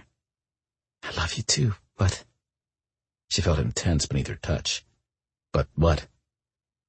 She should feel bad for the slight tremor in his voice, but the man deserved a little payback. Not too much. Grinning, she finished. But we can't leave the party before it's over. I promised Winston I'd clean up. Parker laughed. Okay, I deserved that one. Fine, you win. We'll leave after and head back to my place. For the body worship, right? He pressed a kiss to her lips. All night long, sweetheart. Sounded to her like they both won. Epilogue. 5 months later. Tamsin peeked out from behind the black curtain for the 5th time in the last 10 minutes. A soft chuckle sounded from nearby. Sure you don't want to go out there yet, sweetheart? She shook her head. It's not time. The show's only been open for half an hour. Usually I tell the artists to wait at least 45 minutes. It adds to the air of mystery. But she'd never been the artist before. She never knew how nerve-wracking it was to stand in the back of the gallery, knowing people were just a few steps away looking at your work, judging your work, hopefully buying your work. Parker's strong, warm arms wrapped around her waist. It's going to be great. Easy for you to say. It's not your soul out there on display for the masses to scorn. Why did I want to do a gallery showing again? Maybe it's not too late to make a career out of the service industry. I've got the day manager job at work. I could move on to night manager, franchise manager, maybe even buy my own restaurant. I could... Except you don't want to work in restaurants forever, he said, ending her rambling and turning her in his arms so she faced him. You are an artist. You're meant to create joy, inspire hope, challenge ways of thought. And you're damn good at it. She smiled. He was right. Working at the restaurant didn't fulfill her the way her art did, the way being with him did. She still couldn't believe how quickly these past 5 months had flown by. So much had changed. Their parents had gotten married in a beautiful ceremony that left no dry eyes in the venue. She'd moved in with Parker about 4 months ago. While she missed Cora, she loved that she got to wake up next to the man she loved every day. Almost every day. She worried like mad whenever he was on shift, but she knew he was doing important work. Other than her intense anxiety over everyone out there hating her show, things were good. Tamsin? Winston poked his head through the curtain. We're ready for you. She took a deep breath. Okay, here goes. Parker kissed her softly. It's going to be amazing, sweetheart. She wished she had his confidence, but she was grateful she had his love and support. She stepped out from behind the curtain, Parker slipping out after her and melding into the mingling crowd. Winston called attention and introduced her, garnering a soft round of applause. And then it was room-circling time. It did go surprisingly well, better than she could have hoped for. Her friends were in attendance, including a number of Parker's firefighter buddies. Her dad and Victoria were there with a few friends. Tamsin told Victoria not to make a big deal of this, but she insisted that she knew some art connoisseur who would be absolutely devastated if they weren't on the ground floor on new budding talent. Everything seemed to be going well, and by the end of the night, every single piece of work had a red sail dot. I can't believe it, she said to Parker once they arrived back home. Every piece sold. Like every single piece. Her cheeks hurt from smiling so much, but she couldn't stop. She'd expected 4 or 5 things to sell. Not every single piece. Even the broken chunks of her chest cast that she'd arranged into a piece called When Failure Meets Fate. You're amazing, sweetheart. I keep telling you that. He did, and she usually believed him, but the hallmark of any artist was the self-doubt that came along with creation. She tossed a smile over her shoulder as they walked down the hallway to their bedroom. The fancy silk dress she wore for tonight's show was nice, but she couldn't wait to get out of it and into some comfy leggings. She entered the bedroom, smiling at the one piece of work not included in tonight's exhibit. The large passion painting hung on the wall across from the bed. I still can't believe you bought that. He tossed his suit jacket on the chair in the corner. I wanted to be the first person to have a Tamsin Hayes original. I would have just given it to you. He wagged a finger. No way. No special treatment just because you love me. I do love you, she smiled, stepping closer to him, wrapping her arms around his neck. You make me happier than I ever thought possible. He placed his hands on her waist, smiling down at her. Bet I can make you even happier. Oh, really? What are the stakes? Same as always. Since their bets almost always included sex, she nodded.